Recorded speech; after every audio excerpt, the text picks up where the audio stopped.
to build up its station in Morocco to where it was probably one of the agency's key posts in Africa. 7. In these and other important ways, Hassan had earned the gratitude and protection of the United States. Thus it was that the CIA exposed General Dalemy's double life to the king. Dalemy, moreover, had reportedly advocated that Morocco receive aid from France, the former colonial power, rather than from the United States. The CIA saw this as a threat to the American position in the country and insisted that Hassan get rid of his confidants who favored closer relations with France. 8. At 11 o'clock on the night of January 23, 1983, says Ahmed Rami, Dalemy was called to the palace in Marrakesh. There, 10 security men escorted him to an underground interrogation room. At 1 a.m., 2 American officers arrived with the king and went into the interrogation room for several hours. Dalemy was tortured, and, at 5 a.m., he was shot. His body was later placed in his car, which was exploded in a suburb of the city. No one, not even his family, was allowed to see the body. 9. 47 Suriname 1982 to 1984. Once again, the Cuban bogeyman.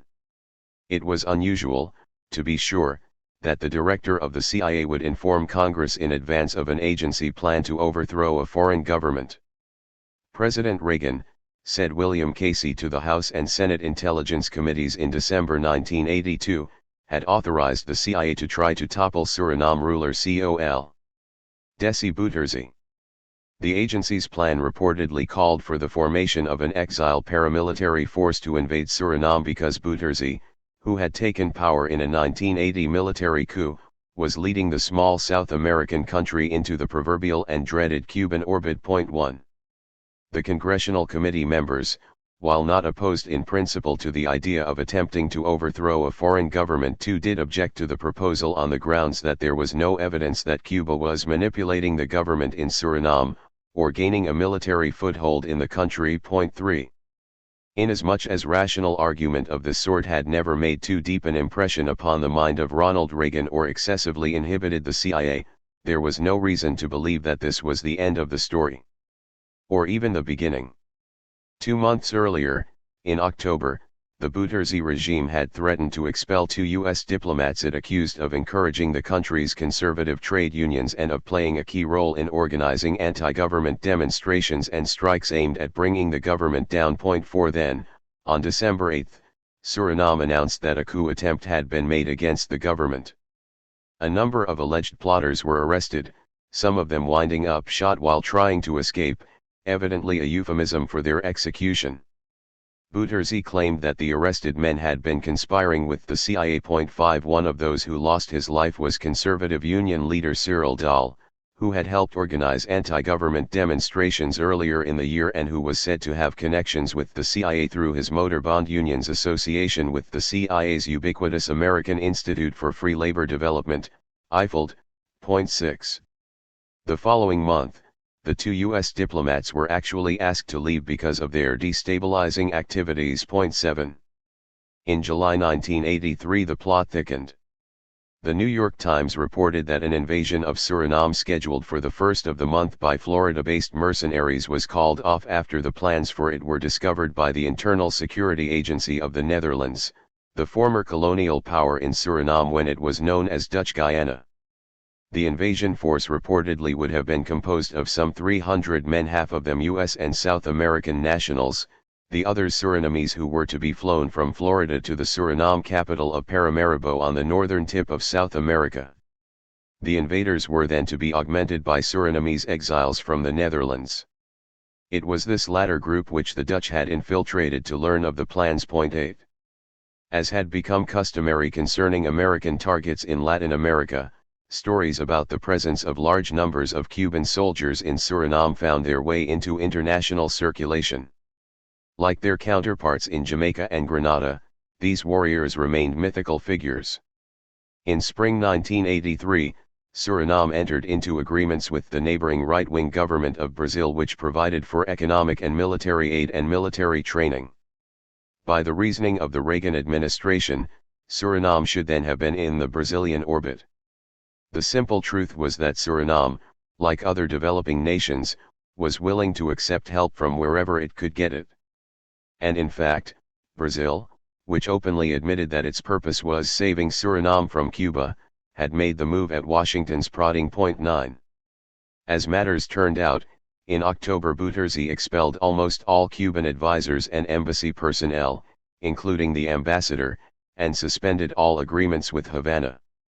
The expulsion was announced on the day the United States invaded Grenada and was influenced by Bouterse's belief that Cuba had played a part in the overthrow of Maurice Bishop and that he might suffer a similar fate, if not a similar invasion. Point 10. This belief about Cuba, as we have seen, bore no relation to the truth, and may have been encouraged by the United States.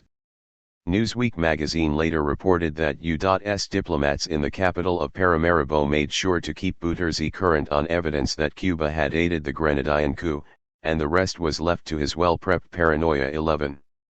Desi Bouterse, by all accounts, left much to be desired as a leader and as a person. Long before the events of October, Cuba and Grenada were reported to be privately irritated, even angry, at the harm done to the left's image in the region by what they see as immature revolutionaries leading a premature revolution. 12. Although Bouterse had learned to parrot socialist and anti-imperialist clichés, his principles appeared to lie elsewhere. In the words of one diplomat in Suriname, Bouterse is a chameleon. The first thing for him is his own personal survival. The second thing is his survival as the man in charge. 13. Bouterse was accused at times of claiming plots against him as a pretext to get rid of some of those opposed to his rule. Several other coup attempts were alleged in addition to the one of December 1982 mentioned above. During the period December 1983 to January 1984, Suriname was shaken by thousands of striking workers protesting against tax increases and steep price rises, and calling for the dismissal of Prime Minister Errol Alabux. Serious acts of sabotage to power and water supplies were carried out as well.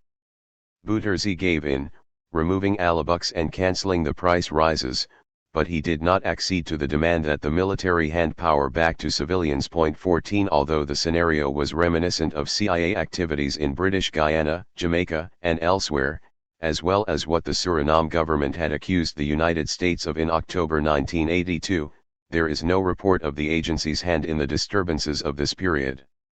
However, in 1985 it was revealed that the National Endowment for Democracy, which is financed by Congress to support foreign organizations sympathetic to U.S. foreign policy objectives, had been funding organizations in Suriname during the 1983-85 period. 15. 48. Libya 1981-1989. Ronald Reagan meets his match. The great masses of the people in the very bottom of their hearts tend to be corrupted rather than consciously and purposely evil, therefore, in view of the primitive simplicity of their minds, they more easily fall a victim to a big lie than to a little one, since they themselves lie in little things, but would be ashamed of lies that were too big. Adolf Hitler 1. Our evidence is direct, it is precise, it is irrefutable, announced the President of the United States. He was explaining that the American bombing attack upon Libya of April 14, 1986 was in retaliation for the Libyan bombing 9 days earlier of a West Berlin nightclub frequented by American servicemen which had killed 2 soldiers and 1 civilian and injured many others. 2. In actuality, the evidence of Libyan culpability in the bombing was never directly or precisely presented to the world, but little notice was taken of that. For over a decade the American public had been told that Libyan leader Muammar el-Gaddafi was behind one terrorist act after another in every part of the world. A few days before the American attack, President Reagan had referred to him as the mad dog of the Middle East. This was just one more example. It all fit. The bombs dropped on Libya took the lives of a reported 40 to 100 people, all civilians but one, and wounded another 100 or so. The French embassy, located in a residential district, was destroyed. The dead included Gaddafi's young adopted daughter and a teenage girl visiting from London. All of Gaddafi's other 7 children as well as his wife were hospitalized, suffering from shock and various injuries. 3. It was not claimed by the United States that any of the people killed or wounded had any connection to the Berlin bombing. Like the Mideast terrorists who threw hand grenades at an El Al ticket counter to kill Israelis simply because they were Israelis, and those who planted a bomb on Pan Am Flight 103 in order to kill Americans simply because they were Americans, the bombing of Libya was an attempt to kill Libyans simply because they were Libyans. After the air attack, White House spokesman Larry Speakes announced that it is our hope this action will preempt and discourage Libyan attacks against innocent civilians in the future. For the Libyan the United States most wanted to kill, of course, was Gaddafi. The bombing had been an assassination attempt, said a well-informed Air Force intelligence officer cited by the New York Times. There's no question they were looking for Gaddafi. It was briefed that way. They were going to kill him. 5. Which is what you have to do with a mad dog. Subsequently, 2 of Gaddafi's children filed suit in the United States to stop President Reagan from launching more assassination attempts on their family. The suit, which was rejected in court, alleged that Reagan and other top officials, in ordering the raids, had violated an executive order that bars attempted assassinations of foreign government leaders. 6. Another suit filed in Washington was in behalf of 65 people killed or injured by the bombing. 7. Meanwhile, the U.S. Navy was awarding 158 medals to the pilots who dropped 500-pound and 2,000-pound bombs in the dark of night upon sleeping people. 8. The notion of targeting Gaddafi's family originated with the CIA, which claimed that in Bedouin culture Gaddafi would be diminished as a leader if he could not protect his home. If you really get at Gaddafi's house and by extension his family, you've destroyed an important connection for the people in terms of loyalty. 9. To make sure the Libyan people got the message, the Voice of America repeatedly told them, following the bombing, things like Colonel Gaddafi is your tragic burden and that as long you obey his orders you must accept the consequences. 10. The president's claim of irrefutable evidence was based on alleged interceptions of communications between the Libyan capital of Tripoli and the Libyan embassy in East Berlin. Reagan declared that on March 25, Libya had sent orders to the embassy to conduct a terrorist attack against Americans, to cause maximum and indiscriminate casualties. Then the embassy alerted Tripoli on April 4 that the attack would be carried out the next day, that Tripoli will be happy when you see the headlines tomorrow, and that after the bombing the embassy reported that the action had been successful and could not be traced to it. 11. These are, at best, interpretations and paraphrases. The complete, unedited, unexpurgated, literal texts of the relevant communications were not made public. They were intercepted by the National Security Agency and decoded with the help of the German BND, Federal Intelligence Service, which had broken the Libyan code years before. After the decoding was completed, reported Der Spiegel, Germany's leading news magazine, it was still not clear what the wires actually said, there being different versions. Moreover, the NSA and BND came to different conclusions about the meaning of the messages, but these disagreements were quickly pushed aside for political reasons. German security officials, who insisted that Libya should not be the only focus of investigation and who cautioned against a premature accusation, also looked into rival groups of disco competitors and drug dealers. In January 1987, a senior official in Bonn told investigative reporter Seymour Hersh that the German government continued to be very critical and skeptical of the American position linking Libya to the bombing, and at the end of the following year, Germany announced that the investigation was being ended. 12. Some White House officials had immediate doubts that the case against Libya was clear-cut, Hersh reported. What is more, the discotheque was known as a hangout for black soldiers, and the Libyans had never been known to target blacks or other minorities. 13. As in many other instances that we have seen, however, Washington's official position, repeated often enough, became official truth. 3 years after the incident, Time magazine could state matter-of-factly that Libyan-backed terrorists bombed a disco in West Berlin, thereby provoking the American retaliatory bombing. 14. Much of Washington's secret planning for the Libyan operation took place at the same time as the secret talks and arms dealing with Iran. Thus, the Reagan administration was pursuing the elimination of one Middle East source of terrorism while it was arming another. Moreover, the two missions involved some of the same national security people, notably John Poindexter and Oliver North. Although the Carter administration did not carry out any overt military attacks upon Libya, it was possibly involved in a very serious covert action. On June 27, 1980, an Italian passenger plane was destroyed by a missile over the Mediterranean, taking 81 lives. At the same time, a Libyan plane which may have been carrying Gaddafi was flying in the vicinity. Italian air controllers listed it as a VIP 56 flight, denoting that top officials were aboard. In 1988, Italian state television reported that the plane had been mistakenly shot down by a missile belonging to a NATO country, possibly Italy. A year later, an Italian Defense Ministry report revealed that it was probably a Sidewinder air-to-air missile that was used, a weapon employed by NATO. The Italian press began speculating that a plan to assassinate the Libyan leader had gone awry, and instead the Italian plane had been shot down by a NATO power.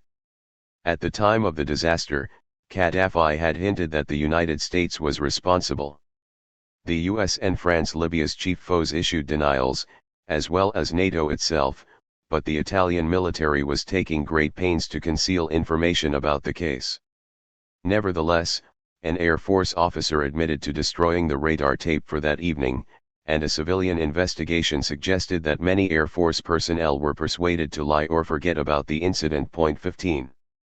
Ronald Reagan and his ultra-ideological comrades took office in January 1981, committed to a massive transfer of wealth from the poor to the rich.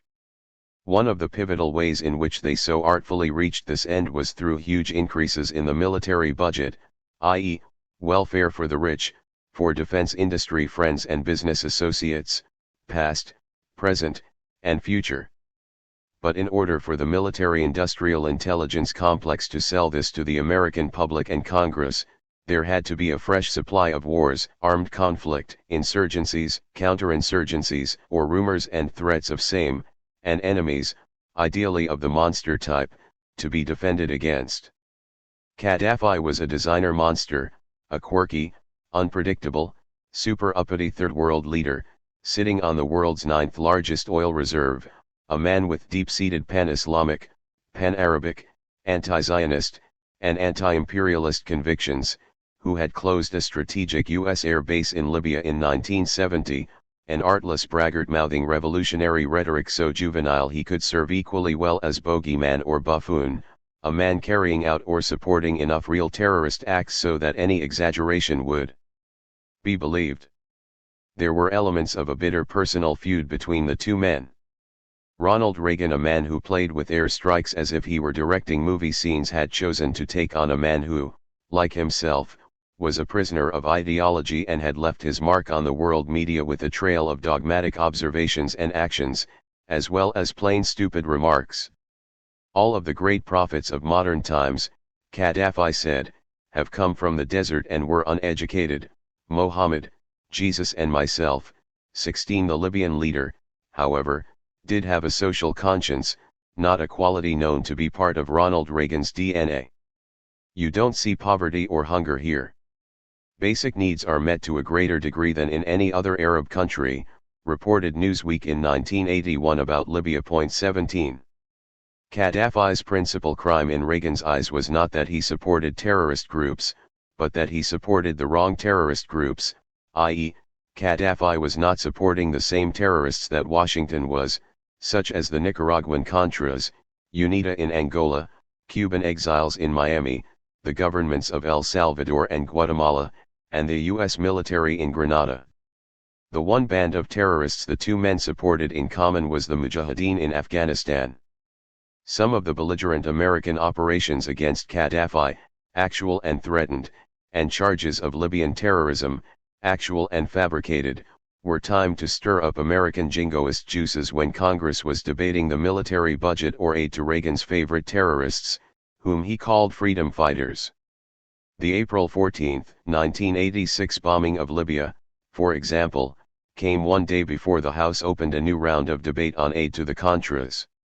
Then, Speaking on the 15th, Reagan said, "I would remind the House voting this week that this arch-terrorist Gaddafi has sent $400 million sick and an arsenal of weapons and advisors into Nicaragua." 18. Very shortly after taking office, Reagan announced the appointment of a special group to study the Libyan problem. The State Department appeared to have two schools of thought: diplomatic pressure on Gaddafi or a more confrontational view. Nobody, one official pointed out, advocates being nice to him. 19. Soon a master plan had been drawn up by the CIA, which Newsweek exposed in August 1981, a large-scale, multi-phase, and costly scheme to overthrow the Libyan regime and obtain what the CIA called Gaddafi's ultimate removal from power. The plan called for a disinformation program designed to embarrass Gaddafi and his government, the creation of a counter-government to challenge his claim to national leadership, and an escalating paramilitary campaign of small-scale guerrilla operations. 20. The escalation was immediate. On August 19, American planes crossed Gaddafi's line of death, the 120-mile limit claimed by Libya in the Gulf of Sidra, and shot down 2 Libyan jets. The United States, which considered it international waters, as did most of the rest of the world, although this concept is more debatable when applied to aircraft than when applied to ships, 21, purposely chose the area to conduct military exercises. As expected, Libya rose to the bait, at least according to Washington, which claimed that the Libyan planes had fired first. An enraged Gaddafi accused the U.S. of international terrorism and, in a phone call to the leader of Ethiopia, reportedly threatened to assassinate Reagan. 22 An official who served in a national security position under Reagan responded that there was no question that the only thing to do with Gaddafi was kill him. He belonged dead. 23. Soon the U.S. media were reporting a barrage of Gaddafi death threats against the life of Reagan or other senior officials. In October, a story appeared that the American ambassador to Italy was hastily flown out of the country after Italian authorities discovered a Libyan plot to assassinate him, that was aborted when Italian police deported 10 suspected Libyan hitmen. But some American officials in Washington and Rome disputed the story, while another government source confirmed it. 24. A month later, there was a report of an attempt upon the life of an American diplomat in Paris. 7 shots were fired at Christian Chapman, but he escaped unharmed. That same day, Secretary of State Alexander Haig, who referred to Gaddafi as the patron saint of terror, suggested that Libya was behind the attempt, although he admitted that he had no other information directly implicating Libya.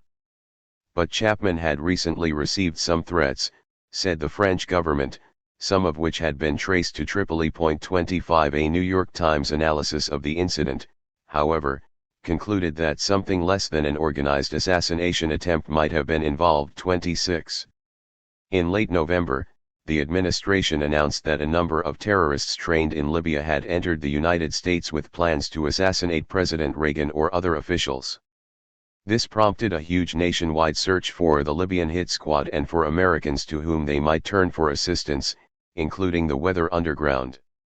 Then the infamous international terrorist Carlos was brought into the picture, and the administration said that it had received first-hand descriptions from informers of the training and plans of the terrorists. Each day new and ominous details arose in the media, which had already forgotten the exposure in August of the initiation of a government disinformation campaign against Libya. 27 We have the evidence, Reagan told newsmen, and Gaddafi knows it. Reporters pressed the White House to make the evidence public, but were refused. Some officials, however, including some senior FBI officials, were said to be skeptical about the reports. 28. Syndicated columnist Jack Anderson then described what a shadowy, unreliable group the suppliers of the hit squad information were, adding that several of them were known to have connections with Israeli intelligence, which would have its own reasons to encourage a U.S. Libyan rift, there being a deep and mutual animosity between Israel and Gaddafi. 29. In mid-1981 a task force under William Clark, Deputy Secretary of State, had been set up to look into the whole Gaddafi issue. Years later, Seymour Hersh was to report. According to key sources, there was little doubt inside Clark's task force about who was responsible for the spate of anti-Gaddafi leaks. The CIA, with the support of the President, Haig, and Clark. This item the Libyan hit squad stuck in my craw, one involved official recalls. We came out with this big terrorist threat to the US government. The whole thing was a complete fabrication. One task force official eventually concluded that CIA Director William Casey was in effect running an operation inside the American government. He was feeding the disinformation into the intelligence system so it would be seen as separate, independent reports and taken seriously by other government agencies. Point 30. As matters turned out, most of the presumed assassins were Lebanese who had helped Reagan negotiate the release of US hostages in Beirut and who hated Gaddafi. 31 When the story's purpose had been served, it faded away. However much some of Gaddafi's reported threats were disinformation, there were real plans by the West to kill him. A February 1981 French plot, with US cooperation under discussion, had to be cancelled when French President Giscard was unexpectedly defeated at the polls. 32 In 1984 it went further, with the CIA sharing highly sensitive intelligence, including satellite photographs and communications intercepts, with the French Secret Service to aid them in at least two major, but unsuccessful, operations to assassinate or overthrow Gaddafi, who was perceived by the French as a threat to what they thought of as their interests in Africa. One of the operations resulted in a pitched battle in Libya between exiles and Gaddafi loyalists. 33. And in 1985, the State Department had to go to great lengths to head off a White House-sponsored plan for a joint US-Egyptian land and air invasion of Libya. Secretary of State George Shultz called the plan crazy, while his department colleagues referred to the freewheeling staff of the National Security Council as those madmen in the White House. 34. At Christmas of that year, after bomb attacks at the Rome and Vienna airports killed about 20 people, including 5 Americans, all the usual suspects were quickly accused, with Iran and the Palestinian splinter group of the nefarious Abu Nidal heading the list. 35 The Reagan administration soon added Gaddafi, announcing that the CIA had found a strong Libyan connection, when all they had was that the Tunisian passports of 3 of the terrorists had purportedly been traced to Libya. Within days, Reagan declared that there was irrefutable evidence of Gaddafi's role in the airport bombings, although he knew that this was not true. At the same time, new economic sanctions against Libya were announced, to get economic sanctions out of the way so the next time we could do more. 36 The next time was in March 1986. US Navy jets again crossed Gaddafi's line of death, daring retaliation. When there wasn't any, they returned the next day and the day after, twice attacking a Libyan anti-aircraft site and destroying 3 or 4 ships. Washington asserted that on the second day, Libya had first fired several missiles at the American planes. Shortly afterward, one of a group of British electronics engineers working in Libya at the time was interviewed by the Sunday Times of London. The engineer said that he had been watching the radar screens during the 2 days of fighting and saw American warplanes cross not only into the 12 miles of Libyan territorial waters, but over Libyan land as well. I watched the planes fly approximately 8 miles into Libyan airspace, said the engineer. I don't think the Libyans had any choice but to hit back. In my opinion they were reluctant to do so. 37. Following the first American attack in March on Libya, Gaddafi spoke on the phone with King Fahd of Saudi Arabia, who subsequently told US officials that the Libyan leader appeared deeply affected by the violence unleashed against him. The king described Gaddafi as incomprehensible and disoriented, a description similar to other reports which appeared during the 1980s which spoke of a very depressed Gaddafi who didn't seem to understand what the United States had against him. Before and after the events of March, he made half a dozen attempts through third parties to open a dialogue with Washington, but Reagan administration officials rebuffed them all. The would-be European and Arab mediators, including King Fahd, were firmly told that the United States was not interested either in a direct or indirect dialogue with Gaddafi. 38. That at least was the official policy, the face turned to the public. There were, however, reports that the White House was secretly dealing with the Libyan leader, to what extent is not known. The only certain contact was a November 1985 visit with Gaddafi in Libya by the U.S. ambassador to the Vatican, William Wilson. The meeting was disavowed by official Washington as being unauthorized, and Wilson lost his post after it was disclosed. 39. Meanwhile, and throughout the term of the Reagan administration, the United States was increasing military assistance to Libya's immediate neighbors and conducting military exercises with Egypt designed to provoke Gaddafi, instituting diverse forms of economic sanctions against Libya with varying degrees of ineffectiveness, trying to unify Libyan exile opposition groups and giving them financial support and encouragement, the same to the governments of Egypt and France for various anti-Gaddafi actions, not excluding assassination. It should be noted that France, the United States' chief anti-terrorism partner in 1985, deliberately sank the Greenpeace ship Rainbow Warrior, killing a Greenpeace photographer. This, with the express approval of French President François Mitterrand. 40.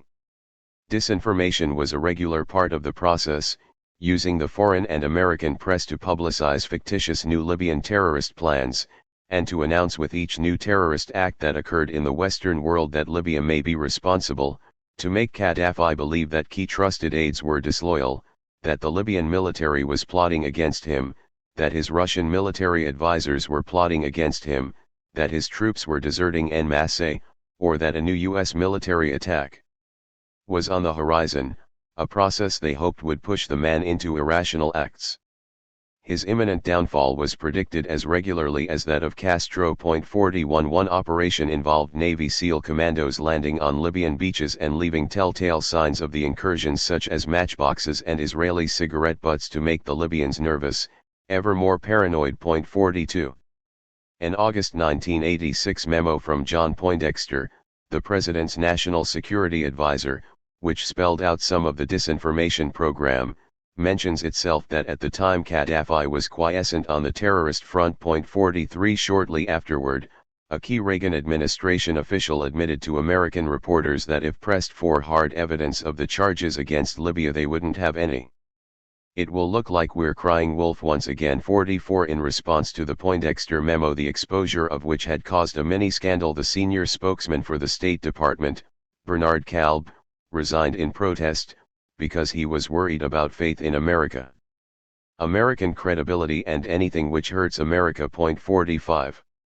The issue spilled over to the British, whose officials described U.S. intelligence analyses about Libya's intentions as wildly inaccurate, which they said were passed to the British in a deliberate effort to deceive. 46.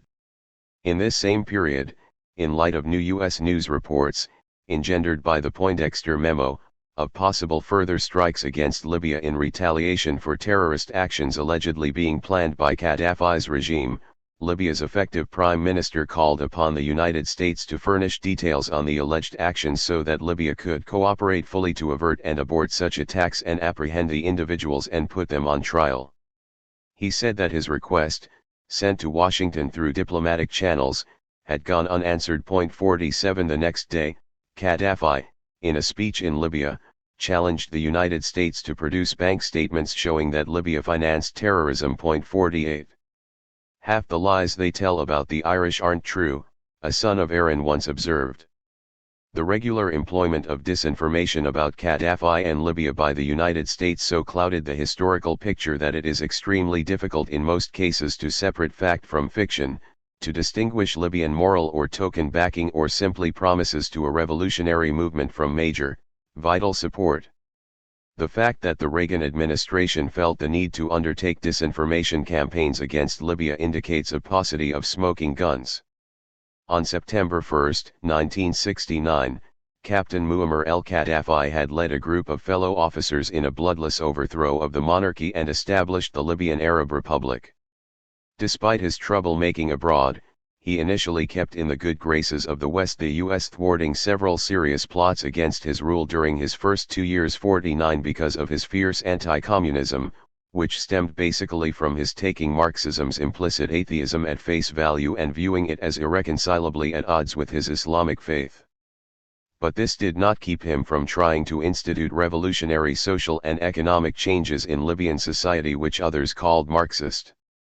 This, plus entering into oil development and arms agreements with the Soviet Union, may have spelled the beginning of the end for the West's tolerance of his foreign adventures. 50. During the 1970s and 80s, Gaddafi was accused of using his large oil revenues to support with funds, arms, training, offices, havens, diplomacy, and or general subversion a wide array of radical/insurgent/terrorist organizations, particularly certain Palestinian factions and Muslim dissident and minority movements in various parts of the Middle East, Africa, and Asia, as well as the IRA and Basque and Corsican separatists in Europe, several groups engaged in struggle against the apartheid regime in South Africa, Noriega in Panama, opposition groups and politicians in Costa Rica, St. Lucia, Jamaica, Dominica, and France's Caribbean colonies of Guadeloupe, French Guiana, and Martinique, the Japanese Red Army, the Italian Red Brigades, Germany's Baader-Meinhof Gang, the list is without end.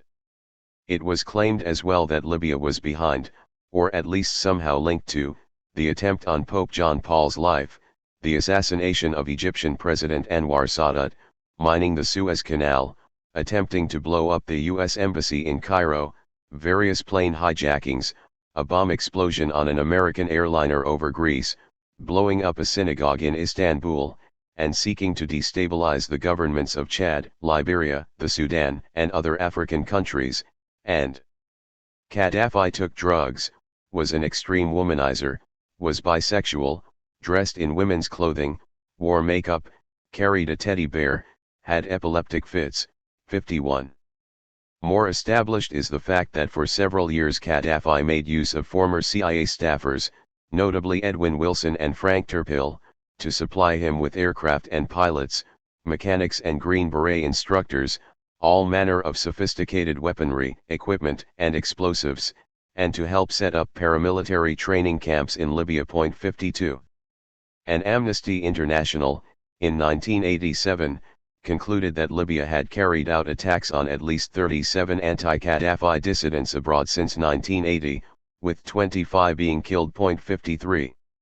In January 1989, the State Department added to Gaddafi's credits by asserting that Libya was funding and training radical individuals and groups whose activities exacerbate local problems in Thailand, the Philippines, Indonesia, Japan, and New Caledonia.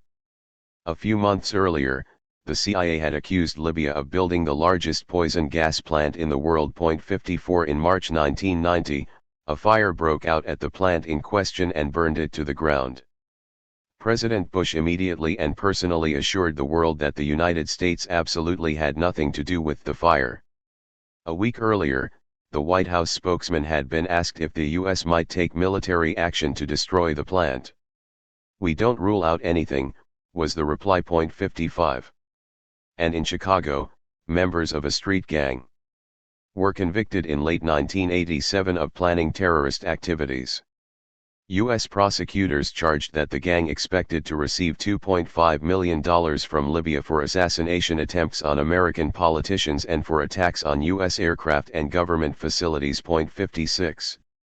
That, in its entirety, is how the Los Angeles Times reported it, and it sounded like the bizarre Libyan strongman was at it again. In actuality, assassination, planned or concrete, was not one of the charges, and no evidence at all was presented at the trial that Libya had anything to do with originating or encouraging these acts, or had paid or promised any money. The El Roun gang members, a Muslim sect, and naive in the extreme, had met with Libyan representatives in New York, Panama, and Libya, and pathetically tried to impress them with their prowess and loyalty to Gaddafi. They had been inspired by Nation of Islam leader Louis Farrakhan purportedly receiving a Libyan promise of $5 million. If El Roun received a promise of $2.50 million and we have only their word for it, it would appear that both promises were no more than Gaddafi's revolutionary self-indulgence. The IRA also claimed that they had not received any money from Libya, contrary to Gaddafi's claim. 57. It is perhaps a measure of the hostility toward Libya that had been inculcated in the American people for more than a decade, that the gang members through government use of a questionable informer and through entrapment were found guilty by a jury of federal conspiracy charges and sentenced to extraordinarily long sentences. It was reportedly the first time ever that U.S. citizens had been convicted on terrorism charges. 58. It is like a grade B horror movie. A dozen times it rises from the dead and lurches towards the audience, a dozen times it is cut to ribbons, staggering back, collapsing in a heap, and a dozen times it rises again and clomps slowly forward. But it is not the mummy's ghost, and it is not haunting the Upper Nile. It is the notion that the Libyan leader, Col.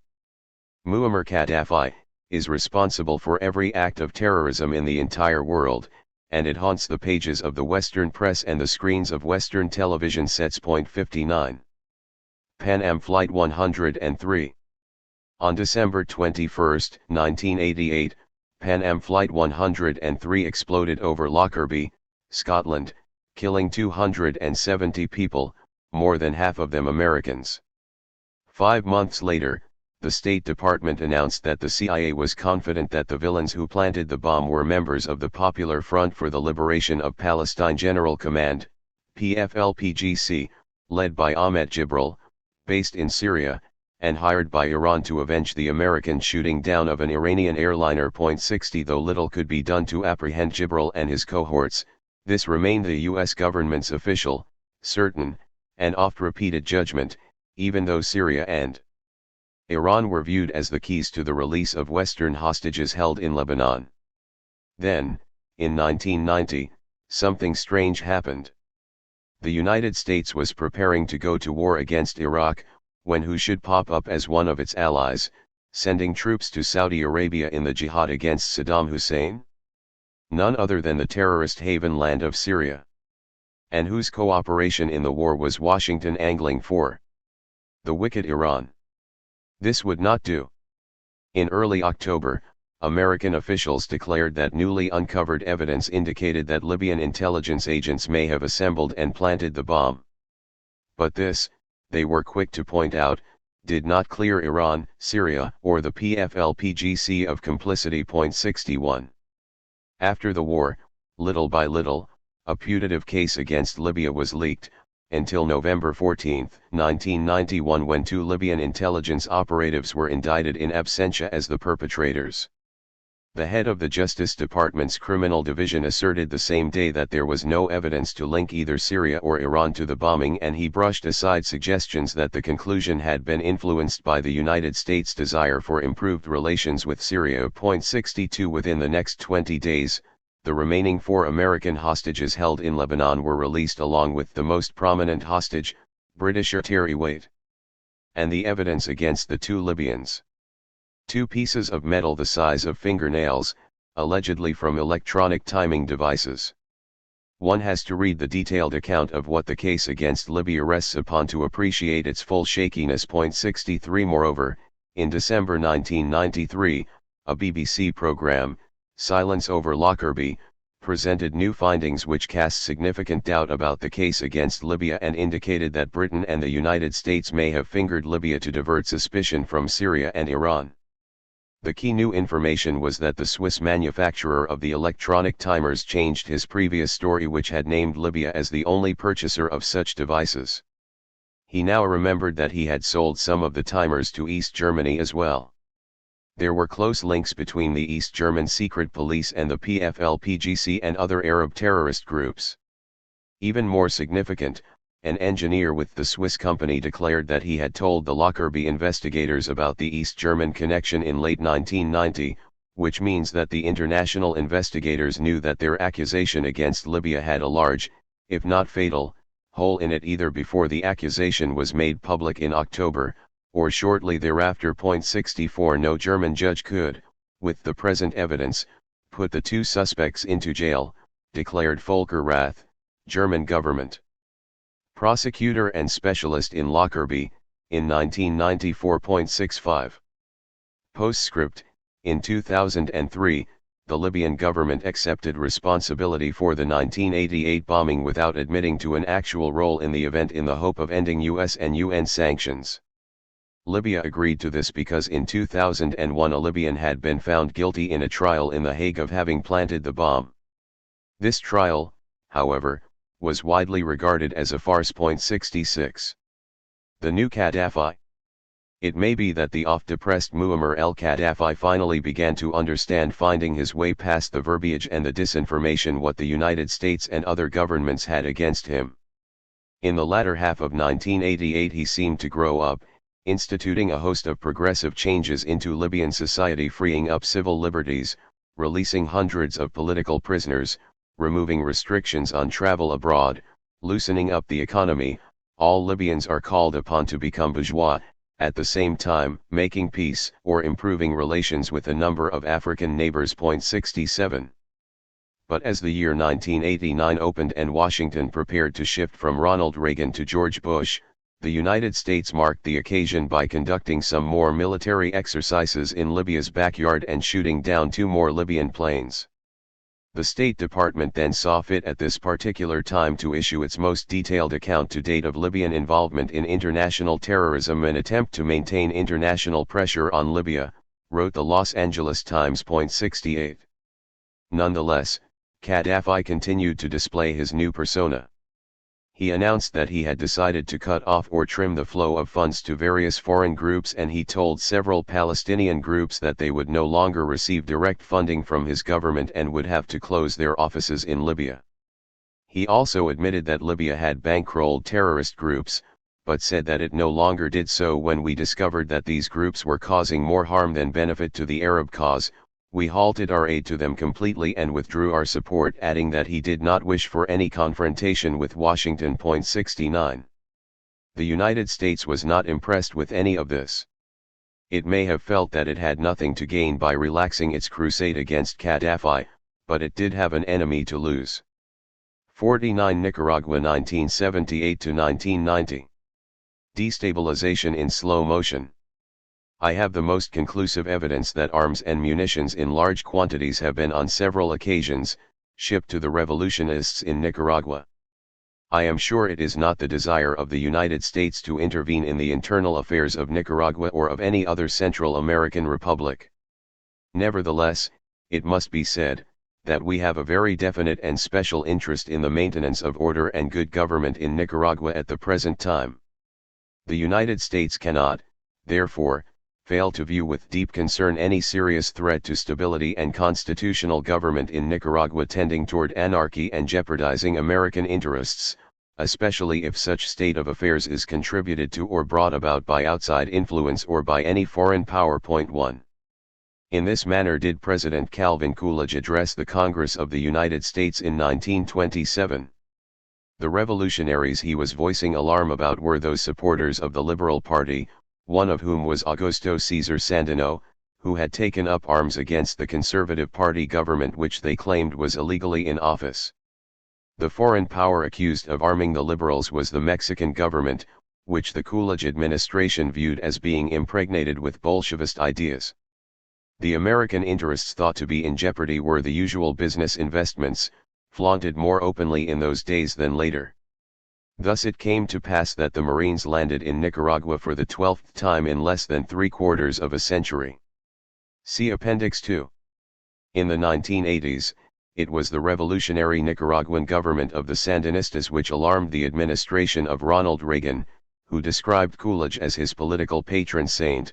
The foreign power castigated for arming the Sandinistas was the Soviet Union, impregnated with Bolshevist ideas to be sure. The counter-revolutionaries known as the Contras were Washington's Marines. As to American interests, to the rationality of economic imperialism had been added a desire for political hegemony bordering on the pathological. When the American military forces left Nicaragua for the last time, in 1933, they left behind a souvenir by which the Nicaraguan people could remember them, the National Guard, placed under the direction of one Anastasio Somoza, just as in 1924 the United States had left Trujillo behind for the people of the Dominican Republic. 3 years later, Somoza took over the presidency and with the indispensable help of the National Guard established a family dynasty which would rule over Nicaragua, much like a private estate, for the next 43 years. While the Guardsmen, consistently maintained by the United States, passed their time on martial law, rape, torture, murder of the opposition, and massacres of peasants, as well as less violent pursuits such as robbery, extortion, contraband, running brothels and other government functions. The Somoza clan laid claim to the lion's share of Nicaragua's land and businesses. When Anastasio Somoza II was overthrown by the Sandinistas in July 1979, he fled into exile, leaving behind a country in which 2/3 of the population earned less than $300 a year. Upon his arrival in Miami, Somoza admitted to being worth $100 million. A U.S. intelligence report, however, placed it at $900 million.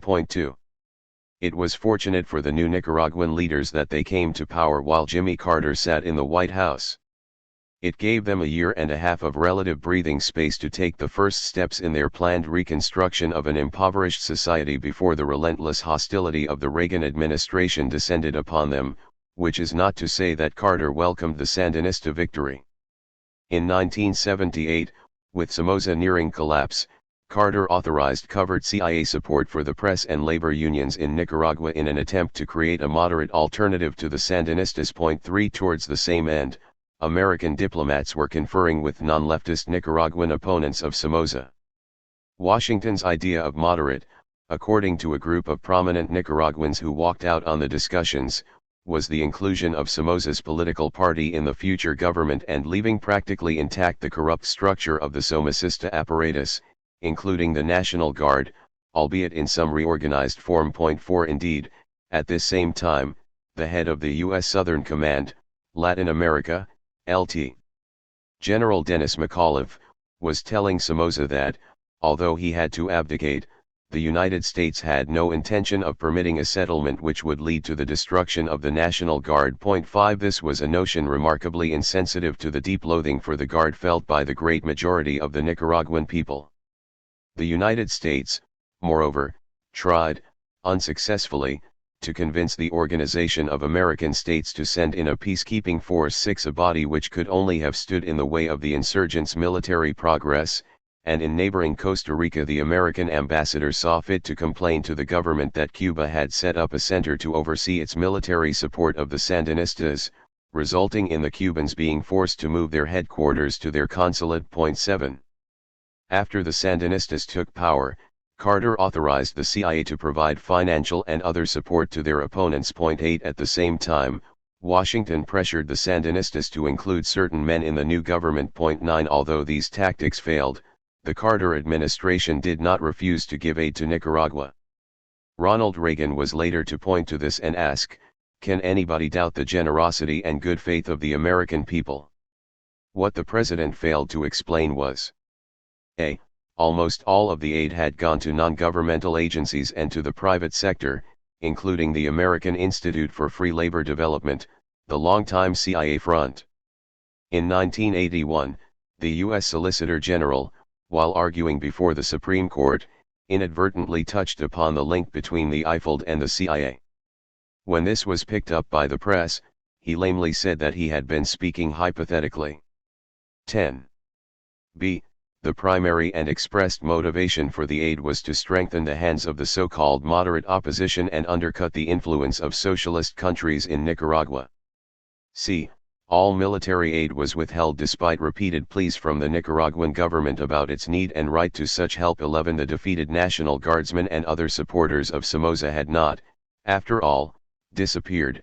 They had regrouped as the Contras and maintained primacy in the leadership of this force from then on. In January 1981, Ronald Reagan took office under a Republican platform which asserted that it deplores the Marxist-Sandinista takeover of Nicaragua. The president moved quickly to cut off virtually all forms of assistance to the Sandinistas, the opening salvos of his war against their revolution. The American whale, yet again, felt threatened by a minnow in the Caribbean. Among the many measures undertaken, Nicaragua was excluded from U.S. government programs which promote American investment and trade. Sugar imports from Nicaragua were slashed by 90%, and, without excessive subtlety but with notable success, Washington pressured the International Monetary Fund, IMF, the Inter-American Development Bank, IDB, the World Bank, and the European Common Market to withhold loans to Nicaragua. 12 The director of the IDB, Mr. Kevin O'Sullivan, later revealed that in 1983 the U.S. had opposed a loan to aid Nicaraguan fishermen on the grounds that the country did not have adequate fuel for their boats. A week later, O'Sullivan pointed out, saboteurs blew up a major Nicaraguan fuel depot in the port of Corinto 13, an action described by an American intelligence source as totally a CIA operation. 14. Washington did, however, offer $5.1 million in aid to private organizations and to the Roman Catholic Church in Nicaragua. This offer was rejected by the government because, it said, United States congressional hearings revealed that the aid agreements have political motivations, designed to promote resistance and destabilize the revolutionary government. 15 Nicaragua had already arrested members of several of the previous recipient organizations such as the Moravian Church and the Superior Council of Private Enterprise, COSEP, for involvement in armed plots against the government. 16. The Reagan administration was not deterred. Cardinal Miguel Obando and the Catholic Church in Nicaragua received hundreds of thousands of dollars in covert aid from the CIA until 1985, and then after official U.S. government aid was stopped by congressional oversight committees from Oliver North's off-the-books operation in the White House basement. One end to which Obando reportedly put the money was religious instruction to thwart the Marxist-Leninist policies of the Sandinistas. 17. As part of a concerted effort to deprive the Nicaraguan economy of oil, several attacks on fuel depots were carried out. Contra/CIA operations emanating in Honduras also blew up oil pipelines, mined the waters of oil unloading ports, and threatened to blow up any approaching oil tankers. At least 7 foreign ships were damaged by the mines, including a Soviet tanker with 5 crewmen reported to be badly injured. Nicaragua's ports were under siege, mortar shelling from high-speed motor launches, aerial bombing and rocket and machine gun attacks were designed to blockade Nicaragua's exports as well as to starve the country of imports by frightening away foreign shipping. 18 In October 1983, ESO announced that its tankers would no longer carry crude oil to Nicaragua from Mexico, the country's leading supplier. At this point Nicaragua had a 10-day supply of oil. 19. Agriculture was another prime target. Raids by Contras caused extensive damage to crops and demolished tobacco drying barns, grain silos, irrigation projects, farmhouses, and machinery. Roads, bridges, and trucks were destroyed to prevent produce from being moved. Numerous state farms and cooperatives were incapacitated and harvesting was prevented. Other farms still intact were abandoned because of the danger. 20. And in October 1982, the Standard Fruit Company announced that it was suspending all its banana operations in Nicaragua and the marketing of the fruit in the United States. The American multinational, after a century of enriching itself in the country, and in violation of a contract with the government which extended to 1985, left behind the uncertainty of employment for some 4,000 workers and approximately 6 million cases of bananas to harvest with neither transport nor market. 21. Nicaragua's fishing industry suffered not only from lack of fuel for its boats. The fishing fleet was decimated by mines and attacks, its trawlers idled for want of spare parts due to the U.S. credit blockade. The country lost millions of dollars from reduced shrimp exports. 22. It was an American war against Nicaragua. The Contras had their own various motivations for wanting to topple the Sandinista government. They did not need to be instigated by the United States. But before the U.S. military arrived in Honduras in the thousands and set up Fortress America, the Contras were engaged almost exclusively in hit-and-run forays across the border, small-scale raids on Nicaraguan border patrols and farmers, attacks on patrol boats, and the like, killing a few people here, burning a building down there. 23 There was no future for the Contras in a war such as this against a much larger force. Then the American big guns began to arrive in 1982, along with the air power, the landing strips, the docks, the radar stations, the communications centers, built under the cover of repeated joint US-Honduran military exercises. 24 While thousands of Contras were training in Florida and California. 25.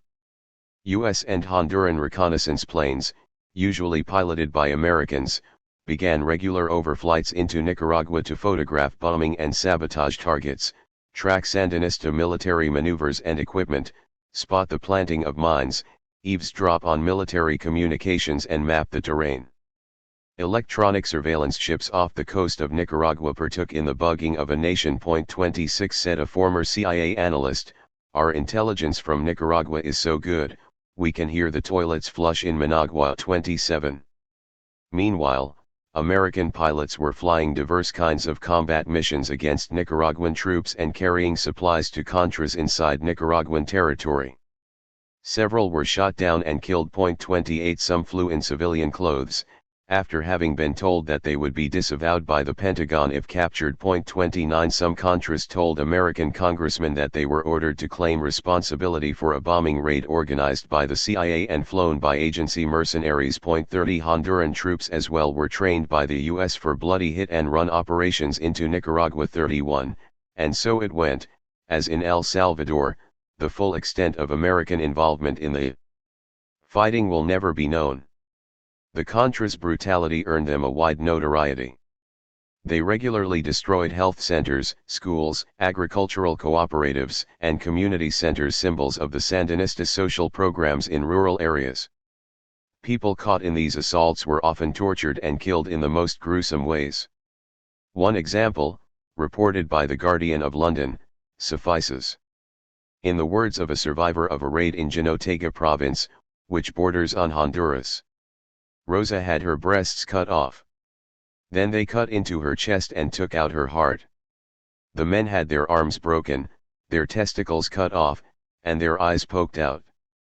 They were killed by slitting their throats and pulling the tongue out through the slit. 32.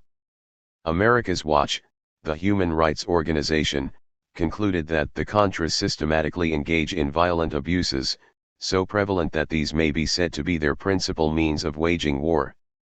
In November 1984, the Nicaraguan government announced that since 1981 the Contras had assassinated 910 state officials and killed 8,000 civilians. 33.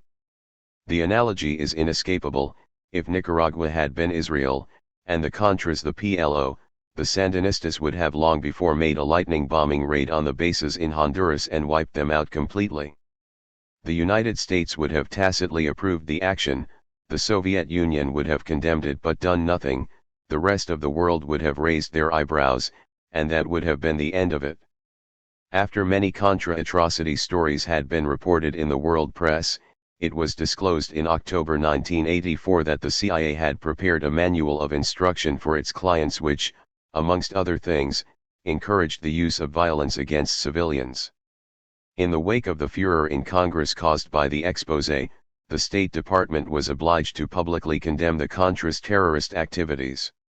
Congressional intelligence committees were informed by the CIA, by present and former Contra leaders, and by other witnesses that the Contras indeed raped, tortured and killed unarmed civilians, including children, and that groups of civilians, including women and children, were burned, dismembered, blinded and beheaded. 34 These were the same rebels whom Ronald Reagan, with his strange mirror language, called freedom fighters and the moral equal of our founding fathers. The rebels in El Salvador, in the president's studied opinion, were murderers and terrorists. 35. The CIA manual, entitled Psychological Operations in Guerrilla Warfare, gave advice on such niceties as political assassination, blackmailing ordinary citizens, mob violence, kidnapping, and blowing up public buildings.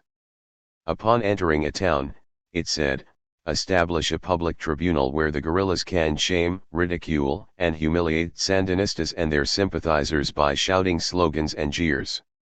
If, it should be necessary, to fire on a citizen who was trying to leave the town, guerrillas should explain that he was an enemy of the people who would have alerted the Sandinistas, who would then carry out acts of reprisals such as rapes, pillage, destruction, captures, etc. The Contras were advised to explain to the people that our struggle is not against the nationals but rather against Russian imperialists. This will foster the sympathy of the peasants, and they will immediately become one of us. Mao himself couldn't have put it better. Workers were to be told that the state is putting an end to factories, and doctors informed that they are being replaced by Cuban paramedics. When the population sees the light and begins to rise against the government, professional criminals should be hired to carry out selective jobs such as taking the demonstrators to a confrontation with the authorities to bring about uprisings and shootings that will cause the death of one or more people to create a martyr for the cause. Other people will be armed with clubs, iron rods, and placards and, if possible, small firearms, which they will carry hidden. Still other shock troops, equipped with knives, razors, chains, clubs, and bludgeons, will march slightly behind the innocent and gullible participants as the uprising progresses. Finally, a section called Selective Use of Violence for Propagandistic Effects informed the Contra student that it is possible to neutralize carefully selected and planned targets, such as court judges, police, and state security officials, and others. 36. Throughout, the manual reads like what the Western world has always been taught is the way communists scheme and indoctrinate. It proved intensely embarrassing to the Reagan administration, not least because it unequivocally punctured the official balloon which had been floating about bearing the message that the United States was not pursuing the overthrow of the Sandinista government, although at that late date, anyone who still believed that was far enough removed from reality to continue believing it. White House officials and President Reagan twisted their tongues into knots trying to explain away the manual. The manual made public was only a first draft which was not the one distributed, they said falsely. The word neutralize didn't mean to assassinate, only to remove from office. The author of the manual was some low-level, irresponsible freelancer. 37. Not long afterward, the manual, with minor changes, could be found in distribution again in Honduras, put out ostensibly by a private American organization, Soldier of Fortune magazine. 38. The CIA may have tried to provide its students with some object lessons in neutralization, of the mafia kind. In June 1983, the Nicaraguan government expelled 3 U.S. embassy officials, one of whom was reported to be the CIA's chief of station in Managua, charging them with being part of an agency destabilization network which, amongst other things, was attempting to assassinate Foreign Minister Miguel Descoto. The intended murder weapon was to be a bottle of Benedictine liqueur containing thallium, a poison almost undetectable in the human body. At a press conference, the government presented evidence which included photos and videotapes of American diplomats meeting with the Nicaraguan officials who had pretended to go along with the plot, as well as copies of intercepted CIA messages. 39. 2 months later, another agency plot to kill Descoto, who is also a Roman Catholic priest, as well as 2 other Sandinista officials, was alleged by the Nicaraguan government. A CIA agent named Mike Tock was charged with being behind this particular conspiracy. 40. The following June, according to one of the participants, the CIA sent a Contra-hit team from Honduras to Managua to do away with all 9 commandantes of the Sandinista National Directorate in one fell swoop by blowing up the building they were meeting in. The team made it to Managua, but the explosives failed to arrive and the plot was aborted. 41. The Lord and the fight for freedom have something in common, they both move in mysterious ways.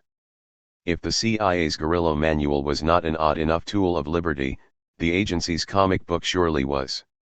Entitled Freedom Fighters Manual, the 16-page booklet was supplied to Contra forces presumably to distribute amongst the Nicaraguan population. Its 40 illustrations showed the reader how he could liberate Nicaragua from oppression and misery by a series of useful sabotage techniques. Amongst these were, stop up toilets with sponges, pull down power cables, put dirt into gas tanks, put nails on roads and highways, cut and perforate the upholstery of vehicles, cut down trees over highways, telephone to make false hotel reservations and false alarms of fires and crimes, hoard and steal food from the government, leave lights and water taps on, steal mail from mailboxes, go to work late, call in sick, short-circuit electricity, break light bulbs, rip up books, spread rumors, threaten supervisors and officials over the phone. 42. Until at least the mid-1980s, The primary official explanation for American belligerence towards the Sandinista government, at least the explanation most frequently advanced, was that a significant quantity of military supplies was being sent to the Salvadorian rebels from Nicaragua. The fact that the United States was at the same time heavily arming the Salvadorian government and that the Salvadorian government was assisting the Contras did not enter into Washington's equation. We shall see in the chapter on El Salvador how lacking in evidence Washington was in support of this charge. Whatever organized supply operation of any significance that had existed appears to have ended in early 1981. In January of that year, a Salvadorian cabinet minister announced that Nicaragua was no longer allowing its territory to be used for arms shipments. 43. A few weeks later, the Sandinista government, alarmed by the suspension of U.S. economic aid, pressed the Salvadorian guerrillas to seek a political settlement. 44. Similar requests were made by the Sandinistas during the following years, 45 and in March, in a meeting at CIA headquarters of Director William Casey and others, the cessation of the supply operation was confirmed. 46. David McMichael, who served with the CIA from 1981 to 1983 as an analyst of military and political developments in Central America, attended an interagency meeting held to discuss CIA plans to support the Contras. Of this meeting he noted that although the stated objective was to interdict arms going into El Salvador, there was hardly any discussion of the arms traffic. I couldn't understand this failure until months later when I realized, like everyone else, that arms interdiction had never been a serious objective. The former CIA man said that he had had access to the most sensitive intelligence on Nicaragua, including arms shipments to El Salvador, based on which he concluded that the administration and the CIA have systematically misrepresented Nicaraguan involvement in the supply of arms to Salvadorian guerrillas to justify their efforts to overthrow the Nicaraguan government. 47. For a man who spent 10 years as an officer in the U.S. Marine Corps and 4 years as a counterinsurgency expert in Southeast Asia, in addition to his tour of service at the CIA, David McMichael's political thinking about U.S. foreign policy in Latin America landed in strange territory. We have control and we don't want to lose it. The ideology of anti-communism then provides the rationalization, although this determination to hold on is actually pathology. Then you have an entire generation of people raised in the foreign policy establishment and specializing in this region who for 25 years have gotten up in the morning and said, "We'll get that bastard Castro today." 48. The failure of the United States to show large Nicaraguan tracks on the Salvadorian landscape apparently led the ubiquitous Oliver North to try and place some artificial footprints in the ground. In 1988, José Blandón, a former close advisor to Panama's defense chief and de facto ruler, General Manuel Noriega, stated that North had set up a secret operation in 1986 that called for Panama to arrange a large shipment of Soviet bloc arms and vehicles that could be captured in El Salvador and falsely linked to the Sandinistas. The effort collapsed in June when the ship carrying the military goods was seized by Panamanian officials, 2 days after the New York Times had published an article concerning illegal activities of Noriega. 49. Washington's explanation number 2 put forth for its policy appeared to be that Nicaragua was a military threat to other Central American countries, not simply to the bases in Honduras, which were a daily, calculated provocation, but to Honduras itself and the other nearby states. This was a weak reed to lean on, for Nicaragua had virtually no air force, and it would have been suicidal to attack anyone without proper air cover, even less of a navy, and its tanks were demonstrably unsuitable for the terrain of Honduras. 50. Still less did the Sandinistas have a sane reason for invasion. It is questionable whether the men of the State Department believed this story themselves, any more than did the supposed neighboring targets. At a conference for journalists in Costa Rica in 1985, the Costa Rican Minister of Information, Armando Vargas, said cheerfully, "No one here really expects Nicaragua to invade us. And nobody in Honduras does either," said Manuel Gamero, the editor-in-chief of Tiempo, one of that country's leading newspapers. 51. On other days we were told other reasons why the Sandinistas had to be restrained. It may have been to protect the Panama Canal, or the free use of the sea lanes in the Caribbean Basin and the Gulf of Mexico. The danger to the sea lanes bid has been trotted out by Washington for every corner of the globe in the past 40 years, not once has it materialized. Or it may have been the threat of another Cuba or its corollary, a Soviet beachhead in the region. These warnings came complete with pictures and exhibition of aerial photos of Nicaragua showing Cuban-style military barracks, a Soviet-style physical training area with chin bars and other types of equipment to exercise the forces, and a running track, and, most damning of all, a Sandinista garrison having a standard rectangular configuration like we have seen in Cuba. 52 Leave it to those cunning Castroites to devise a rectangular building. The strategic issue is a simple one, asserted Patrick Buchanan, Reagan's director of communications. Who wants Central America more, the West or the Warsaw Pact? 53. Fidel Castro was not in any doubt.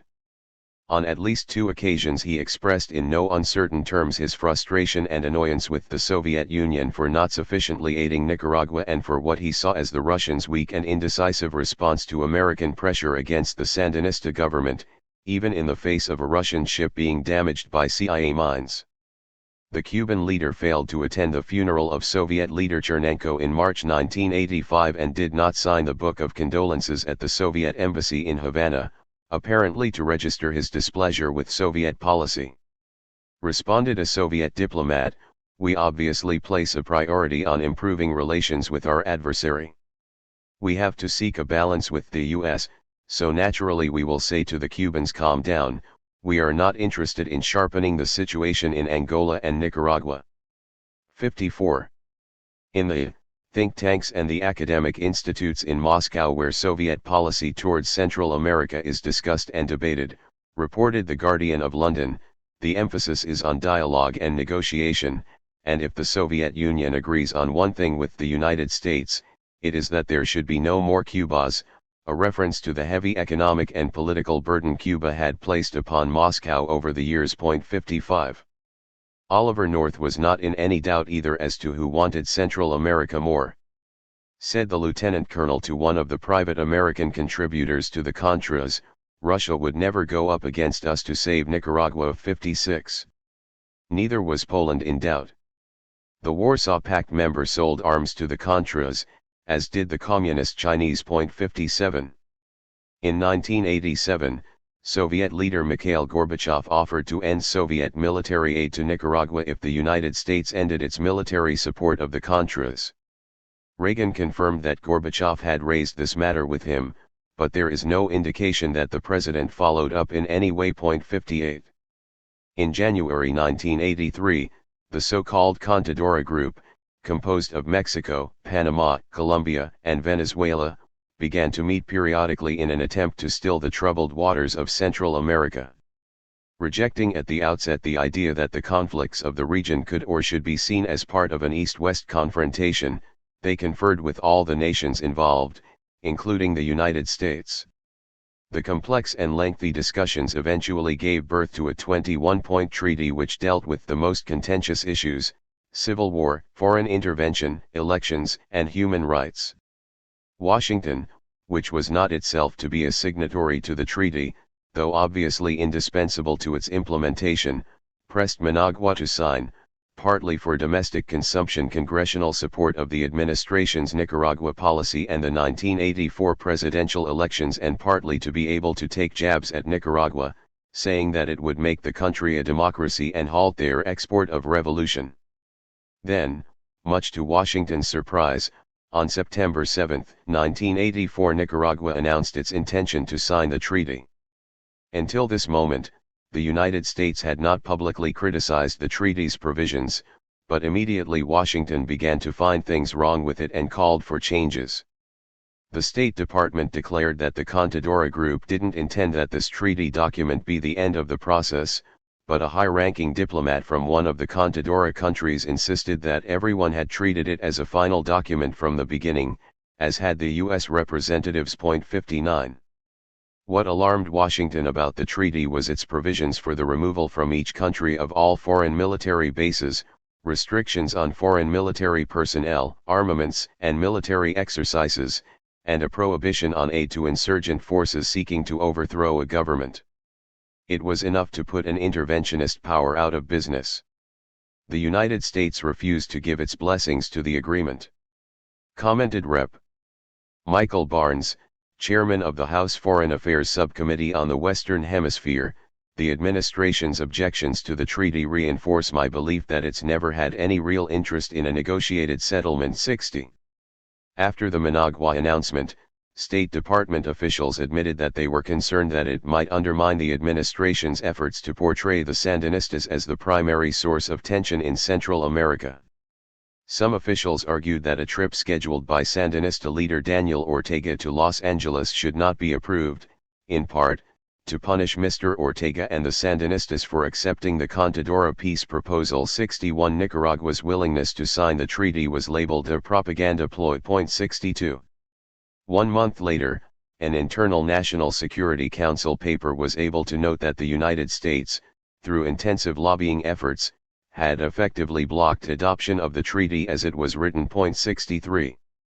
During the following 3 years, the Reagan administration successfully sought to thwart the peace talks among the Contadora group because the talks complicated administration attempts to win funds for the Contras in Congress, as well as working against their primary goal of toppling the Nicaraguan government. 64. National Security Advisor John Poindexter let Panama strongman General Manuel Noriega understand that the United States did not appreciate Panama's role in the Contadora process and suggested that Noriega step down from power. When Noriega refused, the U.S. cut off $40 million in economic assistance. Then, in June 1986, Washington officials briefed American journalists about Noriega's involvement in drug trafficking and money laundering. Thus was a CIA client in good standing suddenly transformed into public enemy number 1 in the United States. Similarly, in 1985, when Honduran President Roberto Suazo impeded Contra aid shipments, the U.S. blocked an aid package to Honduras and leaked some dirt about Suazo. In February 1986, the U.S. threatened Mexico, which was, along with Panama, the most active member of the Contadora group, that if it lobbied Congress on behalf of the Contadora process, the administration would throw its support behind the opposition National Action Party, PAN, in upcoming Mexican elections. Convicted contract agate player Carl Channel later told representatives of PAN that Reagan would help them if they helped the Contras. In an extremely unusual move, administration officials went before Congress in May to denounce the Mexican government for corruption, drug trafficking and economic mismanagement. 65. In August 1987, a Central American peace accord, generated by President Oscar Arias of Costa Rica as a successor to the unsuccessful Contadora process, was signed by Salvador, Honduras, Guatemala, Nicaragua, and Costa Rica. Its key provisions concerning foreign military intervention were similar to those in the various Contadora versions. The Reagan administration, however, still had its heart set on a military victory. According to former officials, some in the administration wanted to see the failure of peace talks convened under the Arias Plan. 66. The war in Nicaragua continued. The argument most often advanced by the Reagan administration to explain its reluctance to accept a Contadora agreement during 1983 and 1984 was that Nicaragua was not prepared to hold a truly free election as called for by the treaty. Washington labeled the election held in November 1984, which the Sandinistas won by a 2-1 margin, a sham. On the face of it, by the flawed standards of Western elections, the Nicaraguan election cannot be much faulted. By the standards of Latin America, it was a veritable paragon of democracy. The fact that there were no deaths reported in connection with the election, by itself, made it rather unique in Latin America. The appearance of minor parties on the ballot in every department, state, of the nation distinguished it from the typical presidential election in the United States. The election was open to all parties and candidates. No fraud in the polling was reported, or even seriously charged. It was observed by a reported 400 foreigners from 40 different countries, and on election day the Washington Post could report. Even U.S. diplomats here acknowledge that the Sandinistas have allowed expression of a wide range of political views, including some that were harshly critical of the government. The Sandinistas eased censorship of the sole opposition newspaper, La Prensa, at the start of the campaign, and the state television and radio channels have given airtime, although limited, for the small but vocal opposition parties to make their case. 67. Washington's criticism of the election centered on the boycott of it by the Democratic Coordinating Alliance, DCA, a significant coalition of opposition groups headed by Arturo José Cruz. On several occasions, Cruz and his followers were physically harassed by crowds when they appeared in public, and on at least one occasion it was reported that many of the protesters had been brought to town in government vehicles. Whether the Sandinistas deliberately intended to harass Cruz or discourage him from running is not clear. What is clear is that the government had much more to lose than to gain by keeping the DCA off the ballot. In any event, harassment of a serious nature appears to have been short-lived and did not remain as a stumbling block to Cruz running.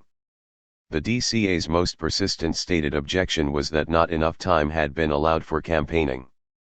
The chronology of events is as follows. The November 4 election date was announced on February 21. In May, registration of parties and candidates was set for July 25, at which time 7 parties registered: the Sandinistas, 3 parties which could be considered to their left, and 3 to their right. 68 The DCA declined to register, and Cruz announced that he would not run unless the government opened a dialogue with the Contras, as if the Contras had been fervently demanding this for some time, only to be rebuffed by the government. The DCA dropped this request 3 weeks later, stating that the Contras had told them they would abide by any accord reached between the party and the government. 69 The failure to register, it should be noted, occurred before any special harassment had taken place. Cruz also contended at this time that for 5 years the population had been too indoctrinated by the government for the opposition to stand a chance. 70 A charge which could be made with considerable validity by any opposition party in any nation of the world. The day of registration, several of Cruz's aides met with the government and asked that the deadline for registration be extended. 71 A move indicating perhaps a split in the DCA ranks. The Sandinistas at first refused, but on September 22 announced that registration was being extended to October 1.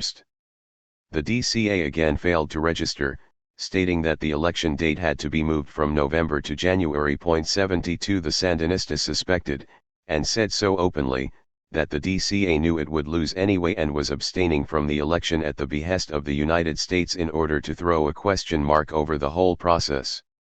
In August, some of Cruz's backers had in fact stated that they hoped to discredit the election and force the Sandinistas to grant political concessions. What we really need, they declared, is Arturo in jail. 73. One unmistakable sign of the CIA's hand in the election was the full-page advertisements which appeared in August in newspapers in Venezuela, Costa Rica, and Panama. Signed by a fictitious organization called Friends of Tomás Borga, the ads attempted to split the Sandinista leadership by promoting Borga's candidacy over that of Daniel Ortega, who had already been chosen as the Sandinista candidate. Neither Ortega nor Cruz proclaimed the ads. 74. Throughout this period, the DCA made one demand after another concerning electoral procedures as its price for taking part in the election. By any reasonable standard of power relationships, the government showed itself to be flexible. On September 21, the New York Times reported that the opposition had stated that the Sandinistas had made substantial concessions and that the only major proposal left was postponing the election until January. This was important, said the DCA, because the campaign could not have properly begun before certain things had been agreed upon. The government's position was that it would grant the postponement a major concession and inconvenience only if the DCA would arrange a ceasefire with the Contras. The party replied that it didn't have the power to do so, and negotiations continued through all of October with many confusing and contradictory reports coming out of the talks until, finally, time ran out. The United States could certainly have arranged a ceasefire if it was interested in testing the Sandinistas' commitment to what Washington would call a free election. That the U.S. had such an interest is questionable in light of what the New York Times revealed 2 weeks before the election. The Reagan administration, while publicly criticizing the November 4 elections in Nicaragua as a sham, has privately argued against the participation of the leading opposition candidate for fear his involvement would legitimize the electoral process, according to some senior administration officials. Since May, when American policy toward the election was formed, the administration has wanted the opposition candidate, Arturo José Cruz, either not to enter the race or, if he did, to withdraw before the election, claiming the conditions were unfair, the officials said. The administration never contemplated letting Cruz stay in the race, one official said, because then the Sandinistas could justifiably claim that the elections were legitimate, making it much harder for the United States to oppose the Nicaraguan government. Several administration officials who are familiar with the administration's activities in Nicaragua said the Central Intelligence Agency had worked with some of Mr. Cruz's supporters to ensure that they would object to any potential agreement for his participation in the election. 75. A few days before Election Day, some rightist parties on the ballot claimed that U.S. diplomats had been pressing them to drop out of the race. 76. One of these, the Independent Liberal Party, had already announced that it was no longer in the running. Having exposed the administration's plan to sabotage the election's credibility, a plan centering around Arturo Cruz, and having reported the above about parties being pressured to drop out, the New York Times, after the election, inexplicably published an editorial which said in part, "Only the naive believe that Sunday's election in Nicaragua was democratic or legitimizing proof of the Sandinistas' popularity. The Sandinistas made it easy to dismiss their election as a sham. Their decisive act was to break off negotiations with Arturo Cruz, an opposition Democrat whose candidacy could have produced a more credible contest. The opposition was finally shrunk to 4 small left-wing groups and factions of 2 traditional parties. Even so, and after 5 years of unchallenged power, the Sandinistas appear to have won less than 2/3 of the vote. 77. The American ambassador to Costa Rica likened Nicaragua under the Sandinistas to an infected piece of meat that attracts insects. 78. President Reagan called the country a totalitarian dungeon. 79. And insisted that the people of Nicaragua were more oppressed than blacks in South Africa. 80. Members of the Kissinger Commission on Central America indicated that Nicaragua under the Sandinistas was as bad or worse than Nicaragua under Somoza. Henry Kissinger believed it to be as bad as or worse than Nazi Germany. 81. Reagan was in accord. He compared the plight of the Contras to Britain's stand against Germany in World War II. 82. Central America, noted Wayne Smith, former head of the U.S. Interests Section in Havana, now exercises the same influence on American foreign policy as the full moon does on werewolves. 83. So all-consuming, so unrelenting, was the hatred, that Kissinger demanded that the American ambassador to Nicaragua be removed simply because he reported that the Sandinista government was performing fairly well in such areas as education. 84. And in the wake of the terrible devastation in Nicaragua wrought by Hurricane Joan in October 1988, the Reagan administration refused to send any aid nor to help private American organizations do so. So eager was the State Department to turn the Sandinistas into international pariahs, that it told the world, without any evidence, that Nicaragua was exporting drugs, that it was anti-Semitic, that it was training Brazilian guerrillas. 85. When the CIA was pressed about the alleged Sandinista drug connection, it backed down from the administration's claim. 86. Secretary of State Alexander Haig referred to a photograph of blazing corpses and declared it an example of the atrocious genocidal actions that are being taken by the Nicaraguan government against the Mosquito Indians. We then learned that the photo was from 1978, Somoza's time. 87. Loathing of this magnitude had to be institutionalized. Thus it was that an Office of Public Diplomacy was set up in 1983, nominally in the State Department, but operating as an arm of the National Security Council. The OPD was characterized by a U.S. official as a huge psychological operation of the kind the military conducts to influence a population in denied or enemy territory. 88. Only in this case the target population was the American people. OPD Deputy Director Col. Daniel Jacobowitz, a military psyops specialist, described the media campaign in a March 1985 confidential sensitive strategy paper. Overall theme: the Nicaraguan freedom fighters, NFF, are fighters for freedom in the American tradition. FSL and Sandinistas are evil. 89.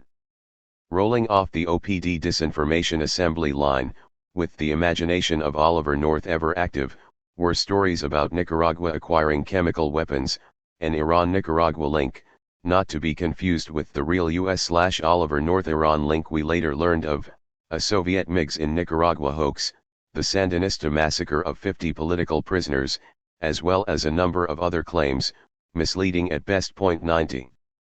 Opinion pieces and news stories prepared by OPD staffers or contractors were planted in major media outlets under the signatures of Contra leaders or ostensibly independent scholars, pretending to offer independent confirmation of White House claims, while other materials were distributed to thousands of university libraries, faculties, editorial writers, and religious organizations. Private sector public relations experts, lobbying groups, and think tanks were also enlisted for the cause and paid large chunks of taxpayer money to promote the OPD agenda.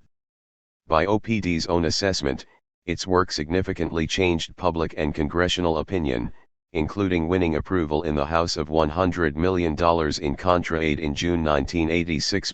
91. Within a rational framework, it would be proper to inquire what the Sandinistas had done that made it impossible for the United States to share the same planet with them. David McMichael observed that there was no casus belli between the two countries. There are no examples of U.S. citizens being killed there. No U.S. property has been expropriated without due process or compensation. These people are so backward that they haven't even bothered to kill any American priests or nuns. Now any half-respectable country in the world can do that, but the Sandinistas don't seem to get round to it. 92. What the United States did to the Nicaraguan Revolution is clearer. To transform Nicaraguan society, even if left in peace, would have been uphill all the way. The Sandinistas inherited a country of crushing poverty, backward in most respects. There were, reportedly, but 2 elevators in Nicaragua, and with a foreign debt of $1.6 billion which they decided to honor, with the exception of money owed to Israel and Argentina for arms shipments to Somoza. 93. Then came the American body blows to foreign trade and credit, to industry and agriculture, and a war which forced the government to devote an increasing portion of its national budget and an inordinate amount of its labor power to warfare and security. In 1980, half the national budget had been allocated to health and education, and military spending accounted for about 18%. By 1987, the military effort consumed more than half the budget, health and education less than 20%. On top of this, the historically familiar post-revolutionary flight abroad of capital and middle-class professionals, the equally familiar sabotage by those who remain 94 facile in a society where most of the businesses and farms were still in private hands and the Nicaraguan economy went onto a life support machine, a trail of inefficiencies and shortages of all kinds, taxis and buses and machines grinding to a halt for want of an American spare part, a failure to meet the great expectations of the population, mitigated only partly by the progress in agrarian reform, healthcare, literacy, and other social programs. Many who had been sympathetic to the revolution drifted away, some into protest and opposition. Individuals are turned away from, or attracted to, social revolutions for a multitude of reasons, ideological and/or personal. All must be approached with caution. The most prominent defector from the Sandinistas, Eden Pastora, in between, semi-coherent, political statements, declared that the Sandinistas attack me for my success with women, out of jealousy because they are all queer and I can make love to their women. 95. Few U.S. officials now believe the Contras can drive out the Sandinistas soon, reported the Boston Globe in February 1986. Administration officials said they are content to see the Contras debilitate the Sandinistas by forcing them to divert scarce resources toward the war and away from social programs. 96. 40 years of anti-communist indoctrination under Somoza and American cultural influence had also left their marks. A government militant put it this way. Tell a Nicaraguan factory worker that we are building a system in which workers will control the means of production, in which income will be redistributed to benefit the proletariat, and he will say yes, that's what we want.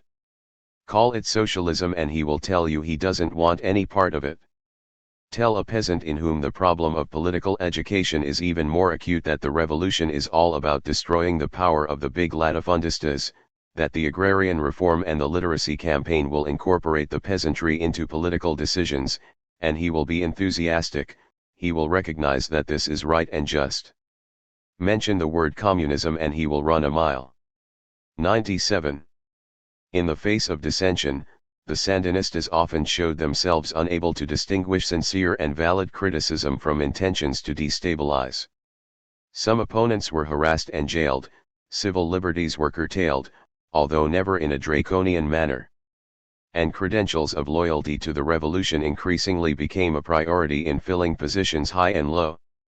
This, interestingly enough, was precisely what was taking place in Washington at the same time, as the ultra-ideological Reagan administration was stuffing the bureaucracy with confirmed conservative loyalists. Subsequent disclosures, however, established that the Sandinistas were not simply paranoid. In September 1988, the Speaker of the U.S. House of Representatives, Jim Wright, citing clear testimony from CIA people, revealed that the agency had employed people in Nicaragua to organize and promote anti-government rallies and protests in hopes of provoking a crackdown or some other overreaction by the government, which, besides making the Sandinistas look bad, was calculated to be disruptive to the peace talks that the Reagan administration was publicly supporting. 98. The shutting down of the prominent opposition newspaper La Prensa on several occasions was also judged harshly by civil libertarians. But this policy raised an important historical question. During World War II, did the U.S. government allow the publication of pro-German or pro-Japanese newspapers in the United States? Has any government at war, particularly a war for its very survival, fought on its own soil, permitted the enemy to freely publish or broadcast at home, or allowed unrestricted dissent? During the American Civil War, Lincoln suspended the writ of habeas corpus and put enemy sympathizers in army jails without trial. La Prensa indeed represented the enemy. At various times in the 1980s, one of the paper's chief editors was Pedro Joaquin Chamorro, Jr. During part of the same time, he was a member of the directorate of a Contra umbrella group, the Nicaraguan Resistance of Washington, D.C.99, and Chamorro would go off on speaking tours in the United States to enlist support for the Contras. The newspaper was financed by the enemy as well, covertly by the CIA since 1979, and by millions of dollars from the National Endowment for Democracy, NED, in Washington and various private American groups beginning in 1984. 100 NED receives its money from Congress and was set up in 1983 in the wake of all the negative revelations about the CIA in the 1970s. Its raison d'etre is to do somewhat overtly what the CIA had been doing covertly for decades: manipulate the political process in a target country by financing political parties, labor unions, book publishers, newspapers, etc., and thus, hopefully, eliminate the stigma associated with CIA-covered activities. 101 Alan Weinstein, who helped draft the legislation establishing NED, and also founded the Center for Democracy, one of NED's funding middlemen, was candid about this when he said in 1991, "A lot of what we do today was done covertly 25 years ago by the CIA." 102 NED, like the CIA before it, calls what it does supporting democracy. The governments against whom the financing is targeted call it destabilization. In any event, covert funding did not pass away. Both the CIA and Oliver North's multifarious operation channeled large sums of money to anti-Sandinista politicians and other elements of the internal opposition, including, as we have seen, the Catholic Church. 103. During a period in which military aid to the Contras was prohibited by Congress, North's network purchased large quantities of arms for the rebels from Manzur Alcácer, a man whose U.S. criminal record labels him terrorist, at the top of the page. Kasser was a known associate of those reputed to be responsible for the 1985 Christmas massacres in the Rome and Vienna airports, the hijacking of the liner Achille Lauro, and other notorious attacks. 104. Another apostle of decency enlisted for the cause was the government of South Africa, which sent £200,000 of military equipment to Contra leader Eden Pastora. 105.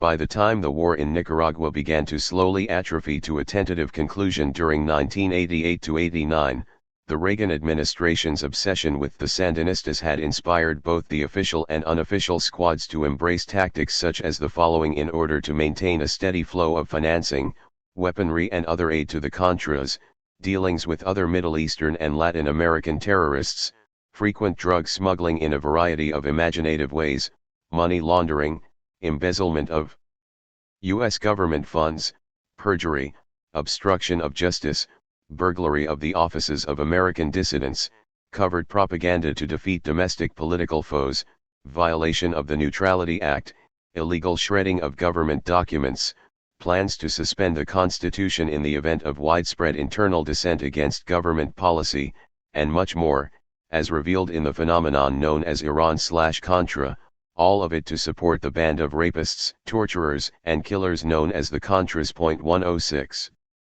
This, then, was the level of charm reached by anti-communism after 70 years of refinement. The imperial sensibility of America's leaders could be compared favorably with that of Britain circa 1925. But it worked.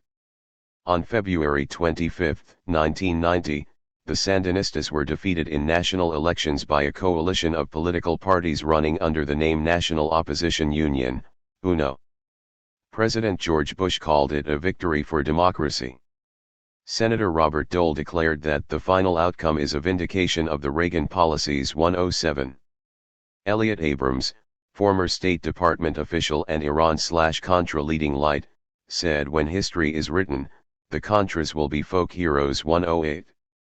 The opposing analysis of the election was that 10 years of all-encompassing war had worn the Nicaraguan people down. They were afraid that as long as the Sandinistas remained in power, the Contras and the United States would never relent in their campaign to overthrow them. The people voted for peace. As the people of the Dominican Republic had voted in 1966 for the US-supported candidate to forestall further American military intervention. We can't take any more war. All we have had is war, war, war, war, said Samuel Reyna, a driver for Jimmy Carter's election monitoring team in Juagalpa. In some families one son has been drafted by the Sandinistas and another has joined the Contras. The war has torn families apart. 109. The U.S. invasion and bombing of Panama just 2 months earlier, with all its death and destruction, could only have intensified the commitment of hardcore Sandinistas to resist Yankee imperialismo, but it could not have failed to serve as a caution to the large block of undecided voters. The Nicaraguans were also voting, they hoped, for some relief from the grinding poverty that 5 years of a full American economic embargo, as well as the war, had heaped upon their heads. Commented Paul Reichler, a U.S. lawyer who represented the Nicaraguan government in Washington at the time, whatever revolutionary fervor the people once might have had was beaten out of them by the war and the impossibility of putting food in their children's stomachs. 110. Aquí no se rinde nadie. For 10 years the people of Nicaragua had shouted that slogan here, no one gives up. But in February 1990, they did exactly that. Just as the people of Chile had chanted the people united will never be defeated, before succumbing to American power. The United States had more than war and embargo at its disposal to determine the winner of the election. The National Endowment for Democracy spent more than $11 million, directly and indirectly, on the election campaign in Nicaragua. 111. This is comparable to a foreign government pouring more than $700 million into an American election, and is in addition to several $1 million more allocated by Congress to supporting the electoral infrastructure and the unknown number of millions the CIA passed around covertly. as a result of a controversy in 1984 when net funds were used to aid a Panamanian presidential candidate backed by Noriega, and the CIA. Congress enacted a law prohibiting the use of net funds to finance the campaigns of candidates for public office. The ways to circumvent the letter and or spirit of such a prohibition were not difficult to conceive. Net first allocated millions to help organize UNO, building up the parties and organizations that formed and supported the coalition. Then a variety of other organizations, civic, labor, media, women's, etc., run by UNO activists, received grants for all kinds of nonpartisan and pro-democracy programs, for voter education, voter registration, job skills, and so on. Large grants made to UNO itself were specified for items such as office equipment and vehicles. Representative Silvio Conti of Massachusetts pointed out that the $1.3 million requested for vehicles would pay for renting 2,241 cars for a month at $20 per day. UNO was the only political party to receive U.S. aid, even though 8 other opposition parties fielded candidates. Money received by UNO for any purpose of course freed up their own money for use in the campaign and helped all of their candidates. Moreover, the U.S. continued to fund the Contras, some of whom campaigned for UNO in rural areas. 112. Afterwards, critics of the American policy in Nicaragua called it a blueprint for successful U.S. intervention in the Third World. A Pentagon analyst agreed, "It's going right into the textbooks." 113. 50 Panama 1969 to 1991. Double-crossing our drug supplier. El Chorrillo, that's what they called the tenement barrio in Panama City. 20,000 people had been packed into it. The December 1989 invasion, 10 hours of heavy assault, left 15,000 homeless. Marcia McFarland was asleep with her daughters when the assault on the nearby military building began. She was leading them out of her house when a shard of shrapnel took a pound of her thigh and all but tore off her 2-year-old daughter's foot. Artillery shells and rockets, tanks, machine guns, and flamethrowers, and then the ground troops, the Yankee soldiers, with their faces painted. They were all screaming, they looked like Indians, people burning to death in the incinerated dwellings, leaping from windows, running in panic through the streets, cut down in crossfire, crushed by tanks, human body fragments everywhere. Heriberto Pitti worked for Eastern Airlines. When U.S. troops attacked the airport, Pitti, Pablo Diaz, and another colleague jumped into an Eastern pickup and raced out of the hangar. The truck took 7 rounds through the windshield, killing all 3 men. Pitti left a widow and 2 daughters, Diaz left a widow and 12 children. 1. 500-something Panamanian dead is the official body count, what the U.S. and Panamanian governments admit to. Other sources, with no less evidence, insist that thousands died, their numbers obscured in mass graves. 3,000-something wounded, 23 American dead, 324 wounded. Question from reporter: was it really worth it to send people to their death for this? To get Noriega? George Bush: every human life is precious, and yet I have to answer, yes, it has been worth it too. Born to Inform would be a suitable inscription on a t-shirt worn by Manuel Antonio Noriega. In his younger days, in the 1950s and early 60s, he was already passing on information to one or another U.S. intelligence agency, about colleagues in a socialist party he belonged to, about leftist students at his Peruvian military academy. 3. Noriega followed a military career, falling under the right mentor, National Guard General Omar Torrijos. On 2 occasions the general had to intervene to save the ruthless Noriega from rape charges. In October 1968, Torrijos took power in Panama in a coup. He was, by Latin American standards, a not very brutal dictator. He was as well a liberal reformer, who was wary of the excesses of North American power in Central America. In December 1969, conservative military officers tried, unsuccessfully, to overthrow Torrijos, claiming the government was heading toward a pro-communist dictatorship. Only hours before the coup attempt began, one of the principal plotters had met with a U.S. official. After the coup, the same plotter and others escaped from a high-security jail in a sophisticated commando operation and turned up in the US-run Panama Canal Zone before going into exile in Miami. 4. Noriega, who had proven his loyalty to Torrijos during the coup attempt, was soon elevated to head the intelligence unit of the National Guard. He was now in the right place to carry out all forms of mischief and enhance his reputation as a thug. As early as 1971, the Bureau of Narcotics and Dangerous Drugs, forerunner of the Drug Enforcement Administration, had hard evidence about Noriega's heavy involvement in drug trafficking, sufficient for indictment. But the legal and diplomatic obstacles involved were considerable, and Noriega was already too valuable to the CIA.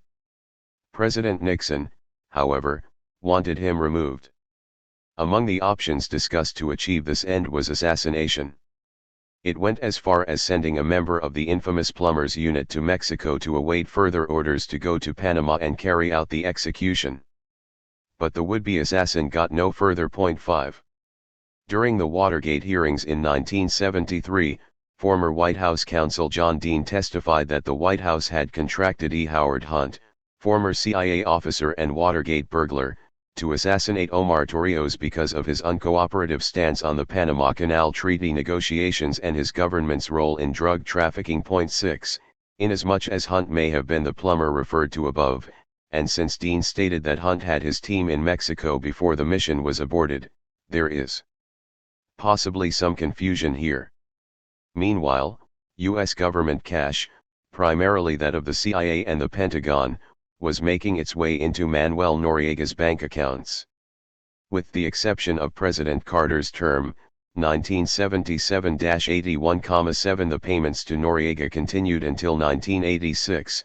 This included the period that George Bush was the director of the CIA, 1976, at which time the Panamanian intelligence chief was reportedly receiving in excess of $100,000 per year. 8. And a lot of looking the other way.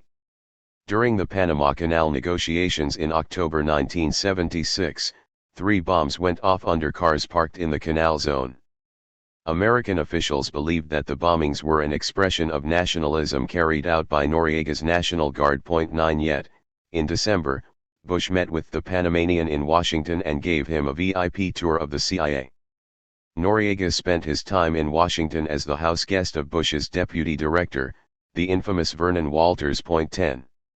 When Omar Torrijos died in an air crash in 1981, Noriega became part of a ruling military junta.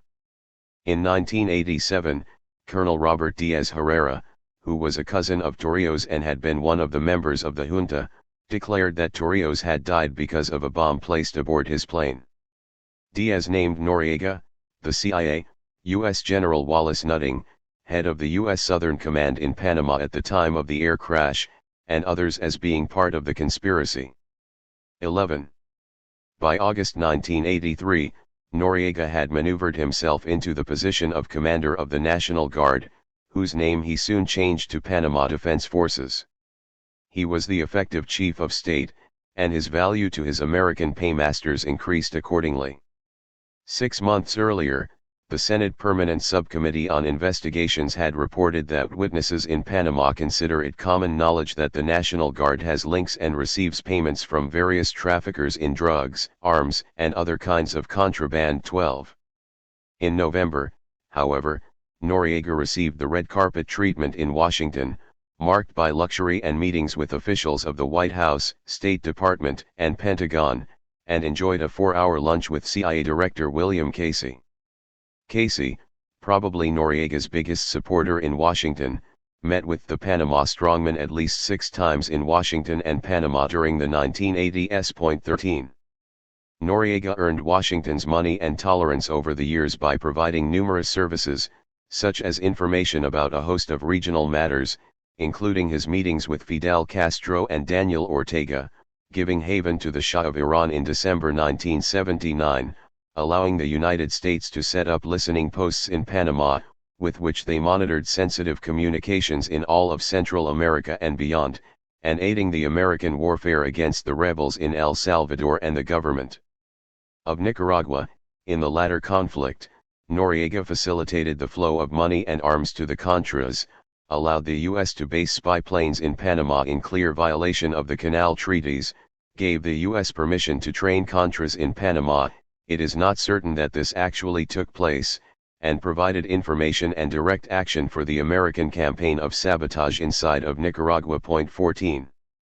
But what information, American officials wondered, was the same Manuel Antonio Noriega giving Fidel Castro and Daniel Ortega about the United States?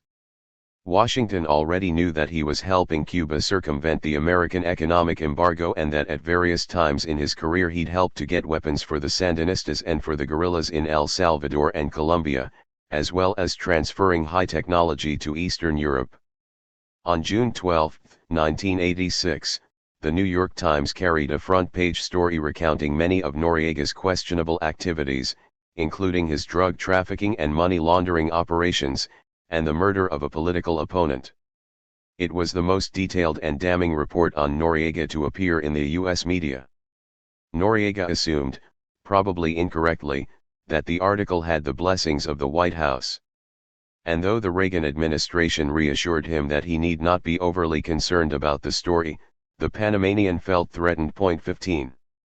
In August, through a go-between, he proposed to Oliver North that in exchange for a promise from Washington to help clean up his image and a commitment to lift the U.S. government ban on military sales to the Panamanian Defense Forces, imposed because of the Times article, Noriega would assassinate the Sandinista leadership.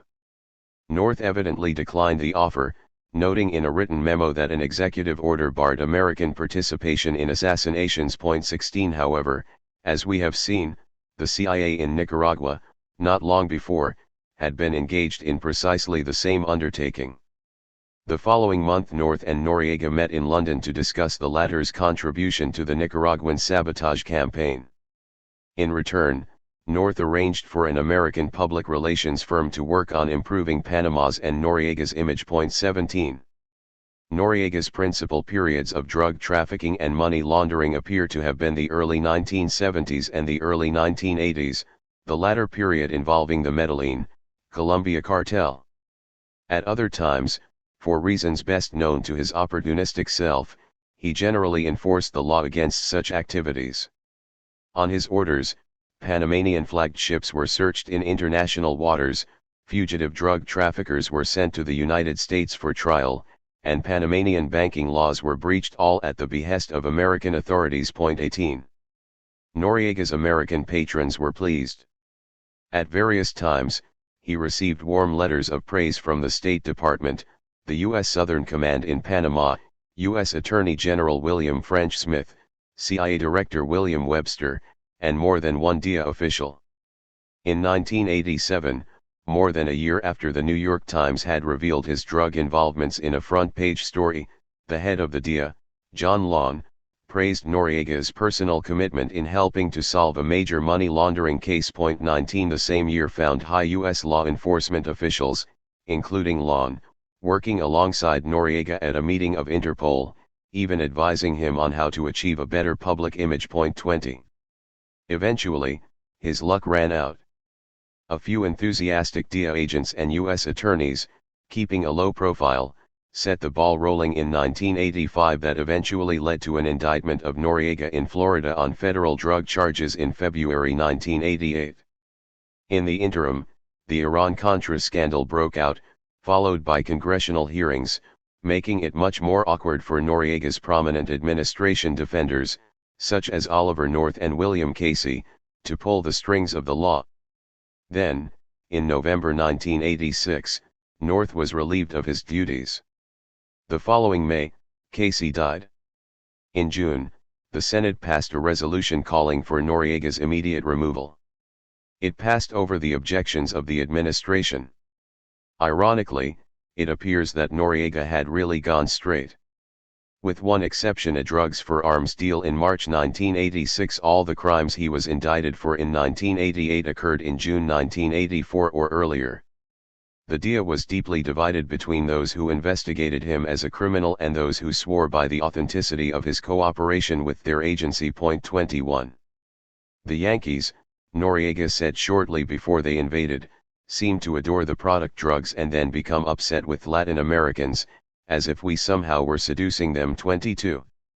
Thus it was that the Reagan administration found itself with an indictment on its hands. The situation called for disassociation. George Bush, campaigning for the presidency in 1988, said repeatedly that he knew of no clear evidence that the Panamanian leader was involved in drugs until he was indicted. 23. He also initially denied, but later acknowledged, that he had met with Noriega when he was CIA director in 1976. 24. It should be noted that Bush was head of the Reagan administration's task force on drugs. It would clearly be better for all concerned if Noriega would step down. Consequently, the Reagan administration offered to drop the indictment if he resigned and went into exile. They isolated him diplomatically, and undertook a campaign of severe and multifaceted economic sanctions against Panama, but Noriega held fast, although the sanctions eventually led to what the New York Times described as a festering economic depression and the collapse of thousands of businesses. 25. In the summer of 1988, the United States drew up a covered plan for a group of dissident Panamanian officers to oust Noriega without violence. If this failed, the proposal called for the support of military action of a rebel force composed of a Panamanian military officer and his followers, who were in exile in Miami and on the CIA payroll. The Senate Intelligence Committee turned down the plan on the ground that it might result in the illegal assassination of Noriega. 26. A presidential election was scheduled in Panama for May 1989, and the United States expected that it would be stolen for Noriega's candidate, as had been the case in the previous election of 1984. Accordingly, the CIA provided more than $10 million in aid to the opposition, as well as clandestine radio and television broadcasts. 27. Noriega didn't disappoint his critics. When the ballot counting indicated his man losing heavily, he simply put an end to the whole process and allowed his goons to beat up opposition candidates and their supporters. Washington expressed its moral indignation about the fraudulent election, but this should be viewed in light of what had transpired 5 years earlier. In that election, Noriega's man, Nicholas Barletta, was declared the winner, the final count being announced 10 days after the election. The opposition cried fraud and demonstrated for weeks, but the result stood. The CIA, it turned out, along with the Medellin cocaine cartel, had helped finance Barletta's campaign. 28. And after his victory, Barletta was welcomed by President Reagan to the Oval Office. Secretary of State George Shultz attended the inauguration, and heaven was in its place. Meanwhile, a political officer at the American Embassy in Panama was meticulously examining huge stacks of voting documents and reports he had managed to collect. His conclusion was inescapable: there had been egregious fraud. Barletta had been defeated by at least 4,000 votes. The U.S. ambassador's main concern was that the report not reach the press. No American official pressured Panama for a recount. The political officer's report lies somewhere in a file in the bowels of Foggy Bottom. 29. On October 3, 1989, elements of the Panamanian Defense Forces, PDF, attempted a very short-lived military overthrow of Noriega. When they apprised U.S. officials in Panama of their plan beforehand, they were not discouraged from undertaking it. But during the execution they received virtually no help at all, even though they had Noriega in custody for at least 2 hours and were willing to turn him over to the U.S. military. The reasons, which were later advanced by the Bush administration at different times to explain the lack of American support, included: we didn't know what was going on, we didn't think the rebels had Noriega in custody, they may have had him in custody but they didn't want to release him to us, the U.S. military commander in Panama was not authorized to seize Noriega, later we learned that he was, the rebels were not to our liking politically, our hands were tied by congressional intelligence committees, and we suspected the whole thing was a ruse to provoke and embarrass the U.S. government. 30. The U.S. military in Panama failed to block the road loyalist forces used to rescue Noriega. The administration said later that by the time it was certain of the troop movements it was too late.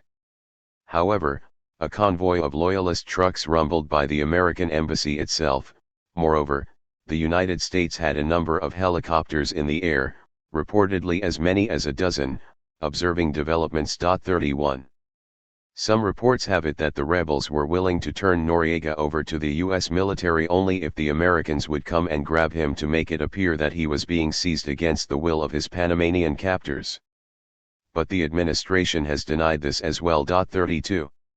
At one point, the American embassy reported to the State Department and the CIA in Washington that the rebels wanted to turn Noriega over, and the CIA went to brief members of the Congressional Intelligence Committees. Administration officials later said that the embassy had misunderstood what the U.S. military had told it because telephone communications in Panama were poor at the time. 33. Did the Bush administration decline Noriega as a gift during the October coup attempt because it was determined to have its invasion? One circumstance may indicate a negative response to this question. On October 12, U.S. officials met at the State Department with Noriega's attorney to negotiate, once again, the Panamanian peacefully stepping down from power. Nothing came of this meeting. 34. After the U.S. invasion began at 1 a.m. on December 20, another incident occurred which further raises the question of whether the apprehension of Noriega was the White House's sole, or even primary, concern. A European diplomat in Panama City, representing a major U.S. ally, claimed that less than 3 hours after the invasion began he telephoned the U.S. military to inform them that Noriega was 2 houses away in the flat of his mistress's grandmother, but the military disregarded the information. The diplomat said later that he was 100% certain of Noriega's location. But when I called, Southcom, the U.S. Southern Command said it had other priorities. The diplomat had met several times with Noriega and his mistress, who had recently moved into the diplomat's own apartment building. Other residents of the 2 apartment buildings confirmed the diplomat's assertion about Noriega's presence. Neither Southern Command officials nor the American embassy would respond to inquiries about the matter. 35. Did the U.S. decline to capture Noriega in the first few hours of the invasion because it was determined to first cripple his base of power, the PDF, and score a grand military triumph that would enable George Bush to shred the wimp image that plagued him? Did military muscle have to be flexed to illustrate the need for a big combat-ready force even in the absence of a Soviet threat, just weeks after the fall of the Berlin Wall? Or to send a clear message to the people of Nicaragua who had an election scheduled in 2 months?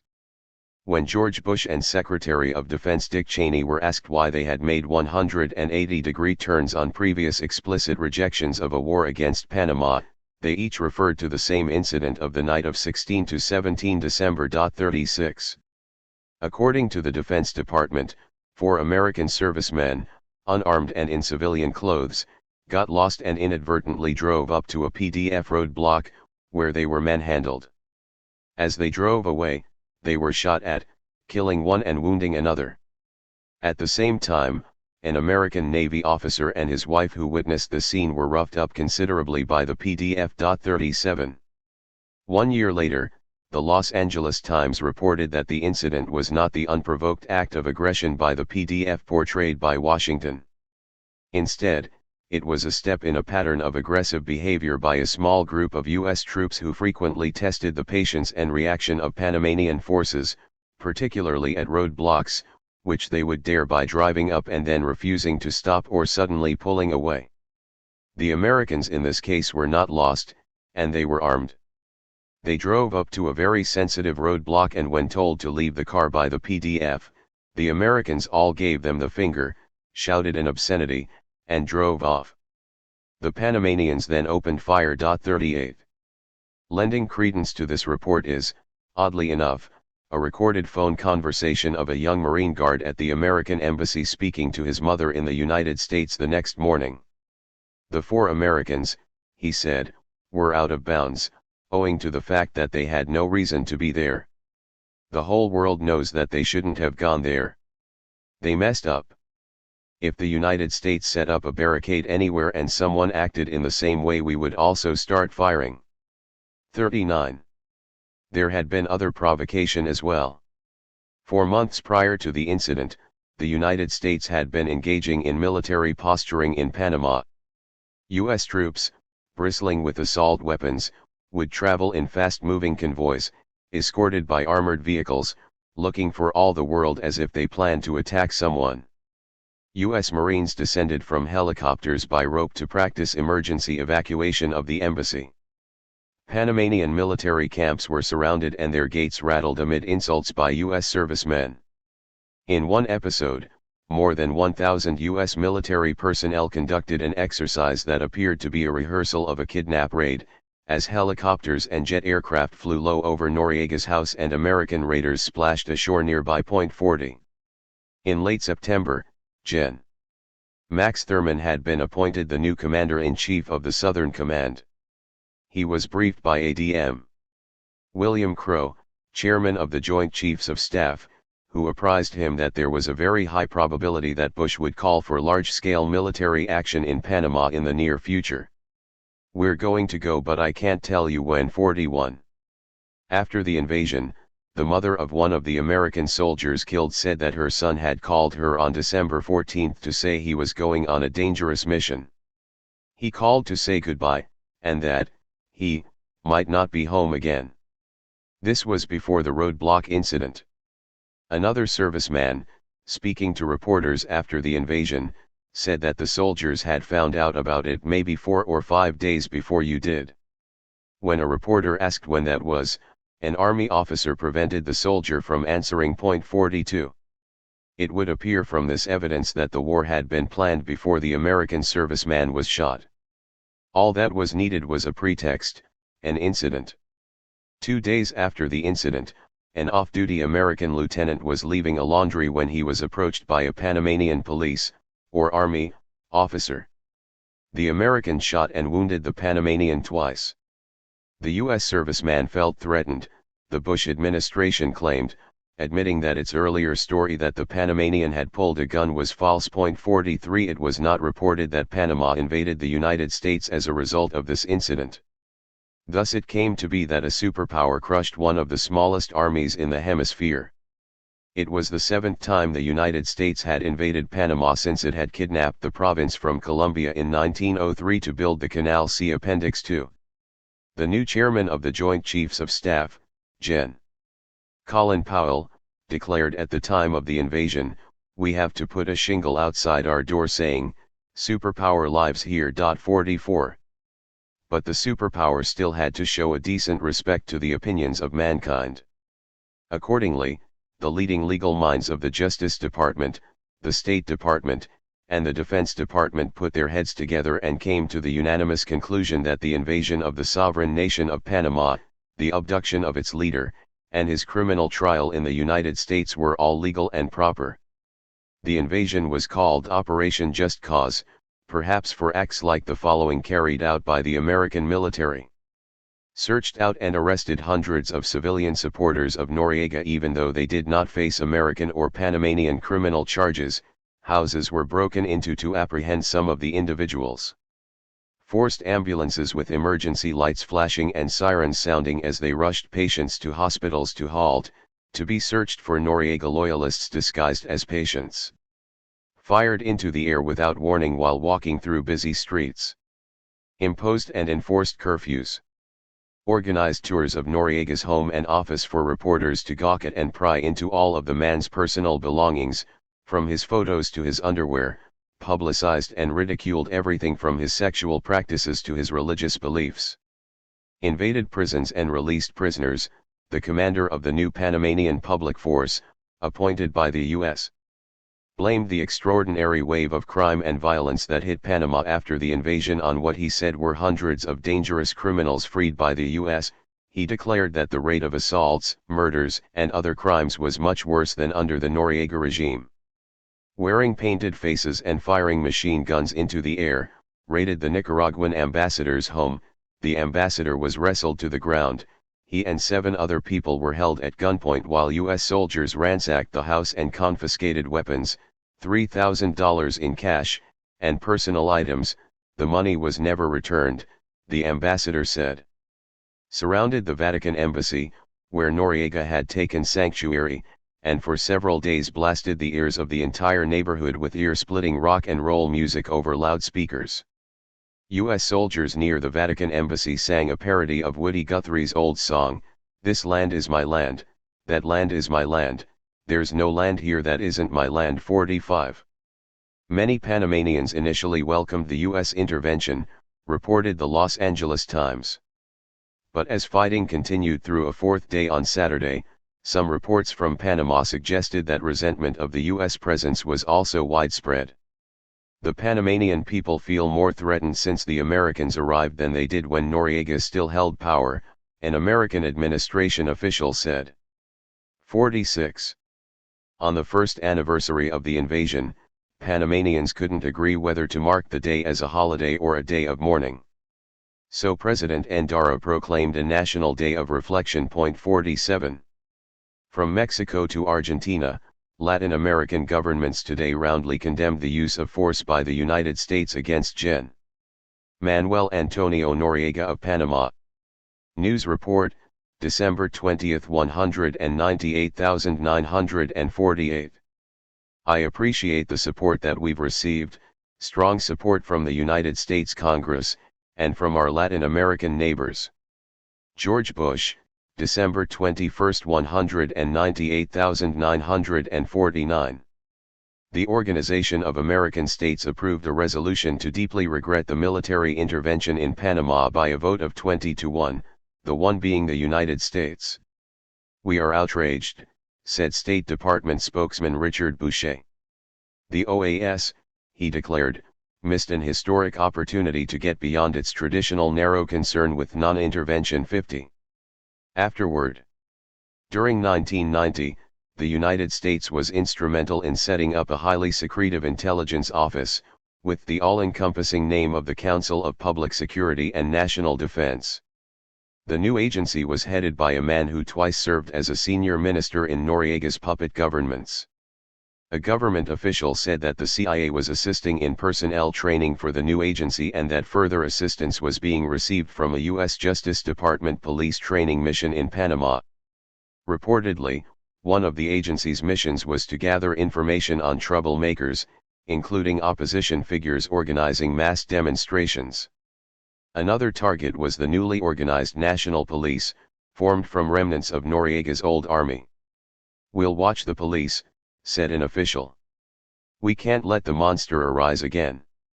This left open the question of who would watch the new agency. 51. At the same time, the U.S. Army's 4th Psychological Operations Group established a hotline for the public to denounce Noriega backers, criminals, subversives, and anti-US fighters, who were then picked up by American troops and consigned to detention camps. 52.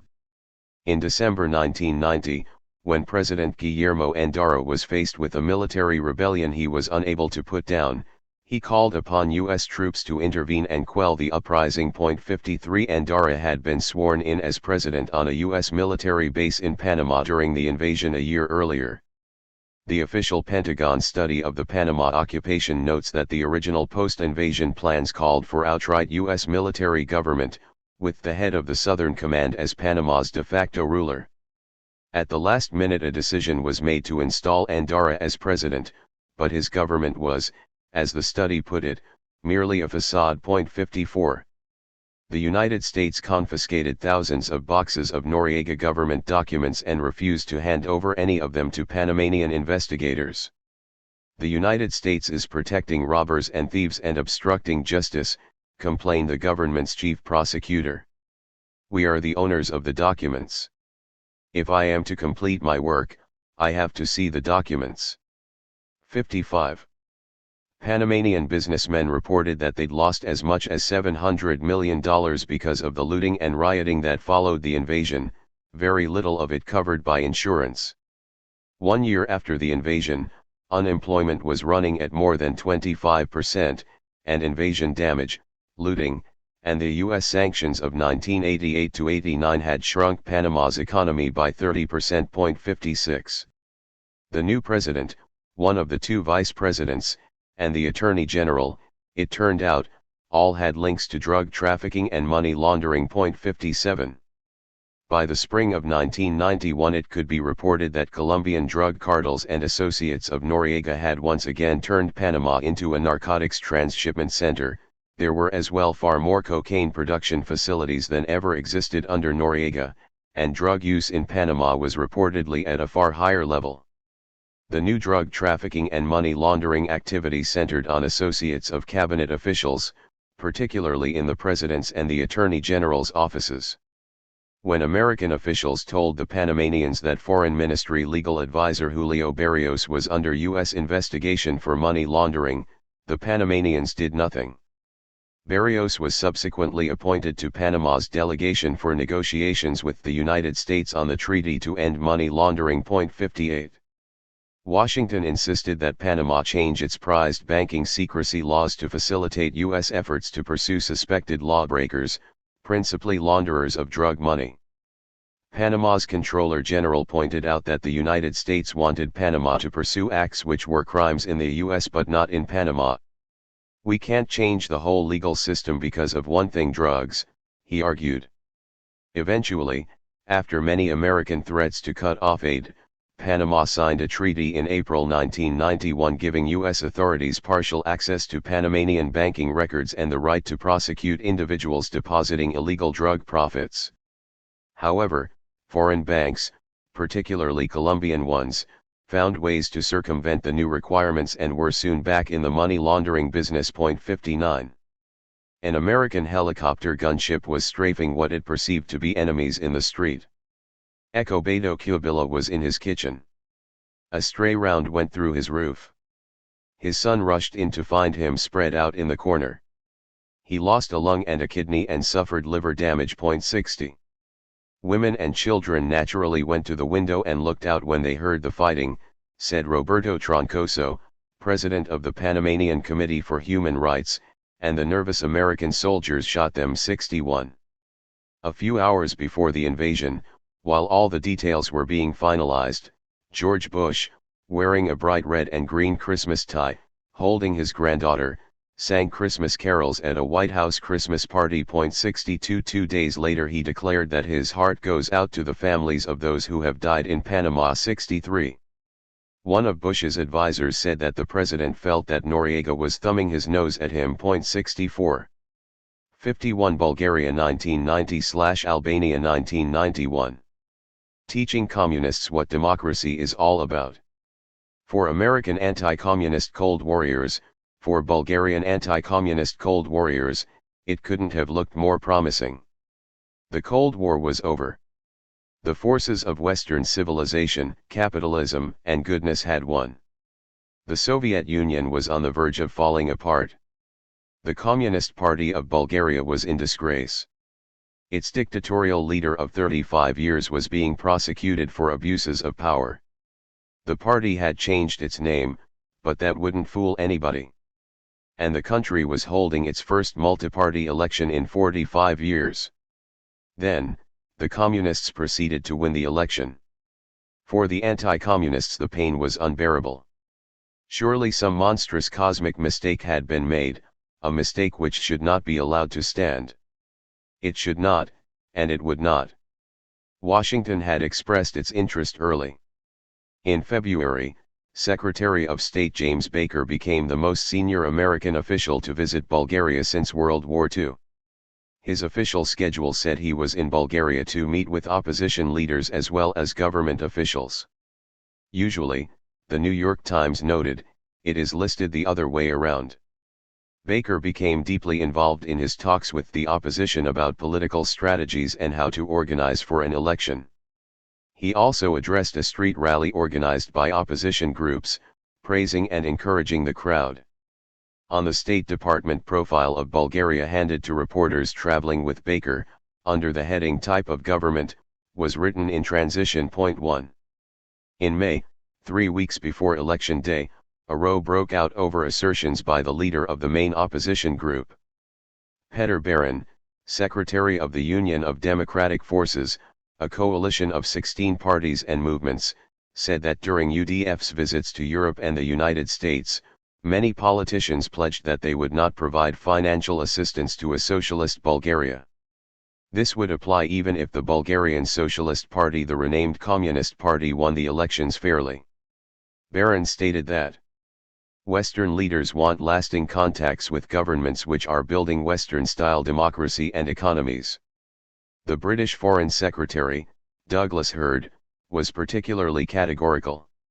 He said he was drawing up a declaration to go before the European community to refuse help for the remaining socialist governments in Eastern Europe. 2. Meanwhile, the National Endowment for Democracy, Washington's specially created stand-in for the CIA, see Nicaragua chapter, with funding in this case primarily from the Agency for International Development, was pouring some $2 million into Bulgaria to influence the outcome of the election, a process the Net calls promoting democracy. This was equivalent to a foreign power injecting more than $50 million into an American electoral campaign.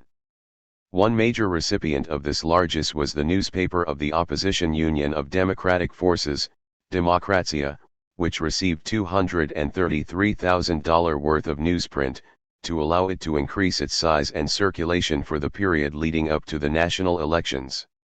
The UDF itself received another $615,000 of American taxpayer money for infrastructure support and party training, material and technical support, and post-electoral assistance for the UDF's party building program. 3. The United States made little attempt to mask its partisanship. On June 9, the day before Election Day, the U.S. ambassador to Bulgaria, Sol Polanski, appeared on the platform of a UDF rally. 4 Polanski, whose early government career involved intelligence research, was a man who had had more than a passing acquaintance with the CIA. Moreover, several days earlier, the State Department had taken the unusual step of publicly criticizing the Bulgarian government for what it called the inequitable distribution of resources for news outlets, especially newsprint for opposition newspapers, as if this was not a fact of life for genuine opposition forces in the United States and every other country in the world. The Bulgarian government responded that the opposition had received newsprint and access to the broadcast outlets in accordance with an agreement between the parties, adding that many of the Socialist Party's advantages, especially its financial reserves, resulted from the party's membership of 1 million, about a ninth of Bulgaria's population. The government had further provided the printing plant to publish the UDF newspaper and had given the opposition coalition the building from which to run its operations. 5. The socialists' lead in the polls in the face of a crumbling economy perplexed the UDF, but the Bulgarian Socialist Party drew most of its support from among pensioners, farm workers, and the industrial workforce, together representing well over half the voting population. 6 These sectors tended to associate the BSP with stability, and the party capitalized on this, pointing to the disastrous results, particularly the unemployment and inflation of shock therapy-free enterprise in Russia. 7. Although the three main parties all proposed moving toward a market economy, the socialists insisted that the changes had to be carefully controlled. How this would be manifested in practice if the BSP were in charge and had to live in an extremely capitalist world, could not be predicted. What was certain, however, was that there was no way a party named Socialist, nay Communist, recently married to the Soviet Union, could win the trust and support of the West. As it turned out, after the second round of voting, the Socialists had won about 47% of the vote and 211 seats in the 400-seat parliament, the Grand National Assembly, to the UDF's 36% and 144 seats. Immediately following the first round, the opposition took to the streets with accusations of fraud, chanting "Socialist Mafia," and "We won't work for the Reds." However, the European election observers had contrary views. "The results will reflect the will of the people," said the leader of a British observer delegation. "If I wanted to fix an election, it would be easier to do it in England than in Bulgaria. If the opposition denounces the results as manipulated, it doesn't fit in with what we've seen," a Council of Europe delegate declared. Another West European observer rejected the opposition claims as sour grapes. 8. Utter rot was the term chosen by a conservative English MP to describe allegations of serious fraud. He asserted that the conduct of the poll was scrupulously fair. There were just minor incidents that were exaggerated. "The opposition appear to be rather bad losers," concluded one Western diplomat. 9. These opinions were shared by the many hundreds of observers, diplomats, and parliamentarians from Western Europe. Nonetheless, most of the American observers were not very happy, saying that fear and intimidation arising from the legacy of 45 years of totalitarian rule had produced psychological pressures on Bulgarian voters. "Off the record, I have real problems with this," said one of the Americans. Asked if his team's report would have been as critical had the opposition won, he replied, "That's a good question." 10. Members of the British Parliamentary Observer Group dismissed reports that voting was marred by intimidation and other malpractices. Most complaints were either trivial or impossible to substantiate, they said. When we asked where intimidation had taken place, it was always in the next village, said Lord Tordov. 11. Before the election, Socialist Prime Minister Lukhanov had called for a coalition with opposition parties if his Bulgarian Socialist Party won the election. "The new government," he said, "needs the broadest possible measure of public support if we are to carry through the necessary changes." 12. Now victorious, he repeated the call for a coalition. But the UDF rejected the offer. 13. There were, however, elements within the BSP which were equally opposed to a coalition. The opposition refused to accept the outcome of the voting. They were at war with the government. Street demonstrations became a daily occurrence as UDF supporters, backed by large numbers of students, built barricades and blocked traffic, and students launched a wave of strikes and sit-ins. Many of the students were acting as part of the Federation of Independent Student Societies, or associations, which had been formed before the election. The chairman of the student group, Aptanas Kirchev, asserted that the organization had documentation on electoral abuses which would shortly be made public. But this does not appear to have taken place. 14. The student movements were amongst the recipients of National Endowment for Democracy grants, to the tune of $100,000 to provide infrastructure support to the Federation of Independent Student Associations of Bulgaria to improve its outreach capacity in preparation for the national elections. The students received faxes, video and copying equipment, loudspeakers, printing equipment and low-cost printing techniques, as well as the help of various Polish advisors, American legal advisors, and other experts, the best that net money could buy. 15. The first victory for the protest movement came on July 6, less than a month after the election, when President Mladenov was forced to resign after a week of protests, including a hunger strike outside of Parliament over his actions during an anti-governmental demonstration the previous December. His resignation came after the UDF released a videotape showing Mladenov talking to his colleagues and appearing to say, "Shouldn't we bring in the tanks?" Said a UDF official of the resignation, "We are rather happy about all this. It has thrown the socialists into chaos." 16. The demonstrations, the protests, the agitation continued on a daily basis during July. A city of freedom consisting of more than 60 tents was set up in the center of Sofia, occupied by people who said they would stay there until all senior Bulgarian politicians who served under the old communist regime were removed. When they were denied what they considered adequate access to the media, the protesters added to their demands the resignation of the head of Bulgarian television. 17. At one point, a huge ceremonial pyre was built in the street in which textbooks from the communist era were burnt, as well as party cards and flags. 18. The next head to fall was that of the Interior Minister, Atanas Smerchev, who resigned in a dispute over the extent to which the questioning of former dictator Todor Zhivkov should be public or behind closed doors.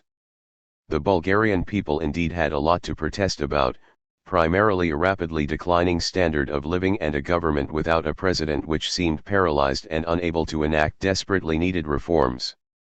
But the question posed by some MPs as thousands of hostile demonstrators surrounded the parliament building during the Smerchev affair was, are we going to be dictated to by the street? The problem, said Prime Minister Lukhanov, is whether parliament is a sovereign body or whether we are going to be forced to make decisions under pressure. His car was attacked as he left the building. 19. Finally, on August 1 the head of the UDF, Chlyugelev, was elected unopposed by parliament as the new president. A few weeks later, another demand of the protesters was met. The government began to remove communist symbols, such as red stars and hammer and sickles, from buildings in Sofia. Yet, 2 days later, the headquarters of the Socialist Party was set afire as 10,000 people swarmed around it. Many of them broke into the building and ransacked it before it wound up a gutted and charred shell. 20. The protest movement in Bulgaria was beginning to feel and smell like the general strike in British Guyana to topple Chedi Jugun in 1962, and the campaign to undermine Salvador Allende in Chile in the early 70s, both operations of the CIA where as soon as one demand was met, newer ones were raised, putting the government virtually under siege, hoping it would overreact, and making normal governing impossible. In Bulgaria, women demonstrated by banging pots and pans to signify the lack of food in the shops. 21 Just as women had dramatically done in Chile, and in Jamaica and Nicaragua as well, where the CIA had also financed anti-government demonstrations. In British Guyana, the Christian anti-communist crusade had come down from the US to spread the gospel and money, and similar groups had set up shop in Jamaica. In Bulgaria in August, representatives of the Free Congress Foundation, an American right-wing organization with lots of money and lots of anti-communist and religious ideology, met with about one-third of the opposition members in parliament and President Jalef's chief political advisor. Jalef himself visited the FCF's Washington office the following month. The FCF, which has received money from the National Endowment for Democracy, at times had visited the Soviet Union and most of the Eastern European countries in 1989 and 1990, imparting good old American know-how in electoral and political techniques and for shaping public policy, as well as holding seminars on the multiple charms of free enterprise. It is not known whether any of the students were aware of the fact that one of the FCF's chief Eastern European program directors, Laszlo Pastor, was a man with genuine Nazi credentials. 22 By October, a group of American financial experts and economists, under the auspices of the U.S. Chamber of Commerce, had drawn up a detailed plan for transforming Bulgaria into a supply-side free market economy, complete with timetables for implementing the plan. President Jalef said he was confident the Bulgarian government would accept virtually all the recommendations, even though the BSP held a majority in parliament. They will be eager to proceed, he said, because otherwise the government will fall. 23. Witnesses and police claimed that Konstantin Trenchev, a fierce anti-communist who was a senior figure in the UDF and the leader of the Podkrepa independent trade union, had called on a group of hardcore demonstrators to storm the BSP building during the fire. He had also called for the dissolution of parliament and presidential rule, tantamount to a coup d'état, declared the Socialist Party. Trenchev went into hiding. 24. Trenchev's Podkrepa union was also being financed by the net $327,000 had been allocated to provide material and technical support to Bulgaria's independent trade union movement Podkrepa and to help Podkrepa organize a voter education campaign for the local elections. There were computers and fax machines, and there were advisors to help the union get organized and gain strength, according to Podkrepa's vice president. The assistance had reached Podkrepa via the Free Trade Union Institute 25, set up by the AFL-CIO in 1977 as the successor to the Free Trade Union Committee, which had been formed in the 1940s to combat left-wing trade unionism in Europe. Both the FTUC and the FTUI had long had an intimate relationship with the CIA. 26. In the first week of November, several hundred students occupied Sofia University once again, demanding now the prosecution, not merely the removal, of leading figures in the former communist regime, as well as the nationalization of the Socialist Party's assets. The Prime Minister's rule was shaky. Lukhanov had threatened to step down unless he gained opposition support in parliament for his program of economic reform. The UDF, on the other hand, was now demanding that it be allowed to dominate a new coalition government, taking the premiership and most key portfolios. Although open to a coalition, the BSP would not agree to surrender the Prime Minister's position. The other cabinet posts, however, were open to negotiation. 27. The movement to topple Lukhanov was accelerating. Thousands marched and called for his resignation. University students held rallies, sit-ins, strikes, and protest fasts, now demanding the publication of the names of all former secret police informers in the university. They proclaimed their complete distrust in the ability of the government to cope with Bulgaria's political and economic crisis, and called for an end to one-party rule, a strange request in light of the desire of Lukhanov to form a coalition government. 28 In June, The Guardian of London had described Lukhanov as Bulgaria's impressive prime minister, a skilled politician who impresses business executives, bankers, and conservative Western politicians, while maintaining popular support at home, even among the opposition. 29. On the 23rd of November, Lukhanov, barely, survived a no-confidence motion, leading the UDF to storm out of parliament, announcing that they would not return for an indefinite period. 3 days later, the Podkrepa labor organization instituted a general strike, albeit not with a majority of the nation's workers. 30. Meanwhile, the student protests continued, although some of their demands had already been partly met. The Socialist Party had agreed to restore to the state 57% of its assets, corresponding to subsidies received from the state budget under the previous regime. And the former party leader, Todor Zhivkov, was already facing trial. Some opposition leaders were not happy with the seemingly boundless student protest movement. UDF leader Petr Baran urged that since Bulgaria had embarked on the road to parliamentary democracy, the students should give democracy a chance and not resort to sit-ins. And a UDF MP added that the socialists should leave the political arena in a legal manner. They should not be forced into doing it through revolution. Student leaders dismissed these remarks out of hand. 31. The end for Andrei Lukhanov came on November 29, as the strike spread to members of the media, and thousands of doctors, nurses and teachers staged demonstrations. He announced that since his proposed economic program had not received the broad support he had asked for, he had decided that it was useless to continue in office. A caretaker coalition would be set up that would lead to new general elections. 32. Throughout the period of protest and turmoil, the United States continued to give financial assistance to various opposition forces and whispered advice on how to apply pressure to the elected leaders. The vice president of the Podkrepa Union, referring to American diplomats, said, "They wanted to help us and have helped with advice and strategy." This solidarity gave rise to hopes of future American aid. Konstantin Trenchev, the head of Podkrepa, apparently out of hiding now, confirmed that opposition activists had been assured of more U.S. assistance if they managed to wrest power from the former communists. 33. These hopes may have had as much to do with naivete as with American support for the UDF. The Bulgarians, like other Eastern Europeans and Soviet citizens, had led very sheltered political and intellectual lives.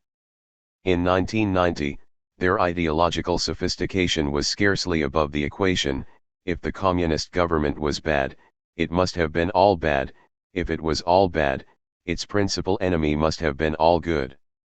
They believed such things as, American government leaders could not stay in office if they lied to the people, and that reports of homelessness and the absence of national health insurance in the United States were just communist propaganda.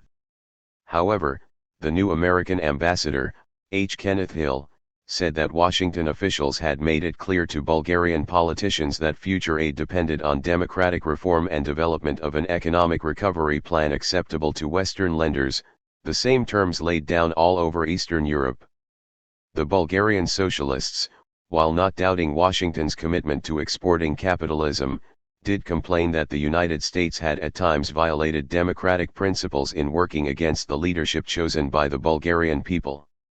One reform-minded socialist government official contended that Americans had reacted to his party's victory as if it represented a failure of U.S. policy. The U.S. government people have not been the most clean, moral defenders of democracy here, he said.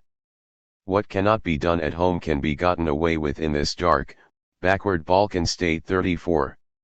In the years since, the Bulgarian people, particularly the students, may have learned something, as the country has gone through the now familiar pattern of freely rising prices, the scrapping of subsidies on basic goods and utilities, shortages of all kinds, and IMF and World Bank demands to tighten the belts even further. Politically, there's been chaos. The UDF came to power in the next elections, with the BSP a very close second, but, due to the failing economy, lost a confidence vote in parliament, saw its entire cabinet resign, then the vice president, who warned that the nation was heading for dictatorship. Finally, in July 1993, protesters prevented the president from entering his office for a month and demanded his resignation. By 1994, we could read in the Los Angeles Times, by their most anti-communist foreign correspondent, "Living conditions are so much worse in the reform era that Bulgarians look back fondly on communism's good old days, when the hand of the state crushed personal freedom but ensured that people were housed, employed, and had enough to eat." 35. But for Washington policymakers, the important thing, the ideological bottom line, was that the Bulgarian Socialist Party could not, and would not, be given the chance to prove that a democratic, socialist-oriented mixed economy could succeed in Eastern Europe while the capitalist model was failing all around it. Nor, apparently, would it be allowed in nearby Albania. On March 31, 1991, a communist government won overwhelming endorsement in elections there. This was followed immediately by 2 months of widespread unrest, including street demonstrations and a general strike lasting 3 weeks, which finally led to the collapse of the new regime by June. 36. The National Endowment for Democracy had been there also, providing $80,000 to the labor movement and $23,000 to support training and civic education programs. 37. 52. Iraq 1990 to 1991. Desert Holocaust.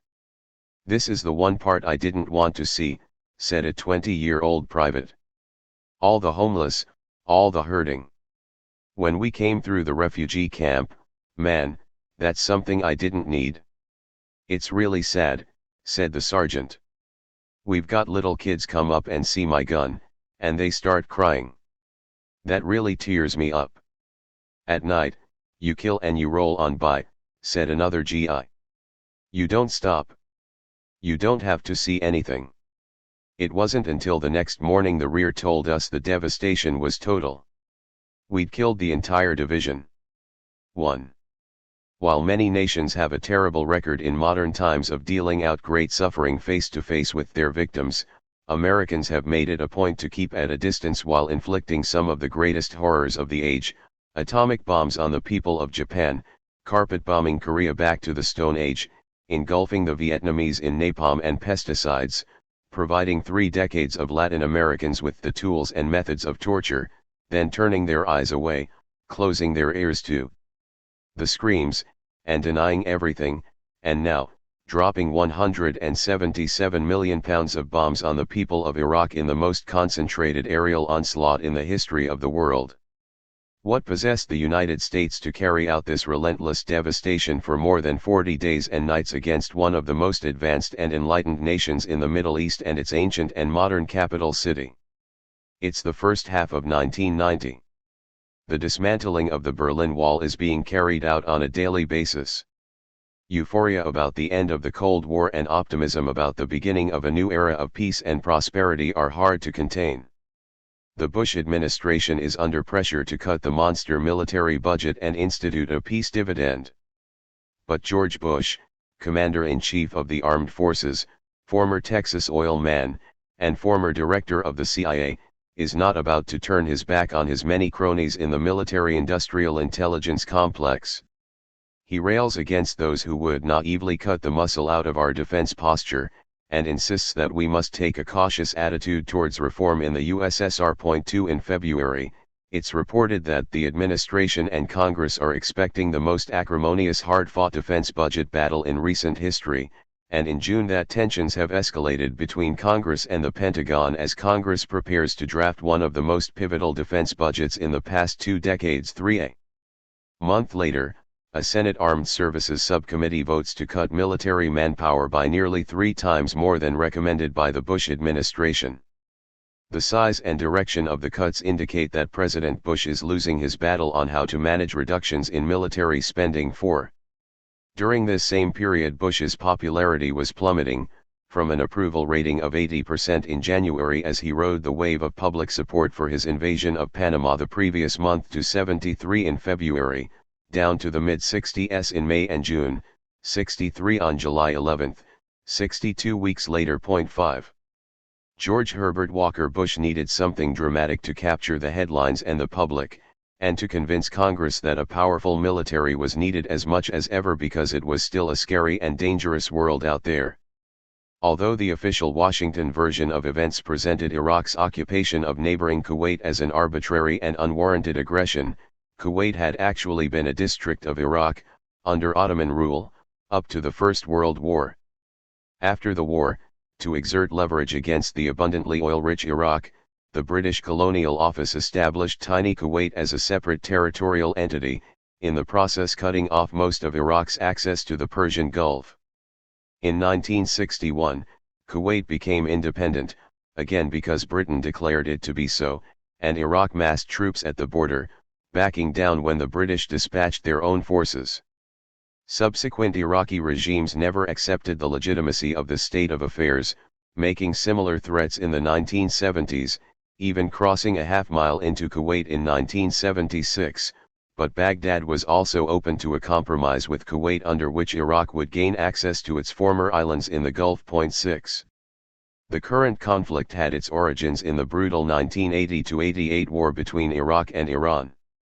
Iraq charged that while it was locked in battle, Kuwait was engaged in stealing $2.4 billion of oil from the Rumaila oil field that ran beneath the vaguely defined Iraq-Kuwait border and was claimed in its entirety by Iraq, that Kuwait had built military and other structures on Iraqi territory, and worst of all, that immediately after the war ended, Kuwait and the United Arab Emirates began to exceed the production quotas established by the Organization of Petroleum Exporting Countries, OPEC, flooding the oil market, and driving prices down.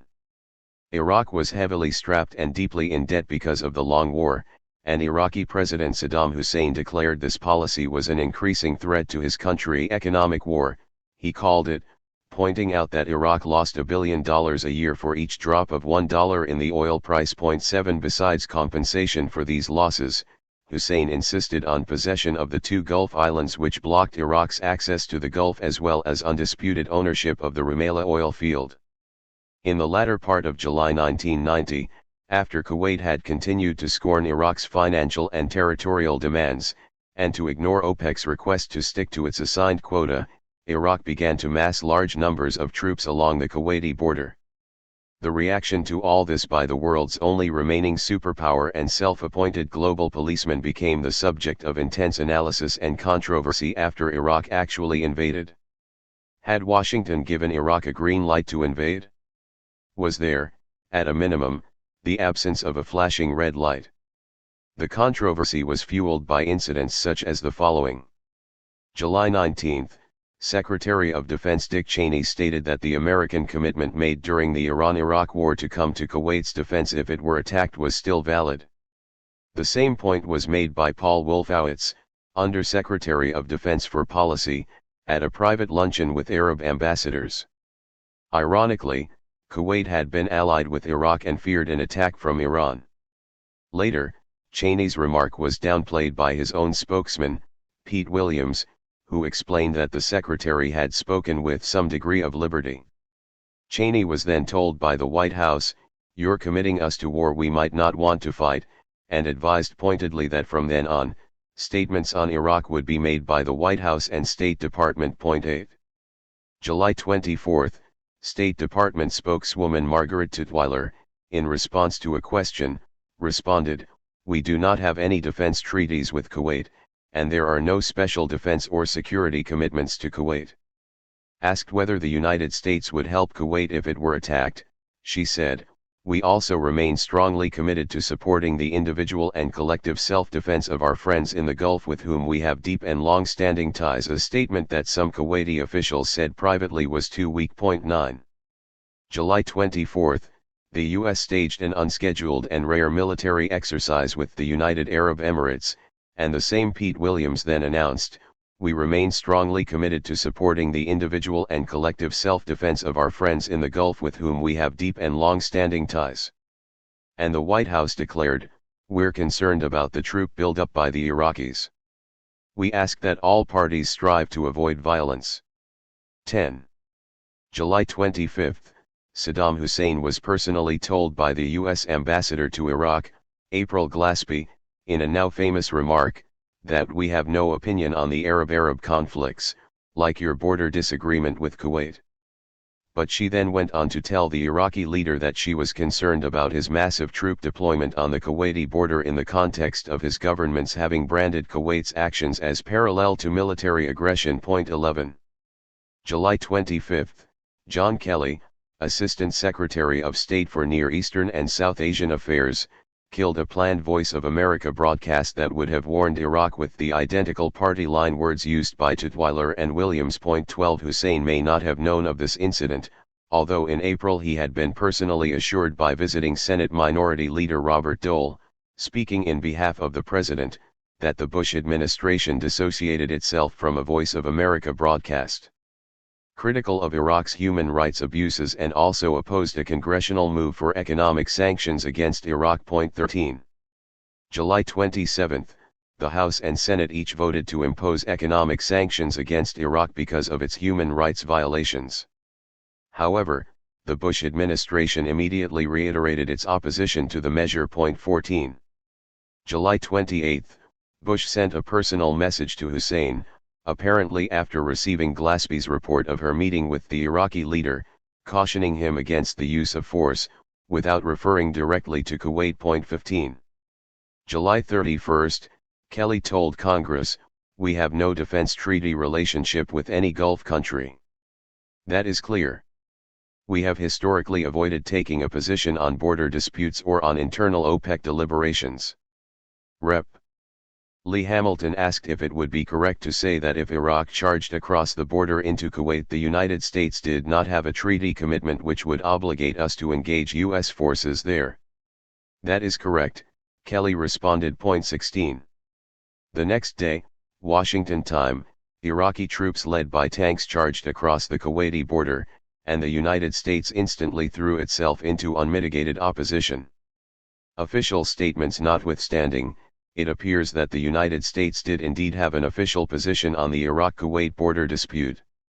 After the invasion, one of the documents the Iraqis found in a Kuwaiti intelligence file was a memorandum concerning a November 1989 meeting between the head of Kuwaiti State Security and CIA Director William Webster, which included the following: "We agreed with the American side that it was important to take advantage of the deteriorating economic situation in Iraq in order to put pressure on that country's government to delineate our common border.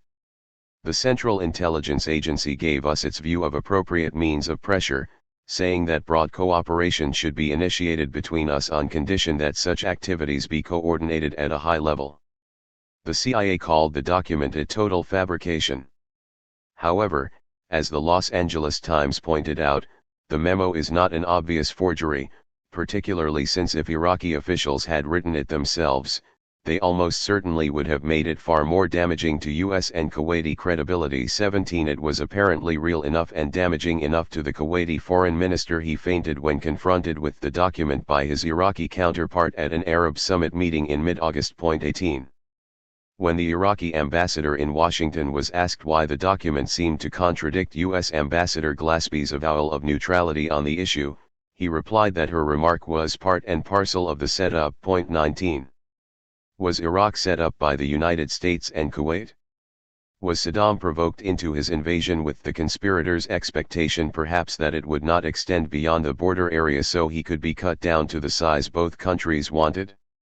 In February 1990, Hussein made a speech before an Arab summit which could certainly have incited, or added impetus to, such a plot.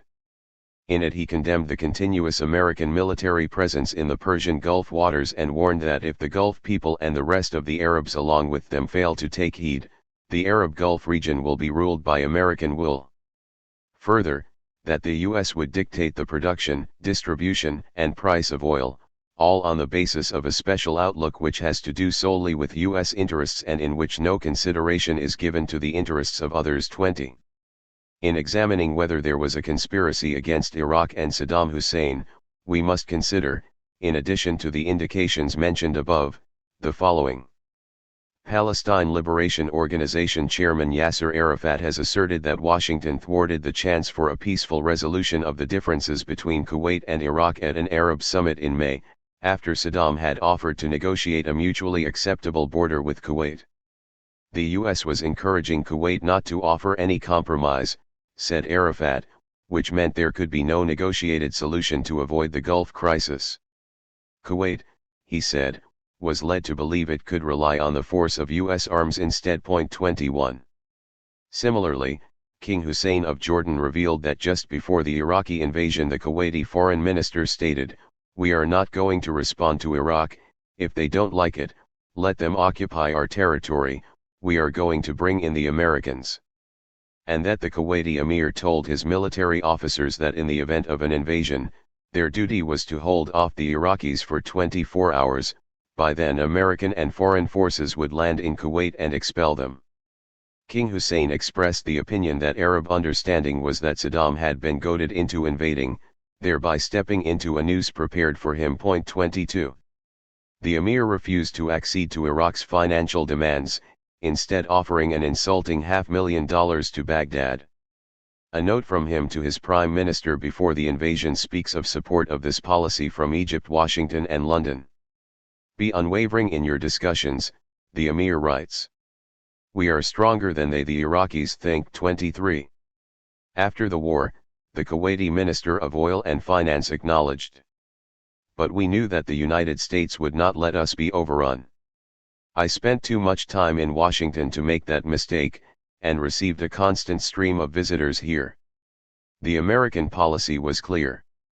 Only Saddam didn't understand it. 24. But we have seen perhaps ample reason why Saddam would fail to understand. Iraqi Foreign Minister Tariq Aziz declared that a sharp drop in the price of oil was something the Kuwaitis, with their vast investment holdings in the West, could easily afford, but which undercut the oil revenues essential to a cash-hungry Baghdad. It was inconceivable, said Aziz, that Kuwait could risk engaging in a conspiracy of such magnitude against a large, strong country such as Iraq, if it were not being supported and protected by a great power, and that power was the United States of America. 25. There is, in fact, no public indication that the United States, despite its very close financial ties, tried to persuade Kuwait to cease any of its provocative actions against Iraq. And neither Washington nor Kuwait seemed terribly concerned about heading off an invasion. In the week prior to the Iraqi attack, intelligence experts were telling the Bush administration with increasing urgency that an invasion of at least a part of Kuwait was likely. These forecasts appear to have evoked little response from government agencies. 26. During this period Bush was personally briefed and told the same by CIA Director William Webster, who showed the president satellite photos of the Iraqi troops massed near the Kuwaiti border. Bush, reportedly, showed little interest. 27. On August 1, the CIA's National Intelligence Officer for Warning, SIC, walked into the offices of the National Security Council's Middle East staff and announced, "This is your final warning. Iraq," he said, "would invade Kuwait by day's end," which they did. This, too, did not produce a rush to action. 28. Lastly, a Kuwaiti diplomat stationed in Iraq before the invasion sent many reports back to his own government warning of an Iraqi invasion. These were ignored as well. His last warning had specified the exact date, Kuwaiti time, of August 2. After the war, when the diplomat held a press conference in Kuwait to discuss the government's ignoring of his warnings, it was broken up by a government minister and several army officers. 29.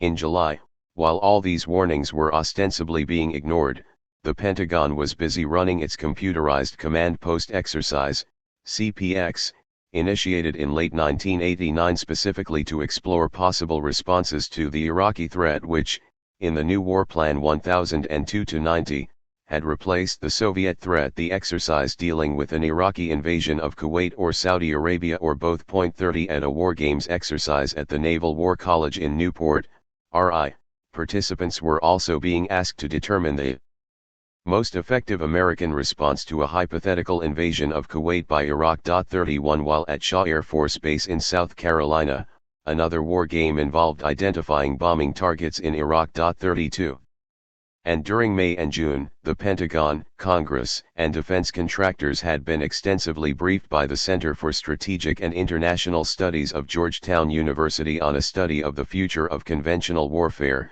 which concluded that the most likely war to erupt requiring an American military response was between Iraq and Kuwait or Saudi Arabia. 33 Another person who seems to have known something in advance was George Shultz, who was Reagan's Secretary of State and then returned to the Bechtel Corp., the multinational construction giant.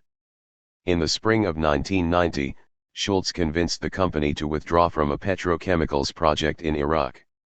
"I said something is going to go very wrong in Iraq and blow up, and if Bechtel were there it would get blown up too.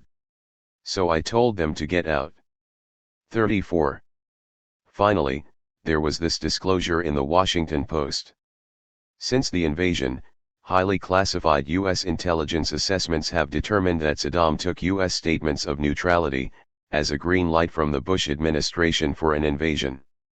One senior Iraqi military official has told the agency CIA that Saddam seemed to be sincerely surprised by the subsequent bellicose reaction. 35 On the other hand, we have the statement from Iraqi Foreign Minister Aziz, who was present at the Glasby-Hussein meeting. "She didn't give a green light, and she didn't mention a red light because the question of our presence in Kuwait was not raised. And we didn't take it as a green light, that if we intervened militarily in Kuwait, the Americans would not react. That was not true. We were expecting an American attack on the morning of the 2nd of August. 36 But one must be skeptical about so casual an attitude toward an American attack." And these remarks, in effect denying that Iraq was played for a sucker, must be considered in light of the Iraqi government's stubborn refusal for some time to admit the harm done to the country by U.S. bombing, and to downplay the number of their casualties. The Bush administration's position was that Iraq's Arab neighbors, particularly Egypt, Saudi Arabia, and Jordan, had urged the United States all along not to say or do anything that might provoke Saddam. Moreover, as Ambassador Glasby emphasized, no one expected Hussein to take all of Kuwait, at most the parts he already claimed, the islands and the oil field. But, of course, Iraq had claimed all of Kuwait for a century. The invasion. When Iraq invaded, the time for mixed signals was over. Whatever devious plan, if any, George Bush may have been operating under, he now took full advantage of this window of opportunity. Within hours, if not minutes, of the border crossing, the United States began mobilizing.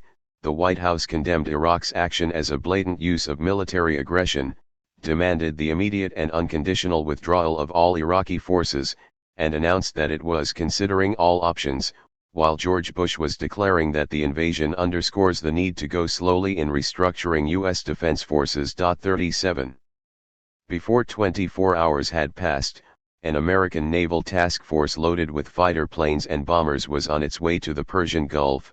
Bush was seeking to enlist world leaders for collective action against Iraq.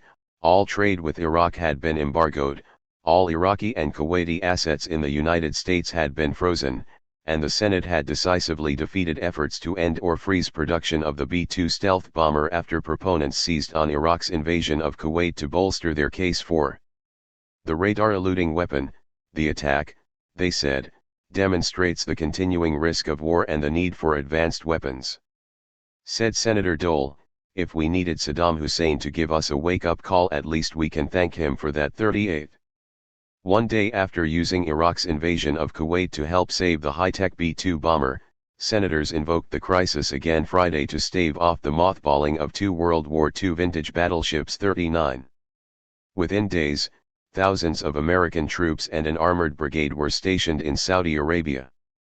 It was given the grand name of Operation Desert Shield, and a heightened appreciation for America's military needs was the prevailing order of the day.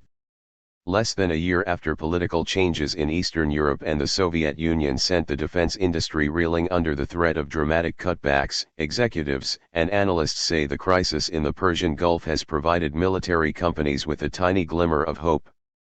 If Iraq does not withdraw and things get messy, it will be good for the industry. You will hear less rhetoric from Washington about the peace dividend, said Michael Lauer, an analyst with Kidder, Peabody & Co. in New York. The possible beneficiaries of the crisis, added the Washington Post, cover the spectrum of companies in the defense industry. 40. By September, James Webb, former Assistant Secretary of Defense and Secretary of the Navy in the Reagan administration, felt moved to speak out. The president should be aware that, while most Americans are laboring very hard to support him, a mood of cynicism is just beneath their veneer of respect. Many are claiming that the buildup is little more than a Pentagon budget drill, designed to preclude cutbacks of an army searching for a mission as bases in NATO begin to disappear. 41. Remarkably, yet another cynical former Assistant Secretary of Defense was heard from. Lawrence Korb wrote that the deployment of troops to Saudi Arabia seems driven more by upcoming budget battles on Capitol Hill than a potential battle against Saddam Hussein. 42. But can anything be too cynical for a congressman stalking re-election? By the beginning of October we could read. The political backdrop of the U.S. military deployment in Saudi Arabia played a significant role in limiting defense cuts in Sunday's budget agreement, halting the military spending free fall that some analysts had predicted 2 months ago, budget aides said. Capitol Hill strategists said that Operation Desert Shield forged a major change in the political climate of the negotiations, forcing lawmakers who had been advocating deep cuts on the defensive. The defense budget compromise would leave not only funding for Operation Desert Shield intact but would spare much of the funding that has been spent each year to prepare for a major Soviet onslaught on Western Europe. 43. Meanwhile, George Bush's approval rating had recovered. The first poll taken in August after the U.S. engagement in the Gulf showed a jump to 74%, up from 60% in late July. However, it seems that the American public needs the rush of a regular patriotic fix to maintain enthusiasm for the man occupying the White House, for by mid-October, due to Bush's extreme obfuscation of why the U.S. was in the Persian Gulf, the rating they granted him was down to 56 since Bush's first month in office.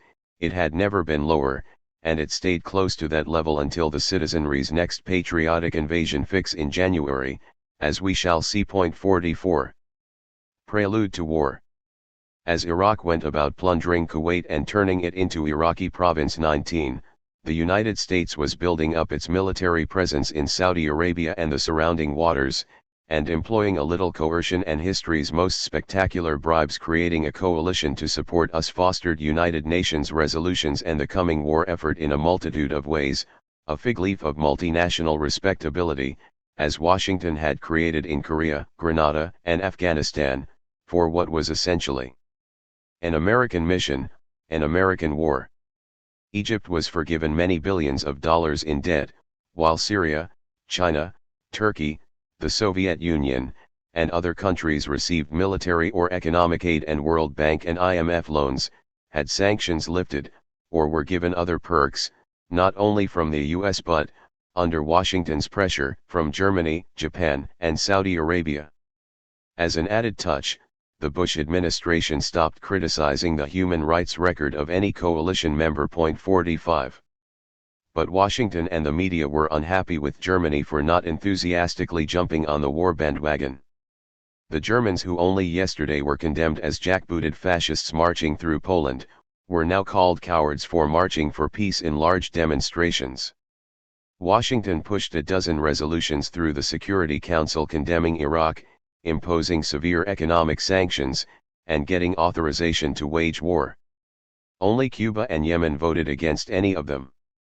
When Yemen's delegate received some applause for his negative vote on the key use of force resolution of November 29, U.S. Secretary of State Baker, who was presiding, said to his delegation, "I hope he enjoyed that applause, because this will turn out to be the most expensive vote he ever cast." The message was relayed to the Yemenis, and within days, the tiny Middle East nation suffered a sharp reduction in U.S. aid. 46. UN Secretary-General Javier Pérez de Cuellar acknowledged that it was not a United Nations war. General Schwarzkopf, commander of the coalition forces, was not wearing a blue helmet. 47. The American control of the United Nations prompted British political commentator Edward Pearce to write that the UN functions like an English medieval parliament, consulted, shown ceremonial courtesy, but mindful of divine prerogative, it mutters and gives assent. 48. The paramount issue in the United States soon became, how long should we wait for the sanctions to work before resorting to direct military force? The administration and its supporters insisted that they were giving Hussein every chance to find a peaceful, face-saving way out of the hole he had dug himself into. But the fact remained that each time President Bush made the Iraqi leader any kind of offer, it was laced with a deep insult, and never offered the slightest recognition that there might be any validity to Iraq's stated grievances. 49. Indeed, Bush had characterized the Iraqi invasion as being without provocation. 50. The president's rhetoric became increasingly caustic and exaggerated. He was putting it on a personal level, demonizing Saddam, as he had done with Noriega, as Reagan had done with Gaddafi, as if these foreigners did not have pride or reason like Americans have. Here's how the Los Angeles Times viewed it. Shortly after Iraq's invasion, Bush carefully compared Iraq's aggression with the German aggression against Poland that launched World War II. But he stopped short of a personal comparison of Iraqi President Saddam Hussein with Adolf Hitler.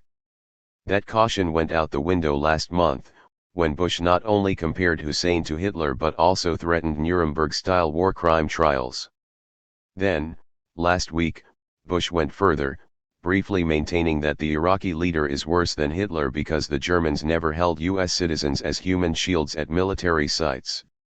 After this trivializing of the Holocaust, Bush went on to warn that any acceptance of uncontrolled aggression could be World War tomorrow. Said one of his own officials, "Got to get his rhetoric under control." 51. Saddam Hussein could not help but soon realize that by seizing all of Kuwait, not to mention sacking and pillaging it, he had bitten off substantially more than he could chew. In early August and again in October, he signaled his willingness to pull Iraqi forces out of the country in return for sole control of the Rumaila oil field, guaranteed access to the Persian Gulf, the lifting of sanctions, and resolution of the oil price/production problem. 52. He also began to release some of the many foreigners who had had the misfortune of being in Iraq or Kuwait at the wrong time. In mid-December the last of them was freed. Earlier that month, Iraq began laying out a new Iraqi-Kuwait border, which might have meant a renunciation of its claim of Kuwait being a part of Iraq, though its meaning was not clear. 53. And in early January, as we shall see, his strongest peace signal was reported. The Bush administration chose to not respond in a positive manner to any of these moves. After Saddam's August offer, the State Department categorically denied it had even been made, then the White House confirmed it. 54. A later congressional summary of the matter stated, "The Iraqis apparently believed that having invaded Kuwait, they would get everyone's attention, negotiate improvements to their economic situation, and pull out. A diplomatic solution satisfactory to the interests of the United States may well have been possible since the earliest days of the invasion. The Bush administration," said the congressional paper, "wanted to avoid seeming in any way to reward the invasion." But a retired Army officer, who was acting as a middleman in the August discussions, concluded afterward that the peace offer was already moving against policy. 55. After a certain point in the American military buildup, could the United States have given peace a chance even if it wanted to? Former Assistant Defense Secretary Lawrence Korb observed in late November that all the components of the defense establishment were pushing to get in on the action, to prove their worth, to prove that there was still a need for them, to assure their continued funding. By mid-January, the United States will have over 400,000 troops in the Gulf. It turned out to be over 500,000 from all 5 armed services. Yes, even the Coast Guard is there. This is about 100,000 more troops than we had in Europe at any time during the Cold War. The army will eventually have 8 divisions on the ground in Saudi Arabia, twice as many as it had in Europe. 2/3 of the entire Marine Corps' combat power will be there. The Navy will deploy 6 of its 14 aircraft carrier battle groups, 2 of its 4 battleships and 1 of its 2 amphibious groups. The Air Force already has fighters from 9 of its 24 active tactical wings, as well as bombers. Even the combat reserves are scheduled to be sent. The reserve lobby recognized that their future funding may be jeopardized if their units do not get involved. Just as every service wants to be involved in the deployment, will not each want a piece of the real action? And would the military high command be able to resist the pressures from each service? Korb wondered. The Navy, which had moved some of its carriers into the narrow and dangerous waters of the Gulf just to be closer to the action. The Marines, who might want to demonstrate the continuing viability of amphibious warfare by staging an assault on the coast. And could the Army lay back while air power carried the day? 56 They couldn't, and it prolonged the war. The US military and President Bush would have their massive show of power, their super high-tech real war games, and no signals from Iraq or any peacenik would be allowed to spoil it. Fortune magazine, in an ingenuous paean to Bush's fortitude, later summed up the period before the war began thusly. The president and his men worked overtime to quash freelance peacemakers in the Arab world, France, and the Soviet Union who threatened to give Saddam a face-saving way out of the box Bush was building. Over and over, Bush repeated the mantra, no negotiations, no deals, no face-saving, no rewards, and specifically, no linkage to a Palestinian peace conference, a point raised by Iraq on several occasions. 57. On November 29, the UN Security Council authorized the use of all necessary means to compel Iraq to vacate Kuwait if it didn't do so by January 15. Over Christmas, we have learned, George Bush pored over every one of the 82 pages of Amnesty International's agonizing report of Iraqi arrests, rape, and torture in Kuwait. After the holiday, he told his staff that his conscience was clear, it's black and white, good versus evil. The man has to be stopped. 58. It's not reported whether Bush ever read any of Amnesty's many reports of the period on the equally repulsive violations of human rights and the human spirit perpetrated by Washington's allies in Guatemala, El Salvador, Afghanistan, Angola, and Nicaragua. If he did, the literature apparently had little effect, for he continued to support these forces. Amnesty had also been reporting about Iraq's extreme brutality for more than a decade, and only a few months before the August invasion had testified about these abuses before the Senate, but none of this had filled George Bush with righteous indignation. As the January 15 deadline neared, the world held its breath. Was it possible that in 5.5 months no way could have been found to avoid inflicting another ghastly war upon this sad planet? On the 11th, Arab diplomats at the UN said that they had received reports from Algeria, Jordan, and Yemen, all on close terms with Iraq, that Saddam planned an initiative soon after the 15th that would express his willingness in principle to pull out of Kuwait in return for international guarantees that Iraq would not be attacked, an international conference to address Palestinian grievances, and negotiations on disputes between Iraq and Kuwait. The Iraqi leader, the diplomats said, wanted to wait a day or two after the deadline had passed to demonstrate that he had not been intimidated. For the United States, with 500,000 troops poised for battle in Saudi Arabia, this was unacceptable. Saddam Hussein will pass the brink at midnight, January 15, said Secretary of State Baker, and could not expect to save himself by offering to pull out of Kuwait after that time. 59. The multiple explanations of George Bush. Our jobs, our way of life, our own freedom, and the freedom of friendly countries around the world will suffer if control of the world's great oil reserves fell in the hands of that one man, Saddam Hussein. 60. Thus spake George Herbert Walker Bush to the people of America. As Theodore Draper observed, these reasons were both mundane and implausible. That jobs should have been mentioned first suggested that Bush, as in a domestic political campaign, sought primarily to appeal to the voter's pocketbook. It was, however, a peculiarly crass reason to go to war, if it came to that, halfway around the world. 61. During the entire lengthy build-up to the war, during the war, after the war, no one was sure they understood why Bush had intervened in the Persian Gulf, and then taken the United States into war. Congressmen, journalists, editors, plain citizens kept asking, almost pleading at times, for the president to clearly and unambiguously explain his motivations, and without contradicting what he had said the previous week. Economists and think tank intellectuals found it professionally awkward to admit their uncertainty, and thus wound up writing lots of authoritative-sounding mumbo-jumbo. The prevailing bewilderment prompted the Wall Street Journal to assemble a group of voters to discuss the issues. They are confused about what's happening and are crying out for more information, reported the newspaper about the participants. And they are unsettled by the perception that Mr. Bush seems to be switching his reasoning day to day. Said one participant, so far it's been like David Letterman's top 10 reasons for being there. There's a different story every week or so. 62. Taking place in the Persian Gulf, as it all did, of course lent itself to the belief that the liquid gold had a lot, if not everything, to do with the conflict. This, however, is a thesis which cannot be supported by the immediate circumstances.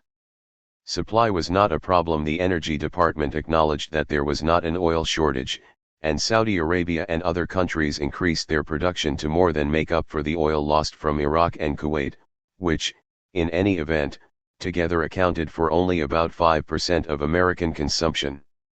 There was a whole world ready to supply more oil, from Mexico to Russia, as well as large untapped American sources. This indicates the difficulties faced by any single producer, Hussein or anyone else who might try to control or dominate the market, which in turn raises the question, what would such a country do with all the oil? Drink it? By December it was reported that OPEC is pumping oil at the highest levels since early summer, and unless a war in the Middle East disrupts supplies, there's a prospect again of an oil glut and sharply lower prices. 63. As to the price of oil, did oilmen George Bush and James Baker and the depressed American oil states want it to go up or down? A case could be made for either hypothesis. In January 1990 the U.S. had secretly urged Saddam to try to raise the OPEC oil price to $25 a barrel, 64. And how easily could Washington control it either way in a chaotic situation? As it is, oil prices fluctuate on a regular basis, often sharply between 1984 and 1986. For example, the price of a barrel of oil fell from around $30 to less than $10, despite the ongoing Iraq-Iran war which cut into the production of both countries. However, this analysis of the immediate circumstances does not take into consideration the formidable and continual influence of the mystique of oil upon the thinking of American policymakers. If Bush was looking for a crisis to impress upon the congressional mind the enduring danger of the world we live in, then getting involved in a conflict between two major oil-producing countries would certainly generate the desired effect much more readily than if he had seized upon Bolivia attacking Paraguay, or Ghana occupying Ivory Coast. The president's remark about the American way of life and everyone's freedom reflects the life and death seriousness that he and other policymakers publicly ascribe to oil. What these men really believe and feel in each instance is something we are not privy to. Earlier in the year, CIA Director William Webster had told Congress that oil will continue to have a major impact on U.S. interests because Western dependence on Persian Gulf oil will rise dramatically in the next decade, while General Schwarzkopf, who had lifelong ties to the Middle East, testified. Mideast oil is the West's lifeblood. It fuels us today, and being 77% of the free world's proven oil reserves, is going to fuel us when the rest of the world has run dry. It is estimated that within 20 to 40 years the U.S. will have virtually depleted its economically available oil reserves, while the Persian Gulf region will still have at least 100 years of proven oil reserves. 65. It was actually 69% at the time, and since the Soviet Union has joined the free world, it's even less. 66. It should also be noted that the good general's prediction for the U.S. is rather speculative, and that the term economically available is a reference to the fact that U.S. domestic oil reserves are more costly to exploit than those in the Gulf. But this only makes it a profit problem, not an oil supply problem. Moreover, the vast potential residing in alternative energy sources must be included in the equation. At this time, the United States, seemingly in a panic about danger to the Gulf oil supply, was receiving about 11% of its oil from the region, while Japan, which got 62% of its oil, and Europe, which got 27% from there, were hardly stirred up at all, except for Margaret Thatcher, who foamed at the mouth when it came to Saddam and former colony Iraq. 67 Germany's figure was about 35%, yet both Bonn and Tokyo had to have their arms twisted by Washington to support the war effort. The two countries may, in fact, have been leery about helping the United States acquire greater influence and control over the region's oil. Official Washington's embrace of the oil mystique has given rise to a long-standing policy, expressed as follows by political analyst Noam Chomsky. It's been a leading, driving doctrine of U.S. foreign policy since the 1940s that the vast and unparalleled energy resources of the Gulf region will be effectively dominated by the United States and its clients, and, crucially, that no independent, indigenous force will be permitted to have a substantial influence on the administration of oil production and price. 68. This has not always meant the use of force. In 1973, when OPEC, led by Saudi Arabia, used substantial price increases and an oil boycott in an attempt to force Washington to influence Israel into withdrawing from its recently occupied territories, the United States did not launch, or even threaten, an invasion. The matter was resolved through extensive diplomacy without a shot being fired. What saved the OPEC states from a violent fate may have been the combination of the Vietnam War still hanging heavy in the air in Washington, and the Nixon administration on the verge of being swallowed up by Watergate. In addition to issuing several dire warnings early on about the invasion's severe economic consequences for the United States, which never came to pass, Bush warned of an even worse fate if Iraq took over Saudi Arabia. The danger to Saudi Arabia explanation was a non-starter. Iraq never had any designs on Saudi Arabia, as a simple look at a map makes clear.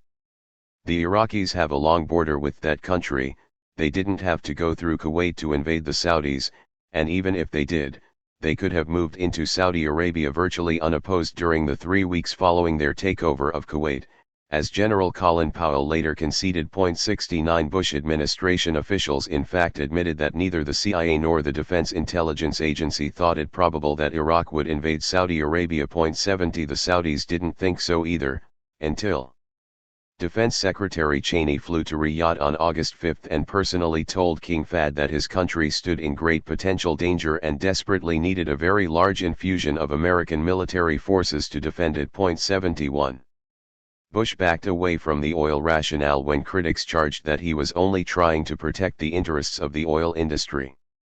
In October, he was interrupted while making a speech by some people calling out, "Mr. President, bring our troops home from Saudi Arabia. No blood for oil." To which George Bush replied as the hecklers were hustled out, "You know, some people never get the word. The fight isn't about oil. The fight is about naked aggression that we will not stand." A month later, if not sooner, the president again began to play the oil card, tying America's economic security to that of Saudi Arabia.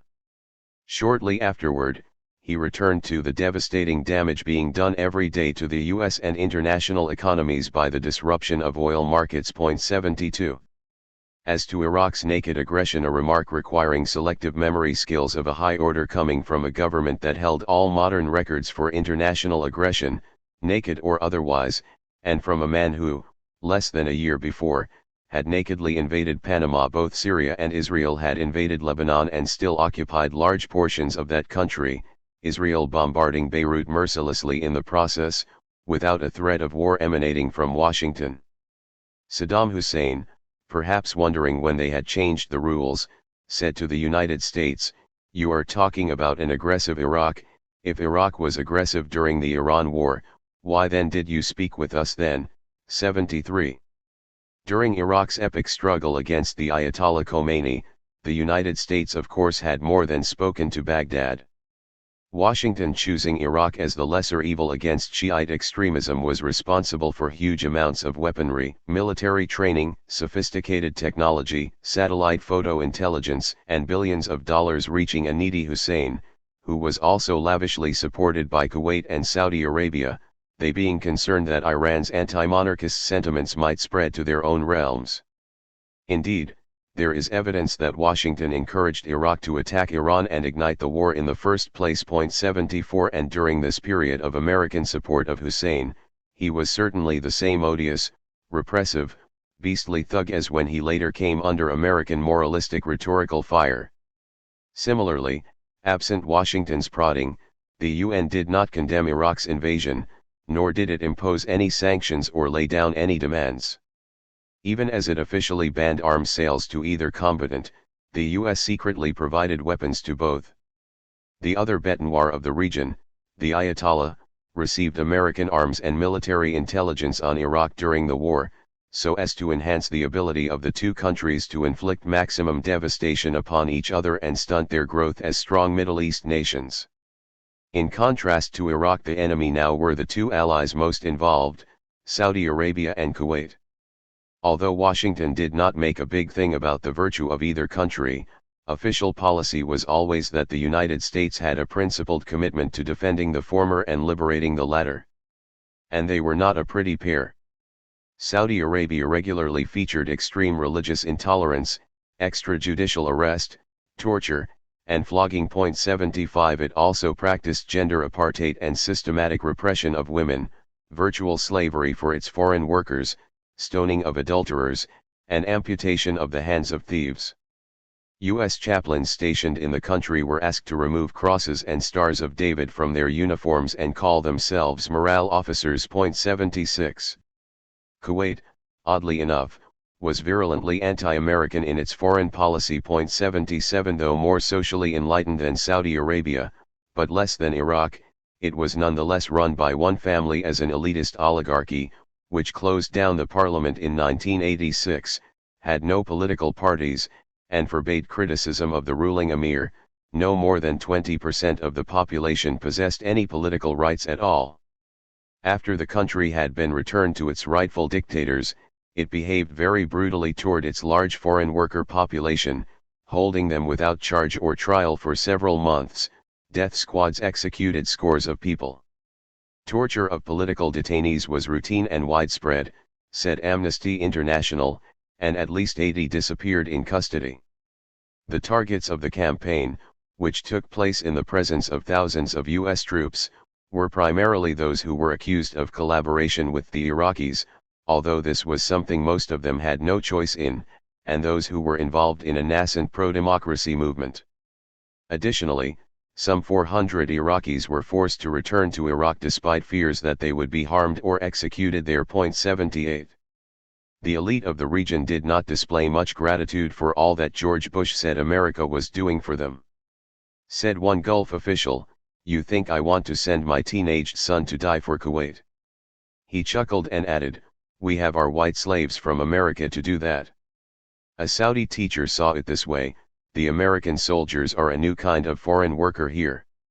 We have Pakistanis driving taxis and now we have Americans defending us. Explaining the absence of expressed gratitude on the part of Gulf leaders, a Yemeni diplomat said, "A lot of the Gulf rulers simply do not feel that they have to thank the people they've hired to do their fighting for them." 79 Apart from anything else, people in the Arab world were very sensitive about the killing of Muslims and Arabs by foreigners, as well as foreign military presence on Arab soil, a reminder of a century of Western, white colonialism.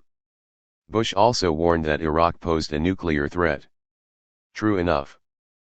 But so did the United States, France, Israel, and every other country that already had nuclear weapons.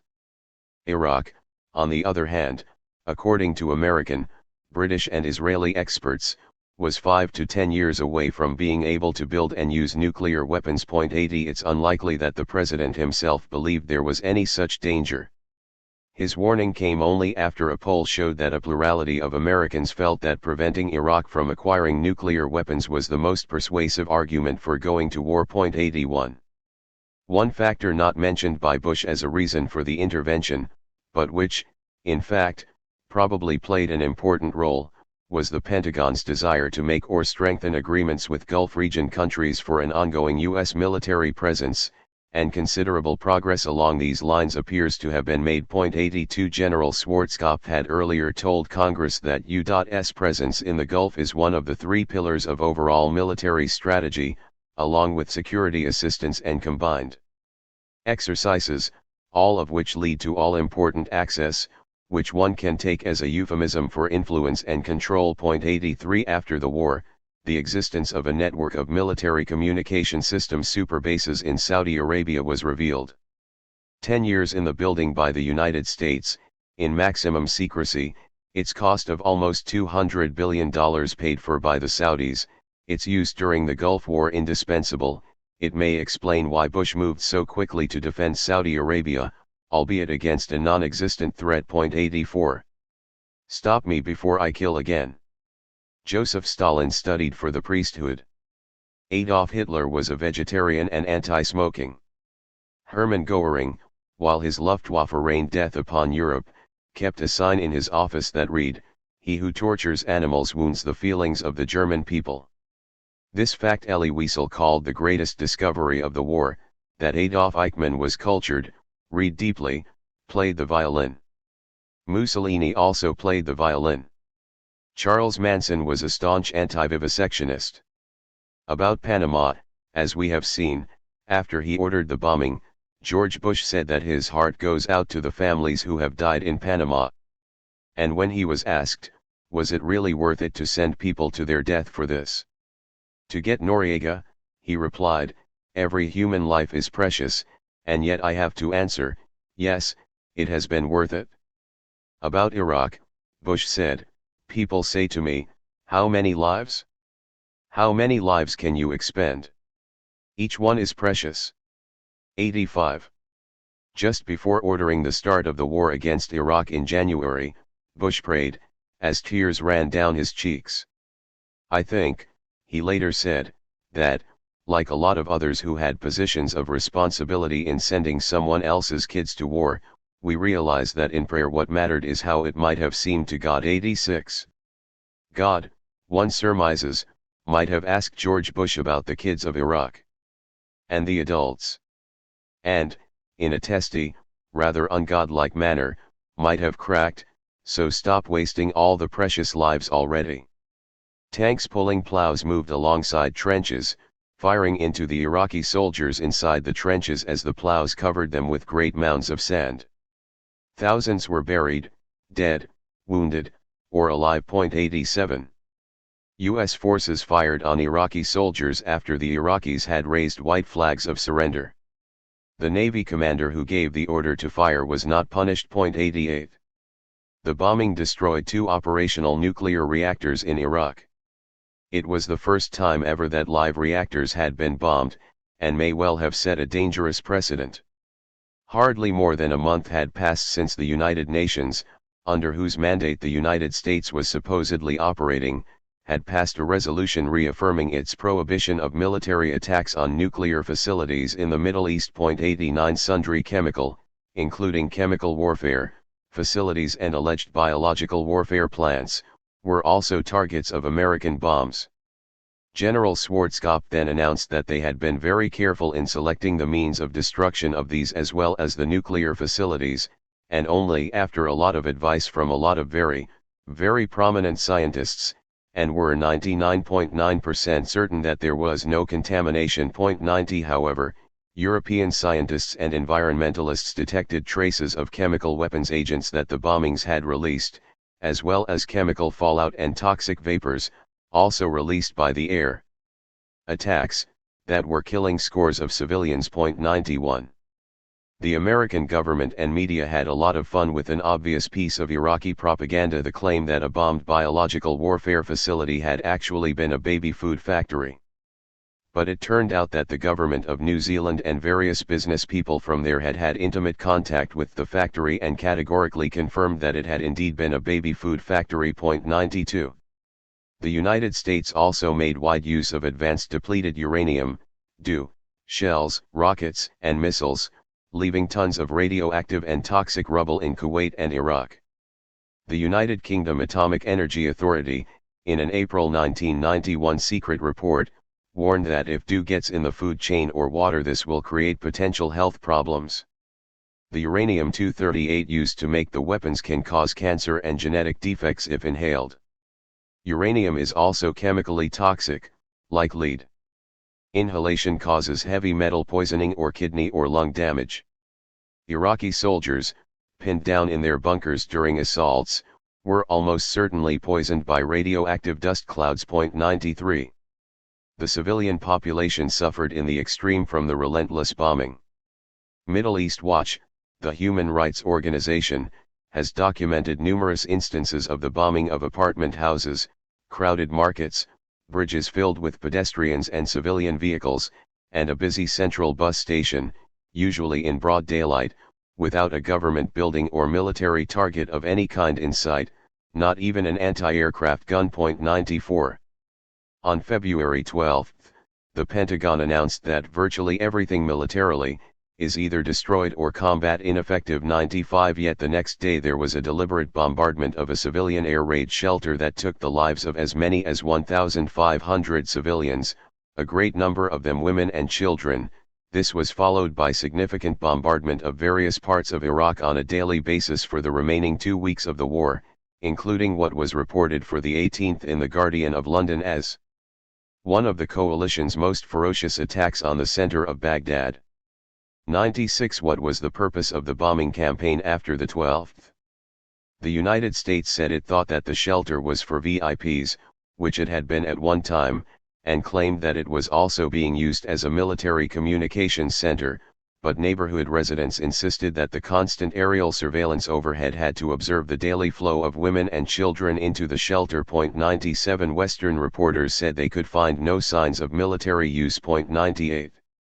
An American journalist in Jordan who viewed unedited videotape footage of the disaster, which the American public never saw, wrote, "They showed scenes of incredible carnage. Nearly all the bodies were charred into blackness, in some cases the heat had been so great that entire limbs were burned off. Rescue workers collapsed in grief, dropping corpses, some rescuers vomited from the stench of the still smoldering bodies." 99. Said White House spokesman Marlin Fitzwater after the bombing of the shelter, "It was a military target. We don't know why civilians were at this location, but we do know that Saddam Hussein does not share our value in the sanctity of life."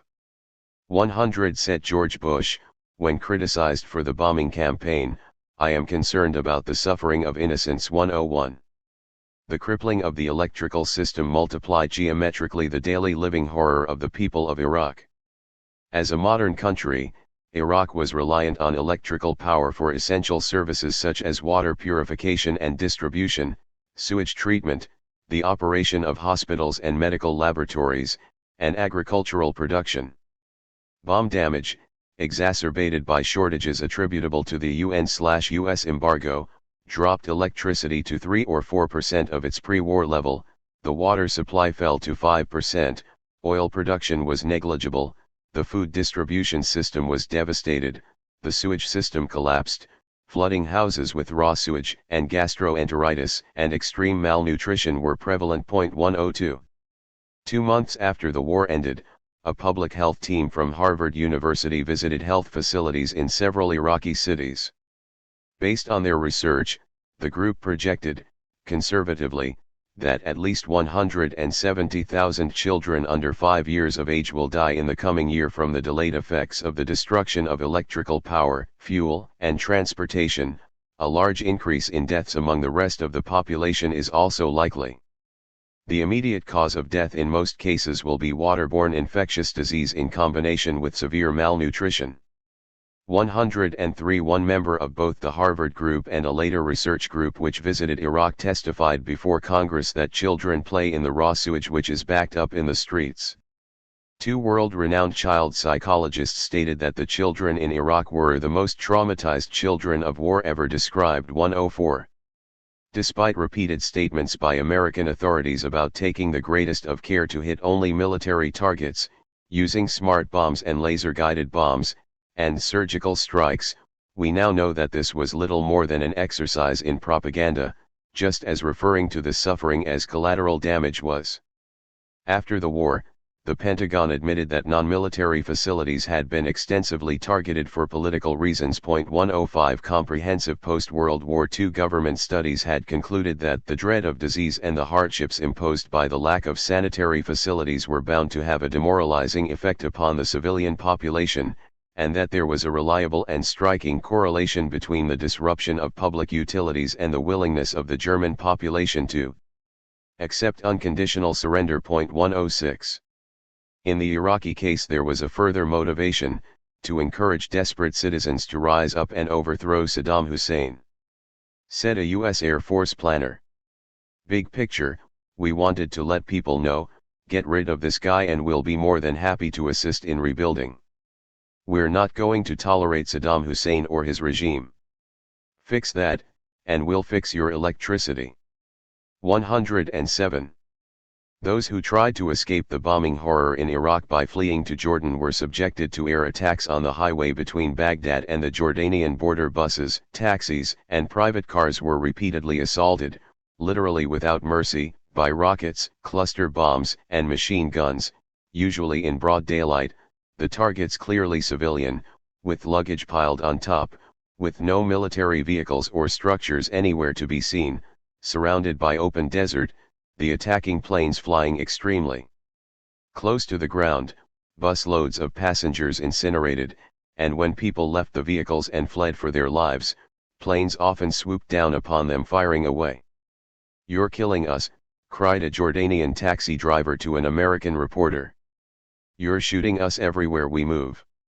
Whenever they see a car or truck, the planes dive out of the sky and chase us. They don't care who we are or what we are. They just shoot. His cry was repeated by hundreds of others. The U.S. military, it appears, felt that any vehicle, including those filled with families, might be a cover for carrying military fuel or other war material, some perhaps related to Scud missiles, and even carrying civilian fuel was a violation of the embargo. 108. At the very end, when the hungry, wounded, sick, exhausted, disoriented, demoralized, ragged, sometimes barefoot Iraqi army, which had scarcely shown any desire to fight, left Kuwait and headed toward Basra in southern Iraq, Saddam tried to salvage a pathetic scrap of dignity by announcing that his army was withdrawing because of special circumstances. But even this was too much for George Bush to grant. "Saddam's most recent speech is an outrage," declared the president, forcefully. "He is not withdrawing. His defeated forces are retreating. He is trying to claim victory in the midst of a rout. This could not be permitted." Thus it was that American air power in all its majesty swept down upon the road to Basra, bombing, rocketing, strafing everything that moved in the long column of Iraqi military and civilian vehicles, troops, and refugees. The nice, God-fearing, wholesome American GIs, soon to be welcomed as heroes at home, had a ball. We toasted him. We hit the jackpot. A turkey shoot. This morning was bumper to bumper. It was the road to Daytona Beach at spring break, and spring break's over. Again and again, as loudspeakers on the Carrier Ranger blared Rossini's William Tell Overture, the rousing theme song of the Lone Ranger, one strike force after another took off with their load of missiles and anti-tank and anti-personnel rockeye cluster bombs, which explode into a deadly rain of armor-piercing bomblets. Land-based B-52s joined in with 1,000-pound bombs. It's not going to take too many more days until there's nothing left of them. Shooting fish in a barrel.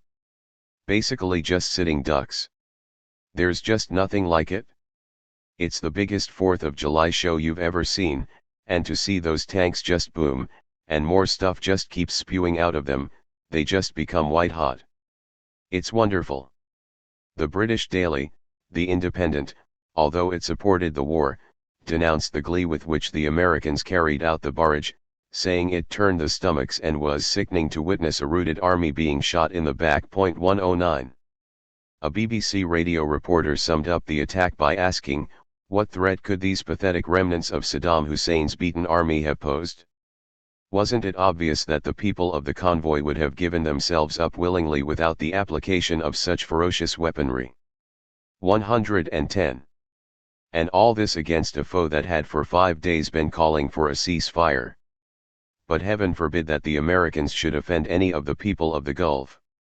Thus it was that GIs were taught things like never to use their left hand when offering food or drink, for that hand is traditionally reserved for sanitary functions, and the proper way to beckon an Arab with one's hand and fingers, so as not to confuse it with beckoning a dog. 111. We also have the story of the American pilot who, during an earlier bombing operation, stuffed into his identification packet a $20 bill and a note written in Arabic, Farsi, Turkish, and English. It said, "I am an American and do not speak your language. I bear no malice toward your people." Then he was off, roaring through the skies toward Iraq with his payload of bombs. 112. Did the GIs bear any malice toward their female soldiers in arms? One post-war study found that more than half the women who served in the Gulf War felt that they had been sexually harassed verbally, while 8%, almost 3,000, had been the objects of attempted or completed sexual assaults. 113. And immediately after George Bush ordered the bombing to begin, his rating with the American people jumped for joy, an 82% approval rating, the highest ever in his 2 years in office, higher even than after his invasion of Panama. 114. One journalist later noted, 1 minute of nightly truth on this popular war would have changed American public opinion. If for just 60 seconds the 6 o'clock Monday news had shown 5,000 Iraqi soldiers with hideous phosphorus burns that alter human anatomy, followed by 60 seconds Tuesday night of the slaughter at the Baghdad bomb shelter. What if on Wednesday Americans had seen 10,000 Iraqi soldiers incinerated by American high-tech weapons? 115. Ever since the Iraqi invasion in August, and despite the many confusing soundbites and heavy rhetoric emanating from the White House, one thing seemed clear enough: if Iraq agreed to withdraw from Kuwait, military attacks against it would not take place, or would cease, whatever other punishment or sanctions might continue. Thus, it seemed like a ray of hope, however late, when the Soviet Union succeeded on 21–22 February 1991 in getting Iraq to agree to withdraw completely the day after a ceasefire of all military operations went into effect. The agreement came with specified timetables and monitoring. 116. George Bush refused to offer a ceasefire, per se. He could not even bring himself to mention the word in his replies. All he would say was that the retreating Iraqi forces would not be attacked, which turned out to be untrue, and that the coalition will exercise restraint.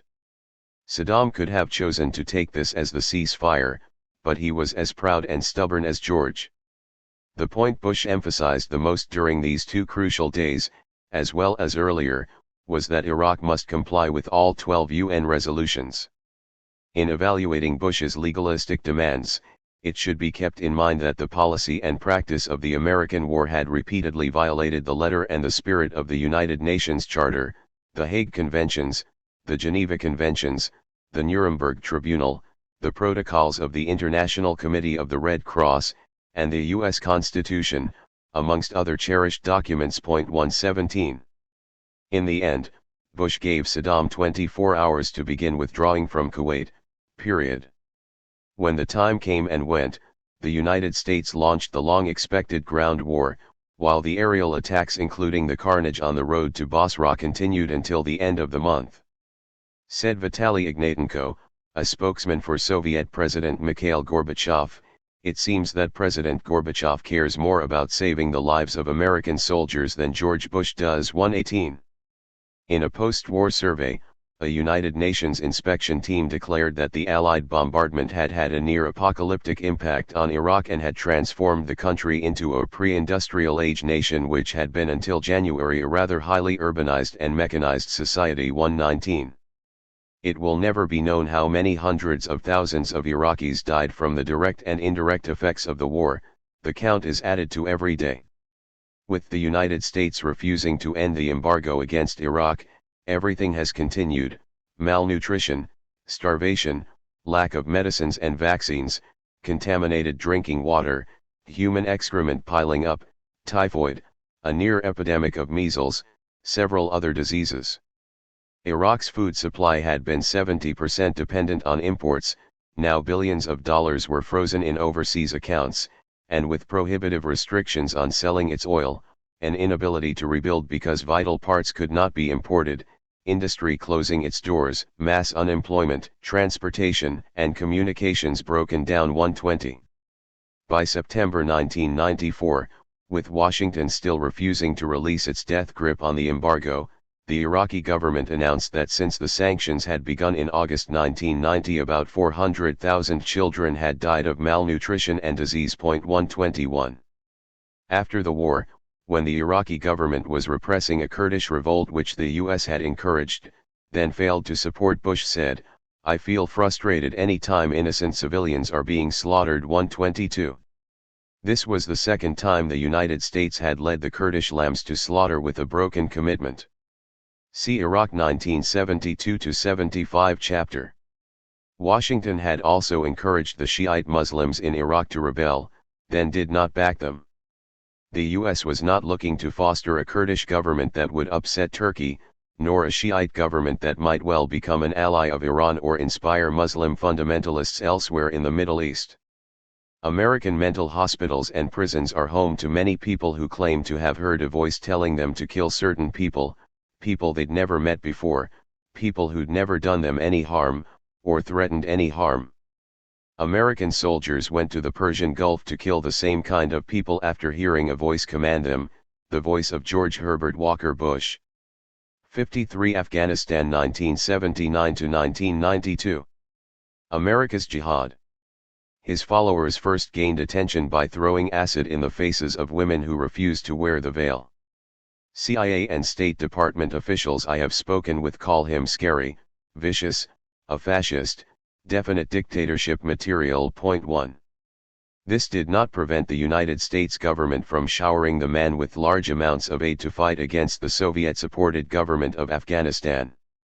His name was Gulbuddin Hekmatyar. He was the head of the Islamic Party and he hated the United States almost as much as he hated the Russians. His followers screamed death to America along with death to the Soviet Union, only the Russians were not showering him with large amounts of aid. 2.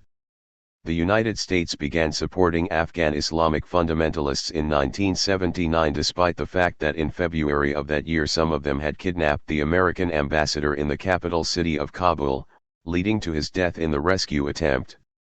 The support continued even after their brother Islamic fundamentalists in next-door Iran seized the U.S. Embassy in Tehran in November and held 55 Americans hostage for over a year. Hekmatyar and his colleagues were, after all, in battle against the Soviet evil empire. He was thus an important member of those forces Ronald Reagan called freedom fighters. On April 27, 1978, a coup staged by the People's Democratic Party, PDP, overthrew the government of Mohammed Daoud. Daoud, 5 years earlier, had overthrown the monarchy and established a republic, although he himself was a member of the royal family. He had been supported by the left in this endeavor, but it turned out that Daoud's royal blood was thicker than his progressive water. When the Daoud regime had a PDP leader killed, arrested the rest of the leadership, and purged hundreds of suspected party sympathizers from government posts, the PDP, aided by its supporters in the army, revolted and took power. Afghanistan was a backward nation, a life expectancy of about 40, infant mortality of at least 25%, absolutely primitive sanitation, widespread malnutrition, illiteracy of more than 90%, very few highways, not 1 mile of railway, most people living in nomadic tribes or as impoverished farmers in mud villages, identifying more with ethnic groups than with a larger political concept, a life scarcely different from many centuries earlier. Reform with a socialist bent was the new government's ambition, land reform, while still retaining private property, controls on prices and profits, and strengthening of the public sector, as well as separation of church and state, eradication of illiteracy, legalization of trade unions, and the emancipation of women in a land almost entirely Muslim. Afghanistan's thousand-mile border with the Soviet Union had always produced a special relationship. Even while it was a monarchy, the country had been under the strong influence of its powerful northern neighbor, which had long been its largest trading partner, aid donor, and military supplier. But the country had never been gobbled up by the Soviets, a fact that perhaps lends credence to the oft-repeated Soviet claim that their hegemony over Eastern Europe was only to create a buffer between themselves and the frequently invading West. Nevertheless, for decades Washington and the Shah of Iran tried to pressure and bribe Afghanistan in order to roll back Russian influence in the country. During the Daoud regime, Iran, encouraged by the United States, sought to replace the Soviet Union as Kabul's biggest donor with a $2 billion economic aid agreement, and urged Afghanistan to join the Regional Cooperation for Development, which consisted of Iran, Pakistan, and Turkey. This organization was attacked by the Soviet Union and its friends in Afghanistan as being a branch of CENTO, the 1950s regional security pact that was part of the U.S. policy of containment of the Soviet Union. At the same time, Iran's infamous secret police, Savak, was busy fingering suspected communist sympathizers in the Afghan government and military. In September 1975, prodded by Iran, which was conditioning its aid on such policies, Daoud dismissed 40 Soviet-trained military officers and moved to reduce future Afghan dependence on officer training in the USSR by initiating training arrangements with India and Egypt. Most important, in Soviet eyes, Daoud gradually broke off his alliance with the PDP, announcing that he would start his own party and ban all other political activity under a projected new constitution. 3.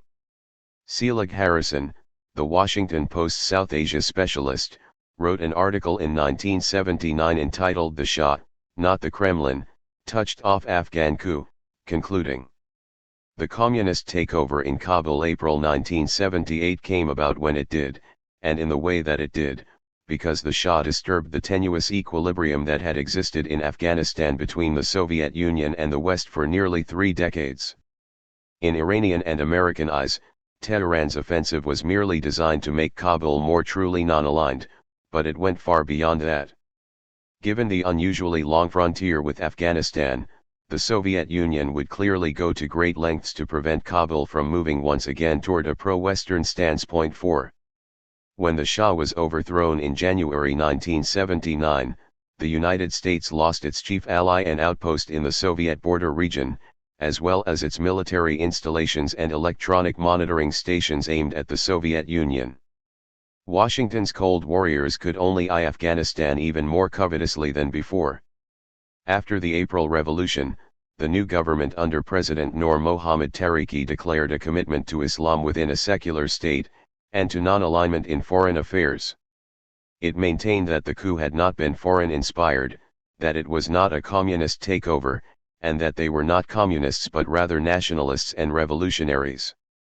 No official or traditional communist party had ever existed in Afghanistan, 5. But because of its radical reform program, its class struggle and anti-imperialist type rhetoric, its support of all the usual suspects, Cuba, North Korea, etc., its signing of a friendship treaty and other cooperative agreements with the Soviet Union, and an increased presence in the country of Soviet civilian and military advisors, though probably less than the US had in Iran at the time, it was labeled communist by the world's media and by its domestic opponents.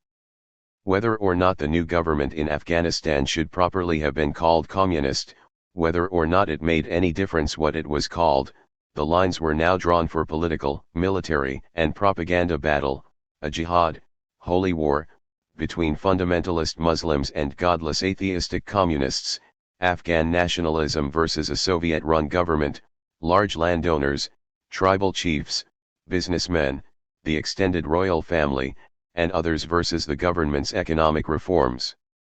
Said the new prime minister about this elite, who were needed to keep the country running, every effort will be made to attract them. But we want to re-educate them in such a manner that they should think about the people, and not, as previously, just about themselves to have a good house and a nice car while other people die of hunger. 6. The Afghan government was trying to drag the country into the 20th century. In May 1979, British political scientist Fred Halliday observed that probably more has changed in the countryside over the last year than in the 2 centuries since the state was established. Peasant debts to landlords had been cancelled. The system of usury, by which peasants, who were forced to borrow money against future crops, were left in perpetual debt to money lenders, was abolished, and hundreds of schools and medical clinics were being built in the countryside. Halliday also reported that a substantial land redistribution program was underway, with many of the 200,000 rural families scheduled to receive land under this reform already having done so. But this last claim must be approached with caution. Revolutionary land reform is always an extremely complex and precarious undertaking even under the best of conditions, and ultra-backward, tradition-bound Afghanistan in the midst of nascent civil war hardly offered the best of conditions for social experiments. The reforms also encroached into the sensitive area of Islamic subjugation of women by outlawing child marriage and the giving of a woman in marriage in exchange for money or commodities, and teaching women to read, at a time when certain Islamic sectors were openly calling for the reinforcement of purdah, the seclusion of women from public observation. Halliday noted that the People's Democratic Party saw the Soviet Union as the only realistic source of support for the long-overdue modernization. 7 The illiterate Afghan peasants' ethnic cousins across the border in the Soviet Union were, after all, often university graduates and professionals. The argument of the Mujahideen, holy warriors, rebels that the communist government would curtail their religious freedom was never borne out in practice. A year and a half after the change in government, the conservative British magazine The Economist reported that no restrictions had been imposed on religious practice. 8 Earlier, the New York Times stated that the religious issue is being used by some Afghans who actually object more to President Tariqi's plans for land reforms and other changes in this feudal society. 9 Many of the Muslim clergy were in fact rich landowners. 10 The rebels, concluded a BBC reporter who spent 4 months with them, are fighting to retain their feudal system and stop the Kabul government's left-wing reforms which are considered anti-Islamic. 11 The 2 other nations which shared a long border with Afghanistan, and were closely allied to the United States, expressed their fears of the new government. To the west, Iran, still under the Shah, worried about threats to oil passage routes in the Persian Gulf. Pakistan, to the south, spoke of threats from a hostile and expansionist Afghanistan. 12 A former U.S. ambassador to Afghanistan saw it as part of a gradually closing pincer movement aimed at Iran and the oil regions of the Middle East. 13 None of these alleged fears turned out to have any substance or evidence to back them up, but to the anti-communist mind this might prove only that the Russians and their Afghan puppets had been stopped in time. 2 months after the April 1978 coup, an alliance formed by a number of conservative Islamic factions was waging guerrilla war against the government. 14 By spring 1979, fighting was taking place on many fronts, and the State Department was cautioning the Soviet Union that its advisors in Afghanistan should not interfere militarily in the civil strife. One such warning in the summer by State Department spokesman Harding Carter was another of those Washington monuments to chutzpah. We expect the principle of non-intervention to be respected by all parties in the area, including the Soviet Union. 15 This while the Soviets were charging the CIA with arming Afghan exiles in Pakistan, and the Afghanistan government was accusing Pakistan and Iran of also aiding the guerrillas and even of crossing the border to take part in the fighting. Pakistan had recently taken its own sharp turn towards strict Muslim orthodoxy, which the Afghan government deplored as fanatic. 16 While in January, Iran had established a Muslim state after overthrowing the Shah. As opposed to the Afghan fundamentalist freedom fighters, the Iranian Islamic fundamentalists were regularly described in the West as terrorists, ultra-conservatives, and anti-democratic. A favorite tactic of the Afghan freedom fighters was to torture victims, often Russians, by first cutting off their noses, ears, and genitals, then removing one slice of skin after another, producing a slow, very painful death. 17 The Mujahideen also killed a Canadian tourist and 6 West Germans, including 2 children, and a U.S. military attaché was dragged from his car and beaten, all due to the rebels' apparent inability to distinguish Russians from other Europeans. 18 In March 1979, Tariki went to Moscow to press the Soviets to send ground troops to help the Afghan army put down the Mujahideen. He was promised military assistance, but ground troops could not be committed. Soviet Prime Minister Kosygin told the Afghan leader, "The entry of our troops into Afghanistan would outrage the international community, triggering a string of extremely negative consequences in many different areas. Our common enemies are just waiting for the moment when Soviet troops appear in Afghanistan. This will give them the excuse they need to send armed bands into the country." 19. In September, the question became completely academic for Noor Mohammad Tariki, for he was ousted, and his death soon announced, in an intra-party struggle and replaced by his own deputy prime minister, Hafizullah Amin. Although Tariki had sometimes been heavy-handed in implementing the reform program, and had created opposition even amongst the intended beneficiaries, he turned out to be a moderate compared to Amin, who tried to institute social change by riding roughshod over tradition and tribal and ethnic autonomy. The Kremlin was unhappy with Amin. The fact that he had been involved in the overthrow and death of the much-favored Tariki was bad enough. But the Soviets also regarded him as thoroughly unsuitable for the task that was Moscow's sine qua non, preventing an anti-communist Islamic state from arising in Afghanistan. Amin gave reform an exceedingly bad name. The KGB station in Kabul, in pressing for Amin's removal, stated that his usurpation of power would lead to harsh repressions and, as a reaction, the activation and consolidation of the opposition. 20 Moreover, as we shall see, the Soviets were highly suspicious about Amin's ideological convictions. Thus it was, that what in March had been unthinkable, in December became a reality. Soviet troops began to arrive in Afghanistan around the 8th of the month, to what extent at Amin's request or with his approval, and, consequently, whether to call the action an invasion or not, has been the subject of much discussion and controversy. On the 23rd, the Washington Post commented there was no charge by the State Department that the Soviets have invaded Afghanistan, since the troops apparently were invited. 21. However, at a meeting with Soviet bloc ambassadors in October, Amin's foreign minister had openly criticized the Soviet Union for interfering in Afghan affairs. Amin himself insisted that Moscow replace its ambassador. 22 Yet, on December 26, while the main body of Soviet troops was arriving in Afghanistan, Amin gave a relaxed interview to an Arab journalist.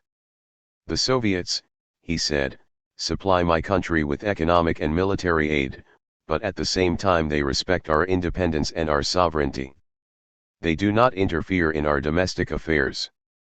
He also spoke approvingly of the USSR's willingness to accept his veto on military bases. 23. The very next day, a Soviet military force stormed the presidential palace and shot Amin dead. 24. He was replaced by Babrak Karmal, who had been vice president and deputy prime minister in the 1978 revolutionary government. Moscow denied any part in Amin's death, though they didn't pretend to be sorry about it, as Brezhnev made clear. The actions of the aggressors against Afghanistan were facilitated by Amin, who, on seizing power, started cruelly repressing broad sections of Afghan society, party and military cadres, members of the intelligentsia and of the Muslim clergy, that is, the very sections on which the April Revolution relied. And the people under the leadership of the People's Democratic Party, headed by Babrak Karmal, rose against Amin's tyranny and put an end to it. Now in Washington and some other capitals they are mourning Amin. This exposes their hypocrisy with particular clarity.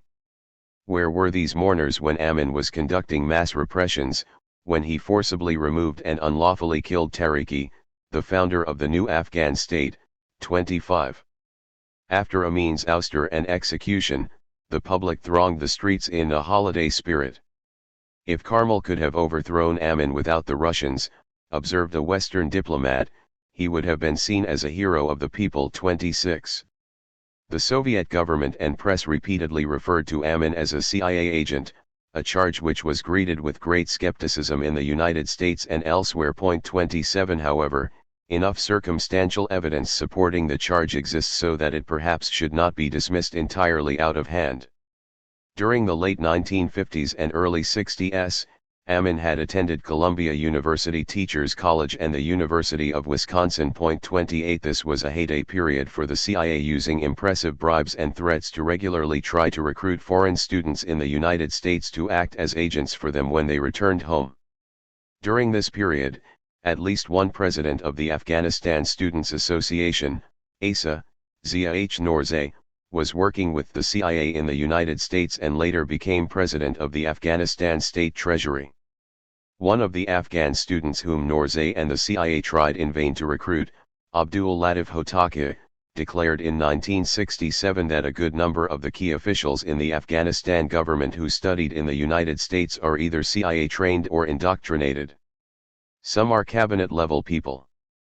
29 It has been reported that in 1963 Amin became head of the ASA, but this has not been corroborated. 30 However, it is known that the ASA received part of its funding from the Asia Foundation, the CIA's principal front in Asia, for many years, and that at one time Amin was associated with this organization. 31 In September 1979, the month that Amin took power, the American charge d'affaires in Kabul, Bruce Amstutz, began to hold friendly meetings with him to reassure him that he need not worry about his unhappy Soviet allies as long as the US maintained a strong presence in Afghanistan. The strategy may have worked, for later in the month, Amin made a special appeal to Amstutz for improved relations with the United States. 2 days later in New York, the Afghan foreign minister quietly expressed the same sentiments to State Department officials. And at the end of October, the U.S. Embassy in Kabul reported that Amin was painfully aware of the exiled leadership the Soviets were keeping on the shelf, a reference to Karmel, who was living in Czechoslovakia. 32 Under normal circumstances, the Amin-US meetings might be regarded as routine and innocent diplomatic contact, but these were hardly normal circumstances. The Afghan government was engaged in a civil war, and the United States was supporting the other side. Moreover, it can be said that Amin, by his ruthlessness, was doing just what an American agent would be expected to do, discrediting the People's Democratic Party, the party's reforms, the idea of socialism or communism, and the Soviet Union, all associated in one package. Amin also conducted purges in the Army Officer Corps which seriously undermined the Army's combat capabilities. But why would Amin, if he were actually plotting with the Americans, request Soviet military forces on several occasions? The main reason appears to be that he was being pressed to do so by high levels of the PDP and he had to comply for the sake of appearances. Babrak Karmel has suggested other, more Machiavellian, scenarios. 33 The Carter administration jumped on the issue of the Soviet invasion and soon launched a campaign of righteous indignation, imposing what President Carter called penalties from halting the delivery of grain to the Soviet Union to keeping the U.S. team out of the 1980 Olympics in Moscow. The Russians countered that the U.S. was enraged by the intervention because Washington had been plotting to turn the country into an American base to replace the loss of Iran. 34 Unsurprisingly, on this seemingly clear-cut anti-communist issue, the American public and media easily fell in line with the president. The Wall Street Journal called for a military reaction, the establishment of U.S. bases in the Middle East, reinstatement of draft registration, development of a new missile, and giving the CIA more leeway, adding, "Clearly we ought to keep open the chance of covert aid to Afghan rebels." 35 The last, whether the newspaper knew it or not, had actually been going on for some time. For some period prior to the Soviet invasion, the CIA had been beaming radio propaganda into Afghanistan and cultivating alliances with exiled Afghan guerrilla leaders by donating medicine and communications equipment. 36 U.S. Foreign Service officers had been meeting with Mujahideen leaders to determine their needs at least as early as April 1979. 37 And in July, President Carter had signed a finding to aid the rebels covertly, which led to the United States providing them with cash, weapons, equipment and supplies, and engaging in propaganda and other psychological operations in Afghanistan on their behalf. 38 Intervention in the Afghan civil war by the United States, Iran, Pakistan, China, and others gave the Russians grave concern about who was going to wield power next door. They consistently cited these aggressive imperialist forces to rationalize their own intervention into Afghanistan, which was the first time Soviet ground troops had engaged in military action anywhere in the world outside its post-World War II Eastern European borders. The potential establishment of an anti-communist Islamic state on the borders of the Soviet Union's own republics in Soviet Central Asia that were home to some 40 million Muslims could not be regarded with equanimity by the Kremlin any more than Washington could be unruffled about a communist takeover in Mexico. As we have seen repeatedly, the United States did not limit its defense perimeter to its immediate neighbors, or even to Western Europe, but to the entire globe. President Carter declared that the Persian Gulf area was now threatened by Soviet troops in Afghanistan, that this area was synonymous with U.S. interests, and that the United States would defend it against any threat by all means necessary. He called the Soviet action the greatest threat to peace since the Second World War, a statement that required overlooking a great deal of post-war history. But 1980 was an election year. Brezhnev, on the other hand, declared that the national interests or security of the United States of America and other states are in no way affected by the events in Afghanistan. All attempts to portray matters otherwise are sheer nonsense. 39. The Carter administration was equally dismissive of Soviet concerns. National Security Advisor Zbigniew Brzezinski later stated that the issue was not what might have been Brezhnev's subjective motives in going into Afghanistan but the objective consequences of a Soviet military presence so much closer to the Persian Gulf. 40. The stage was now set for 12 long years of the most horrific kind of warfare, a daily atrocity for the vast majority of the Afghan people who never asked for or wanted this war. But the Soviet Union was determined that its borders must be unthreatening. The Afghan government was committed to its goal of a secular, reformed Afghanistan. And the United States was intent upon making this the Soviets' Vietnam, slowly bleeding as the Americans had. At the same time, American policymakers could not fail to understand, though they dared not say it publicly and explicitly, that support of the Mujahideen, many of whom carried pictures of the Ayatollah Khomeini with them, could lead to a fundamentalist Islamic state being established in Afghanistan every bit as repressive as in next-door Iran, which in the 1980s was public enemy number one in America. Neither could the word terrorist cross the lips of Washington officials in speaking of their new allies/clients, though these same people shot down civilian airliners and planted bombs at the airport. In 1986, British Prime Minister Margaret Thatcher, whose emotional invectives against terrorists were second to none, welcomed Abdul Haq, an Afghan rebel leader who admitted that he had ordered the planting of a bomb at Kabul airport in 1984 which killed at least 28 people. 41 Such, then, were the scruples of Cold War anti-communists in late 20th century. As Anastasio Somoza had been our son of a bitch, the Mujahideen were now our fanatic terrorists. At the beginning there had been some thought given to the morality of the policy. The question here, a senior official in the Carter administration said, was whether it was morally acceptable that, in order to keep the Soviets off balance, which was the reason for the operation, it was permissible to use other lives for our geopolitical interests. 42. But such sentiments could not survive. Afghanistan was a Cold Warrior's dream. The CIA and the Pentagon, finally, had one of their proxy armies in direct confrontation with the forces of the evil empire. There was no price too high to pay for the Super Nintendo game, neither the hundreds of thousands of Afghan lives, nor the destruction of Afghan society, nor $3 billion dollars of American taxpayer money poured into a bottomless hole, much of it going only to make a few Afghans and Pakistanis rich.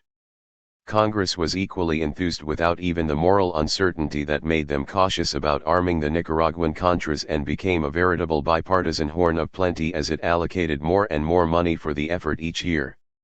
Rep. Charles Wilson of Texas expressed a not atypical sentiment of official Washington when he declared, "There were 58,000 dead in Vietnam and we owe the Russians one. I have a slight obsession with it, because of Vietnam.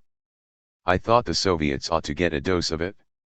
I've been of the opinion that this money was better spent to hurt our adversaries than other money in the Defense Department budget. Point 43. The CIA became the grand coordinator, purchasing or arranging the manufacture of Soviet-style weapons from Egypt, China, Poland, Israel, and elsewhere, or supplying their own, arranging for military training by Americans, Egyptians, Chinese, and Iranians, hitting up Middle Eastern countries for donations, notably Saudi Arabia, which gave many hundreds of millions of dollars in aid each year, totaling probably more than $1 billion, pressuring and bribing Pakistan, with whom recent American relations had been very poor, to rent out its country as a military staging area and sanctuary, putting the Pakistani Director of Military Operations, Brigadier Mian Mohammad Afzal, onto the CIA payroll to ensure Pakistani cooperation. Point 44. Military and economic aid which had been cut off would be restored, Pakistan was told by the United States, if they would join the Great Crusade. Only a month before the Soviet intervention, anti-American mobs had burned and ransacked the U.S. Embassy in Islamabad and American cultural centers in 2 other Pakistani cities. Point 45. The American ambassador in Libya reported that Muammar Gaddafi was sending the rebels $250,000 as well, but this, presumably, was not at the request of the CIA. Point 46. Washington left it to the Pakistanis to decide which of the various Afghan guerrilla groups should be the beneficiaries of much of this largesse. As one observer put it, according to conventional wisdom at the time, the United States would not repeat the mistake of Vietnam micromanaging a war in a culture it did not understand. 47. Not everyone in Pakistan was bought out. The independent Islamabad daily newspaper, The Muslim, more than once accused the United States of being ready to fight to the last Afghan. We are not flattered to be termed a frontline state by Washington. Washington does not seem to be in any mood to seek an early settlement of a war whose benefits it is reaping at no cost of American manpower. 48. It's not actually clear whether there was any loss of American lives in the war. On several occasions in the late 80s, the Kabul government announced that Americans had been killed in the fighting. 49. And in 1985 a London newspaper reported that some 24 American black Muslims were in Afghanistan, fighting alongside the Mujahideen in a jihad that a fundamentalist interpretation of the Quran says all believers in Islam must do at least once in their lives. Point 50. Several of the black Muslims returned to the United States after being wounded. Soviet aggression. Soviet invasion. Soviet swallowing up another innocent state as part of their plan to conquer the world, or at least the Middle East. This was the predominant and lasting lesson taught by Washington official pronouncements and the mainstream U.S. media about the war, and the sum total of knowledge for the average American, although Afghanistan had retained its independence during 60 years of living in peace next door to the Soviet Union. Zbigniew Brzezinski, albeit unrelentingly anti-Soviet, repeatedly speaks of the fact of Afghanistan's neutrality in his memoirs. Point 51. The country had been neutral even during the Second World War. One would have to look long and hard at the information and rhetoric offered to the American public following the Soviet intervention to derive even a hint that the Civil War was essentially a struggle over deep-seated social reform, while an actual discussion of the issue was virtually non-existent. Prior to the intervention, one could get a taste of this, such as the following from the New York Times. Land reform attempts undermine their village chiefs. Portraits of Lenin threaten their religious leaders. But it was the Kabul revolutionary government's granting of new rights to women that pushed Orthodox Muslim men in the Pashtun villages of eastern Afghanistan into picking up their guns. The government said our women had to attend meetings and our children had to go to schools. This threatens our religion. We had to fight. The government imposed various ordinances allowing women freedom to marry anyone they chose without their parents' consent. 52.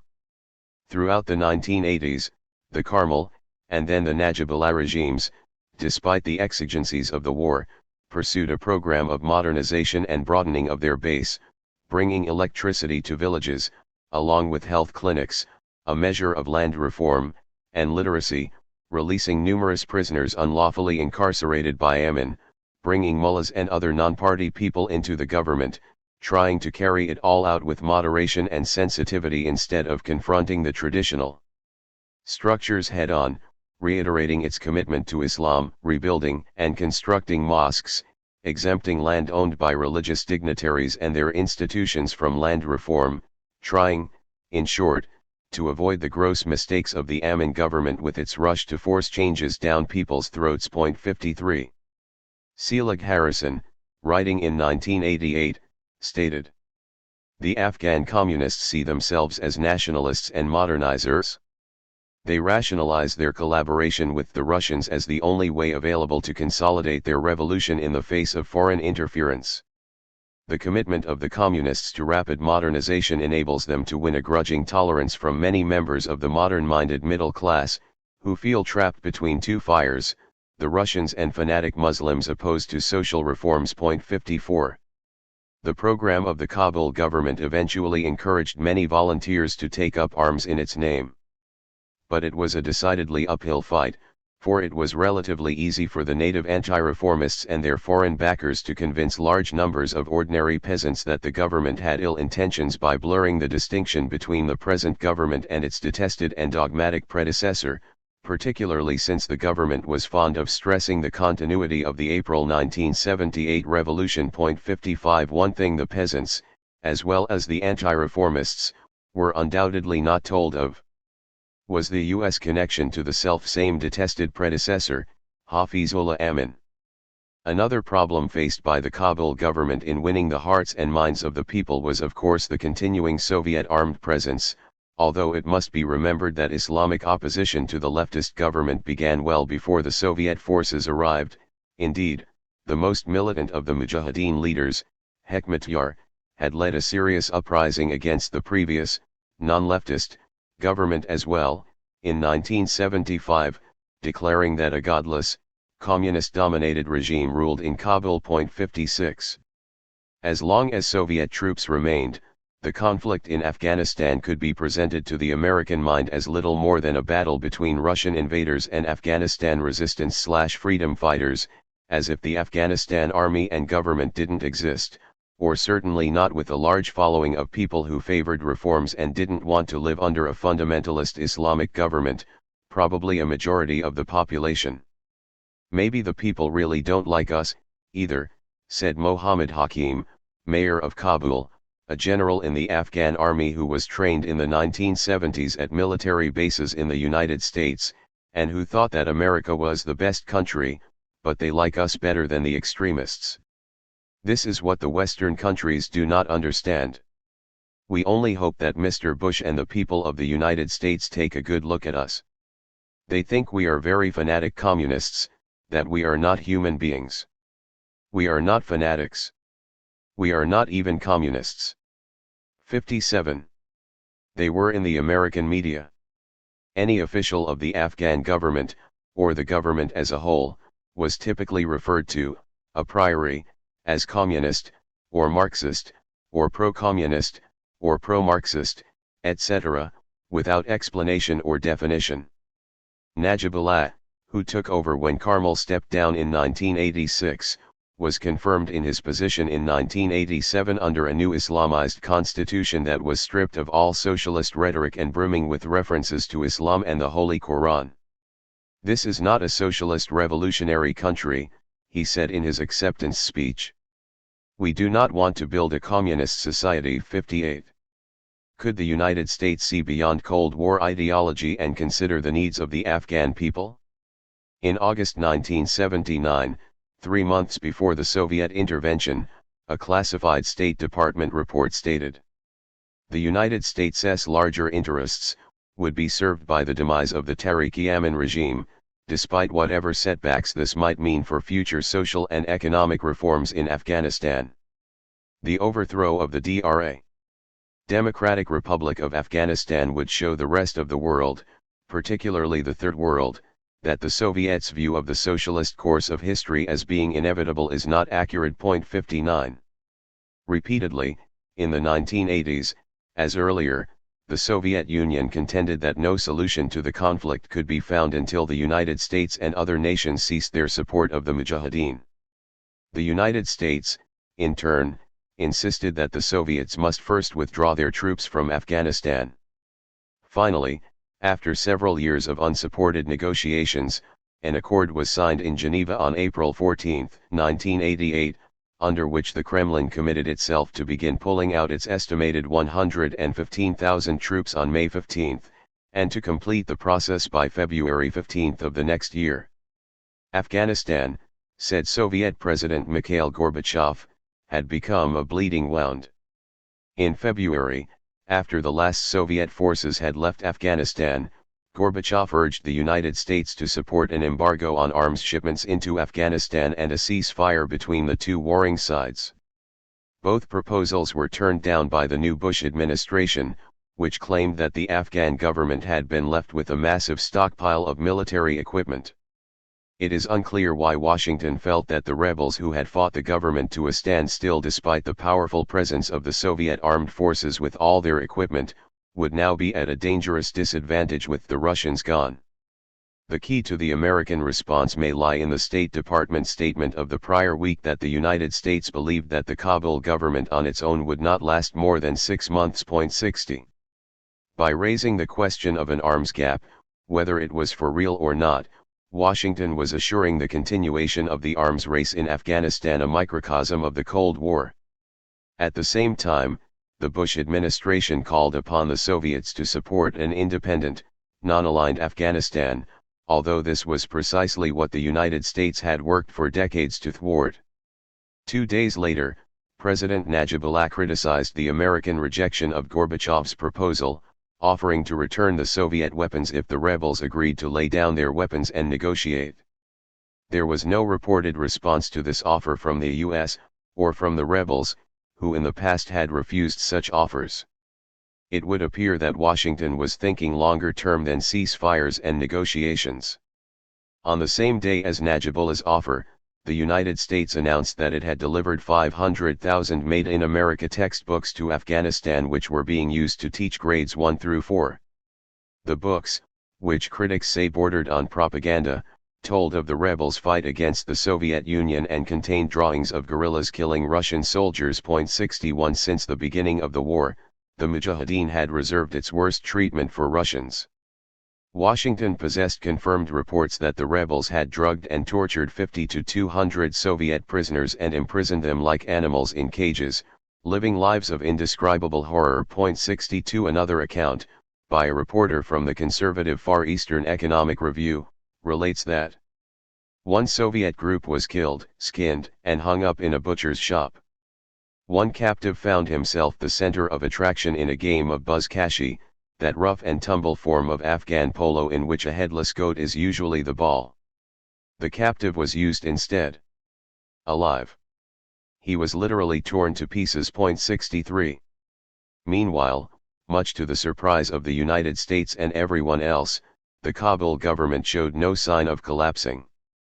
The good news for Washington was that since the Soviet troops were gone, though some military advisors remained, the cost-benefit ratio had improved 64, the cost being measured entirely in non-American deaths and suffering, as the rebels regularly exploded car bombs and sent rockets smashing into residential areas of Kabul, and destroyed government-built schools and clinics and murdered literacy teachers, just as the US-backed Nicaraguan Contras had been doing on the other side of the world. And for the same reason, these were symbols of governmental benevolence. The death and destruction caused by the Soviets and their Afghan allies was also extensive, such as the many bombings of villages. But individual atrocity stories must be approached with caution, for, as we have seen repeatedly, the propensity and the ability of the CIA to disseminate anti-communist disinformation, often of the most far-fetched variety, was virtually unlimited. With the Soviet Union the direct adversary, the creativity lamp must have burning all night at Langley. Amnesty International, with its usual careful collection methods, reported in the mid-80s on the frequent use of torture and arbitrary detention by the authorities in Kabul. 65 But what are we to make, for example, of the report, without attribution, by syndicated columnist Jack Anderson, who had ties to the American Afghan lobby, that Soviet troops often marched into unfriendly villages in Afghanistan and massacred every man, woman, and child, 66 or the New York Times recounting a story told them by an Afghan citizen of how Afghan soldiers had intentionally blinded 5 children with pieces of metal and then strangled them. As a government supporter he was with just laughed. To the newspaper's credit, it added that there is no way of confirming this story. It is possible that the man who told it was acting and trying to discredit the regime here. His eyes, however, looked like they had seen horror. 67 or a U.S. congressman's charge in 1985 that the Soviets had used booby-trapped toys to maim Afghan children. 68 The identical story told before about leftists elsewhere in the world during the Cold War, and repeated again in 1987 by CBS News, with pictures. The New York Post later reported the claim of a BBC producer that the bomb toy had been created for the CBS cameraman. 69. Then there was the Afghan Mercy Fund, ostensibly a relief agency, but primarily in the propaganda business, which reported that the Soviets had burned a baby alive, that they were disguising mines as candy bars and leaving other mines disguised as butterflies to also attract children. The butterfly mines, it turned out, were copies of a US-designed mine used in the Vietnam War. 70. There was also the shooting down of a Pakistan fighter plane over Afghanistan in May 1987 that was reported by Pakistan and Washington knowing with certainty that their claim was untrue to be the result of a Soviet-made missile. It turned out that the plane had been shot down by a companion Pakistani plane in error. 71. Throughout the early and mid-80s, the Reagan administration declared that the Russians were spraying toxic chemicals over Laos, Cambodia, and Afghanistan, the so-called Yellow Rain, and had caused more than 10,000 deaths by 1982 alone, including, in Afghanistan, 3,042 deaths attributed to 47 separate incidents between the summer of 1979 and the summer of 1981, so precise was the information. Secretary of State Alexander Haig was a prime dispenser of such stories, and President Reagan himself denounced the Soviet Union thusly more than 15 times in documents and speeches. 72 The Yellow Rain, it turned out, was pollen-laden feces dropped by huge swarms of honeybees flying far overhead. Then, in 1987, it was disclosed that the Reagan administration had made its accusations even though government scientists at the time had been unable to confirm any of them, and considered the evidence to be flimsy and misleading. 73 Even more suspicious, the major scientific studies that later examined Washington's claims spoke only of Laos, Cambodia, and Thailand. No mention at all was made of Afghanistan. It was as if the administration, perhaps honestly mistaken at first about Indochina, had added Afghanistan to the list with full knowledge of the falsity of its allegation. Such disinformation campaigns are often designed to serve a domestic political need. Consider Senator Robert Dole's contribution to the discussion when he spoke in 1980 on the floor of Congress of convincing evidence he had been provided that the Soviets had developed a chemical capability that extends far beyond our greatest fears. A gas that is unaffected by our gas masks and leaves our military defenseless. He then added, to even suggest a leveling off of defense spending for our nation by the Carter administration at such a critical time in our history is unfathomable. 74 And in March 1982, when the Reagan administration made its claim about the 3,042 Afghan deaths, the New York Times noted that, President Reagan has just decided that the United States will resume production of chemical weapons and has asked for a substantial increase in the military budget for such weapons. 75. The money needed to extend American propaganda campaigns internationally flowed from the congressional horn of plenty as smoothly as for military desires. $500,000 in one moment's flow to train Afghan journalists to use television, radio, and newspapers to advance their cause. 76. It should be noted that in June 1980, before any of the Yellow Rain charges had been made against the Soviet Union, the Kabul government had accused the rebels and their foreign backers of employing poison gas, citing an incident in which 500 pupils and teachers at several secondary schools had been poisoned with noxious gases. None were reported to have died. 77. One reason victory continued to elude the Mujahideen was that they were terribly split by centuries-old ethnic and tribal divisions, as well as the relatively recent rise of Islamic fundamentalism in conflict with more traditional, but still orthodox, Islam. The differences often led to violence. In one incident, in 1989, 7 top Mujahideen commanders and more than 20 other rebels were murdered by a rival guerrilla group. This was neither the first nor the last of such occurrences. 78 By April 1990, 14 months after the Soviet withdrawal, the Los Angeles Times described the state of the rebels thusly: "They have in recent weeks killed more of their own than the enemy. Rival resistance commanders have been gunned down gangland style here in the border town of Peshawar, Pakistan, the staging area for the war. There are persistent reports of large-scale political killings in the refugee camps. A recent execution had as much to do with drugs as with politics. Other commanders, in Afghanistan and in the border camps, are simply refusing to fight. They say privately that they prefer Afghan President Najibullah to the hardline Mujahideen fundamentalists led by Gulbuddin Hekmatyar. 79. The rebel cause was also corrupted by the huge amounts of arms flooding in. Investigative reporter Tim Weiner reported the following: "The CIA's pipeline leaked. It leaked badly. It spilled huge quantities of weapons all over one of the world's most anarchic areas. First, the Pakistani armed forces took what they wanted from the weapons shipments. Then corrupt Afghan guerrilla leaders stole and sold hundreds of millions of dollars worth of anti-aircraft guns, missiles, rocket-propelled grenades, AK-47 automatic rifles, ammunition, and mines from the CIA's arsenal. Some of the weapons fell into the hands of criminal gangs, heroin kingpins and the most radical faction of the Iranian military. While their troops eked out hard lives in Afghanistan's mountains and deserts, the guerrillas' political leaders maintained fine villas in Peshawar and fleets of vehicles at their command. The CIA kept silent as the Afghan politicos converted the agency's weapons into cash. 80. Amongst the weapons the Mujahideen sold to the Iranians were highly sophisticated Stinger heat-seeking anti-aircraft missiles, with which the rebels had shot down many hundreds of Soviet military aircraft, as well as at least 8 passenger planes. On October 8, 1987, Revolutionary Guards on an Iranian gunboat fired one of the Stingers at American helicopters patrolling the Persian Gulf, but missed their target. 81.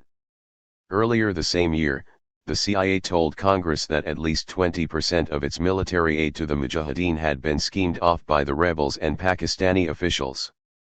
Columnist Jack Anderson stated at the same time that his conservative estimate was that the diversion was around 60%, while one rebel leader told Anderson's assistant on his visit to the border that he doubted that even 25% of the arms got through. By other accounts, as little as 20% was making it to the intended recipients. If indeed there was a deficiency of arms available to the Mujahideen compared to the government forces, as George Bush implied, this was clearly a major reason for it. Yet the CIA and other administration officials simply looked upon it as part of doing business in that part of the world. 82.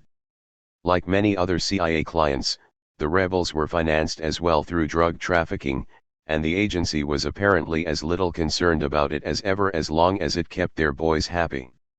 Mujahideen commanders inside Afghanistan personally controlled huge fields of opium poppies, the raw material from which heroin is refined. CIA supplied trucks and mules, which had carried arms into Afghanistan, were used to transport some of the opium to the numerous laboratories along the Afghan-Pakistan border, whence many tons of heroin were processed with the cooperation of the Pakistani military. The output provided an estimated 1/3 to 1/2 of the heroin used annually in the United States and 3/4 of that used in Western Europe. U.S. officials admitted in 1990 that they had failed to investigate or take action against the drug operation because of a desire not to offend their Pakistani and Afghan allies. 83. In 1993, an official of the U.S. Drug Enforcement Administration called Afghanistan the new Colombia of the drug world. 84. The war, with all its torment, continued until the spring of 1992, 3 years after the last Soviet troops had gone. An agreement on ending the arms supply, which had been reached between the United States and the Soviet Union, was now in effect.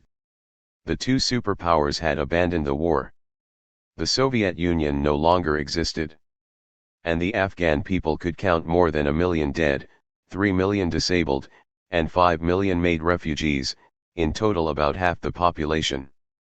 At the same time, an unbrokered truce was to transfer power to a transitional coalition government pending elections.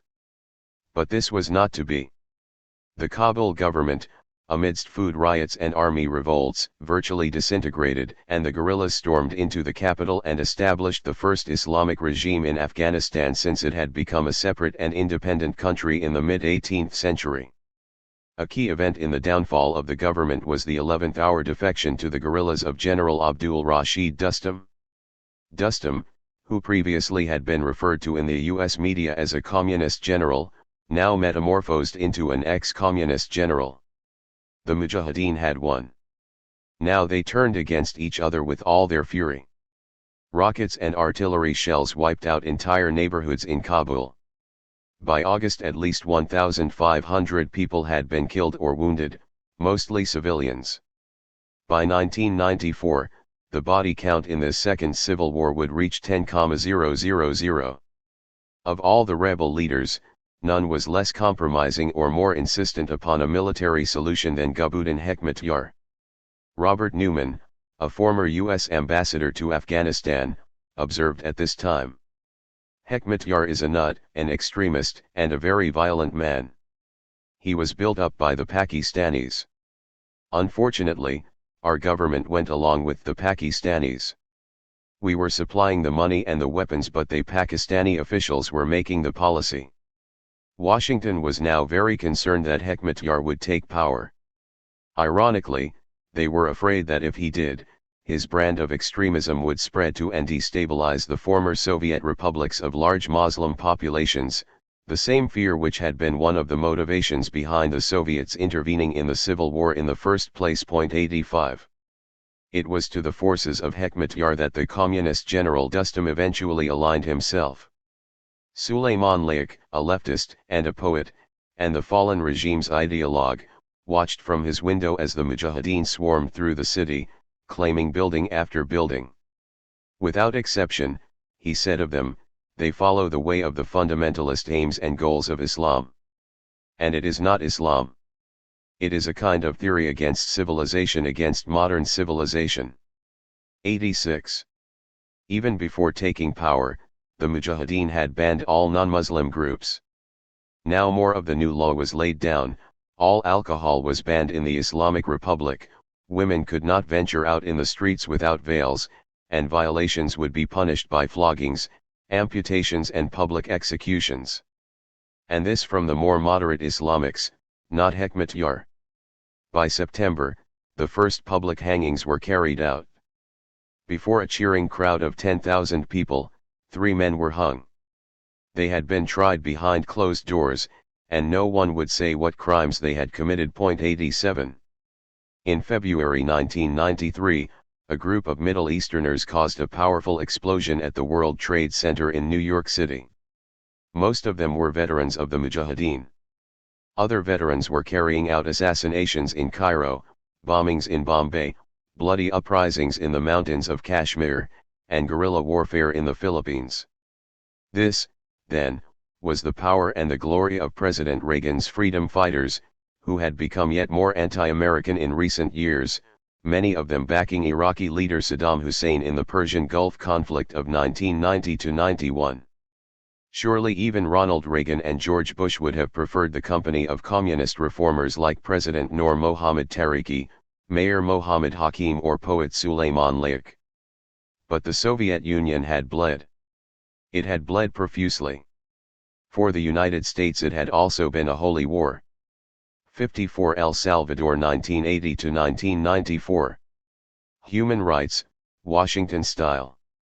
The United States was supporting the government of El Salvador, said President Ronald Reagan, because it was trying to halt the infiltration into the Americas, by terrorists and by outside interference, and those who aren't just aiming at El Salvador but, I think, are aiming at the whole of Central and possibly later South America and, I'm sure, eventually North America. 1. Psychiatrists have a term for such perceptions of reality. They call it paranoid schizophrenia. If the insurgents in El Salvador, the smallest country by far in all of Central and South America, were engaged in what Ronald Reagan perceived as a plot to capture the Western Hemisphere, others saw it as the quintessential revolution. Viewed in the latter context, it cannot be asserted that the Salvadorian people rushed precipitously into revolution at the first painful sting of repression, or turned to the gun because of a proclivity towards violent solutions, or a refusal to work within the system, or because of outside agitators, or any of the other explanations of why people revolt so dear to the hearts of Washington opinion makers. For as long as anyone could remember, the reins of El Salvador's government had resided in the hands of one military dictatorship or another, while the economy had been controlled by the celebrated 14 coffee and industrial families, with only the occasional, short-lived bursting of accumulated discontent to disturb the neat arrangement. In December 1980, New York Times, reporter Raymond Bonner asked José Napoleón Duarte why the guerrillas were in the hills. Duarte, who had just become president of the ruling junta, responded with an answer that surprised Bonner: 50 years of lies, 50 years of injustice, 50 years of frustration. This is a history of people starving to death, living in misery. For 50 years the same people had all the power, all the money, all the jobs, all the education, all the opportunities. 2. In the decades following the famed peasant rebellion in 1932, which was crushed by an unholy massacre, a reform government had occupied the political stage only twice, for 9 months in 1944, then again in 1960. The latter instance was precipitated by several thousand students of the National University who staged a protest against the curtailment of civil liberties. The government responded by sending in the police, who systematically smashed offices, classrooms, and laboratories, beat up the school's president, killed a librarian, bayoneted students, and raped dozens of young women. Finally, when the students amassed anew, troops opened fire upon them point blank. The bloody incident was one of the turning points for a group of junior military officers. They staged a coup in October aimed at major social and political reforms, but the new government lasted only 3 months before being overthrown in a counter-coup which the United States was reportedly involved in. 3 Dr. Fabio Castillo, a former president of the National University and a member of the ousted government, testified years later before the U.S. Congress that in the process of overthrowing the reform government, the American embassy immediately began to intervene directly, and members of the U.S. military mission openly intensified their invitation to conspiracy and rebellion. 4. Throughout the 1960s, multifarious American experts occupied themselves in El Salvador by enlarging and refining the state's security and counterinsurgency apparatus, the police, the National Guard, the military, the communications and intelligence networks, the coordination with their counterparts in other Central American countries. As matters turned out, these were the forces and resources which were brought into action to impose widespread repression and wage war. Years later, the New York Times noted, in El Salvador, American aid was used for police training in the 1950s and 1960s, and many officers in the 3 branches of the police later became leaders of the right-wing death squads that killed tens of thousands of people in the late 1970s and early 1980s. 5. If during the 1960s, the apparatus could not be charged with the level of murder or torture or disappearance of political opponents reached in Guatemala and elsewhere in Latin America, it had more to do with the modest degree of outspoken dissent and violent unrest it faced than with greater respect for human rights. Those opposition groups which were not outlawed were those regarded as unthreatening. The bloated stomachs of malnourished peasant children were not regarded as threatening at all. For apparently no better reason than the fact that even militarists cherish a veneer of legitimacy, during the 1960s certain political organizations of generally urban middle-class membership were allowed to run candidates for municipal and legislative office. They did well, though the government calculated returns consistently left the opposition as a minority in the legislature, i.e., without real power. In 1967, the government went through the motions of the first contested election for the presidency since 1931. After declaring its party, PCN, the winner, the government promptly banned one of the major contending parties, PAR, on the grounds that it supported principles contrary to the Constitution. According to a PAR spokesperson, the principle involved was support for agrarian reform. Another source reports that the party was declared illegal allegedly for dispensing communist ideologies, which, within the government's frame of reference, may well have been one and the same. 6. Undeterred, a center-left coalition, UNO by acronym, was formed and put forth Christian Democrat José Napoleón Duarte as its presidential candidate in 1972. Though UNO was confronted by violence against its candidates and campaigners, including the murder of an aide of Duarte, and the sabotaging of the coalition's radio broadcasts, it arrived at election day with high expectations. 2 days after the polling, the Central Election Board, after first announcing a victory for PCN, shocked everyone by declaring that a recount had shown UNO to be the winner instead. The government quickly imposed a news blackout, and for the next 2 days nothing was heard concerning the election results. On the third day, the election board announced that PCN was indeed the winner after all. In the 1974 and 1976 legislative elections, and again in the 1977 presidential election, the government employed similar creative counting along with gross physical intimidation of candidates, voters, and poll watchers, to assure its continuance in office. 7. A mass demonstration following the 1977 polling, protesting against electoral fraud, was surrounded by government security forces who opened fire. The result was nothing less than a bloodbath, the death toll measurable in the hundreds. In the immediate aftermath, top leaders of UNO were exiled and the party's followers became liable to arrest, torture, and murder. 8. The country's president, Col. Arturo Molina, blamed the protests on foreign communists. His response to charges of electoral fraud was, "Only God is perfect." 9. Government political violence of this sort had been sporadic in the 1960s, but became commonplace in the 1970s as more and more Salvadorans, frustrated by the futility of achieving social change through elections, resorted to other means.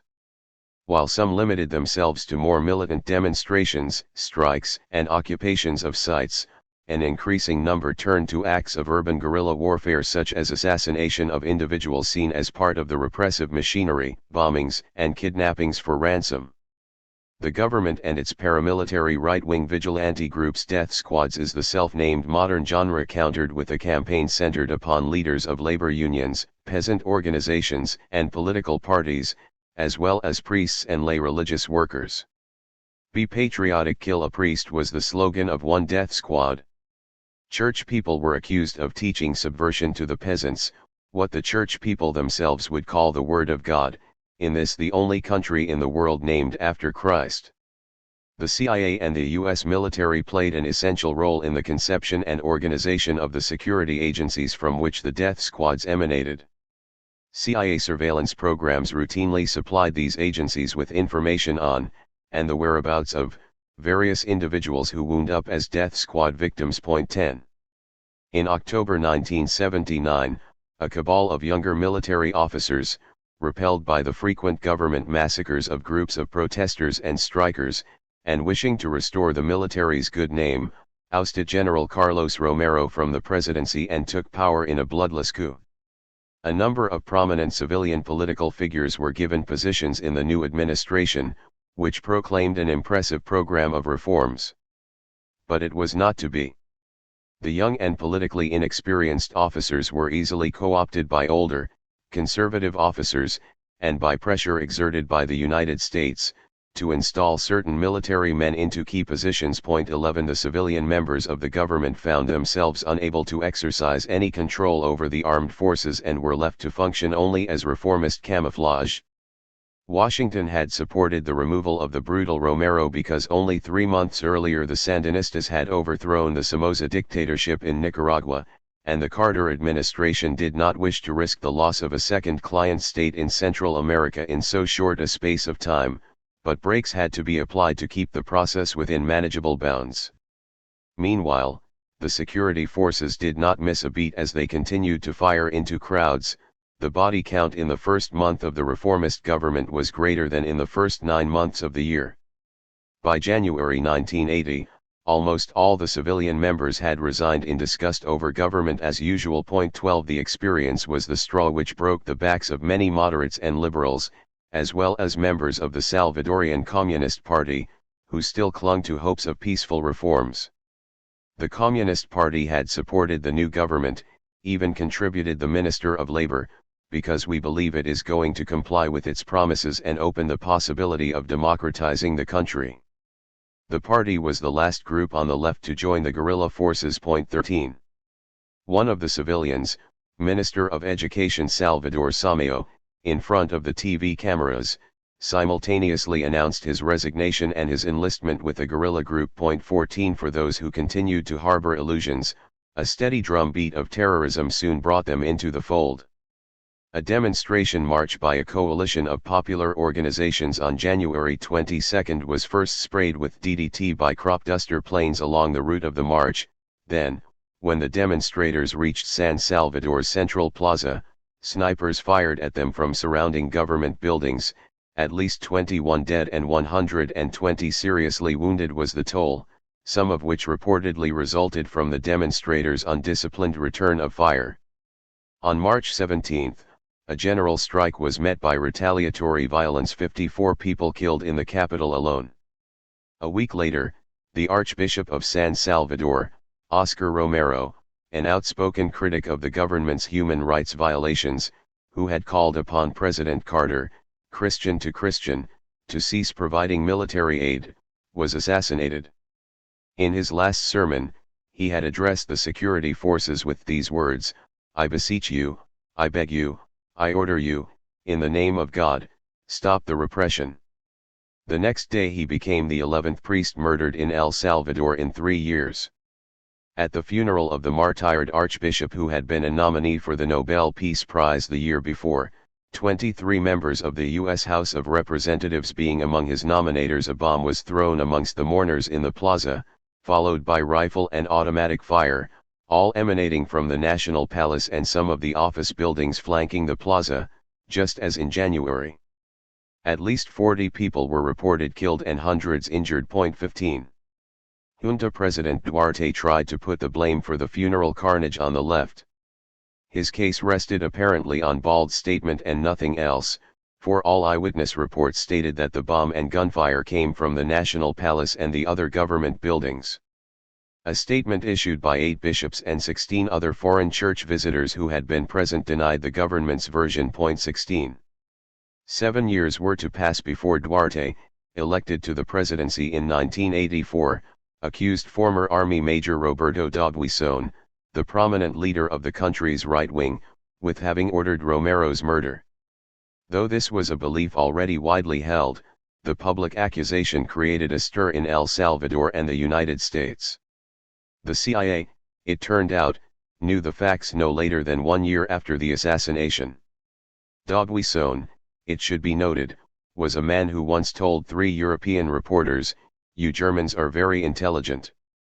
You realized that the Jews were responsible for the spread of communism, and you began to kill them." The American-trained former intelligence officer was never arrested because of immunity arising from his being a deputy in the National Assembly. He died in 1992. During the early months of 1980, the government, with direct American influence and input, enacted a program of agrarian reform, the sine qua non of social change in El Salvador. Its key provision, tenant farmers gaining title to the plots they worked, was similar to programs the U.S. had advocated in a number of other third world hotspots since the 1950s, and for the same reasons, as a counterinsurgency tactic, stealing the guerrillas' thunder, and to make the government receiving U.S. military aid appear more deserving, in the eyes of Congress and the world. A memorandum from the Agency for International Development, AID, in mid-1980, commenting on reaction in El Salvador to the program of land to the tiller, says in part, Many believe it is a symbolic and cosmetic measure which was proposed because it would look good to certain American politicians and not necessarily because it would be beneficial or significant in the Salvadorian context. Point 18. The reaction of the Salvadorian agrarian elite could have been predicted. They expelled many thousands of peasants from their meager plots to preclude land being turned over to them. This was not the worst. The testimony of a technician of the Instituto Salvadorino de Transformación Agraria, established to oversee the program. The troops came and told the workers the land was theirs now. They could elect their own leaders and run it themselves. The peasants couldn't believe their ears, but they held elections that very night. The next morning the troops came back and I watched as they shot every one of the elected leaders. Point 19. This was not an isolated case. The Assistant Minister of Agriculture, Jorge Alberto Villacorta, in his resignation letter in March 1980, stated that during the first days of the reform, to cite one case, 5 directors and 2 presidents of new campesino organizations were assassinated, and I am informed that this repressive practice continues to increase. 20.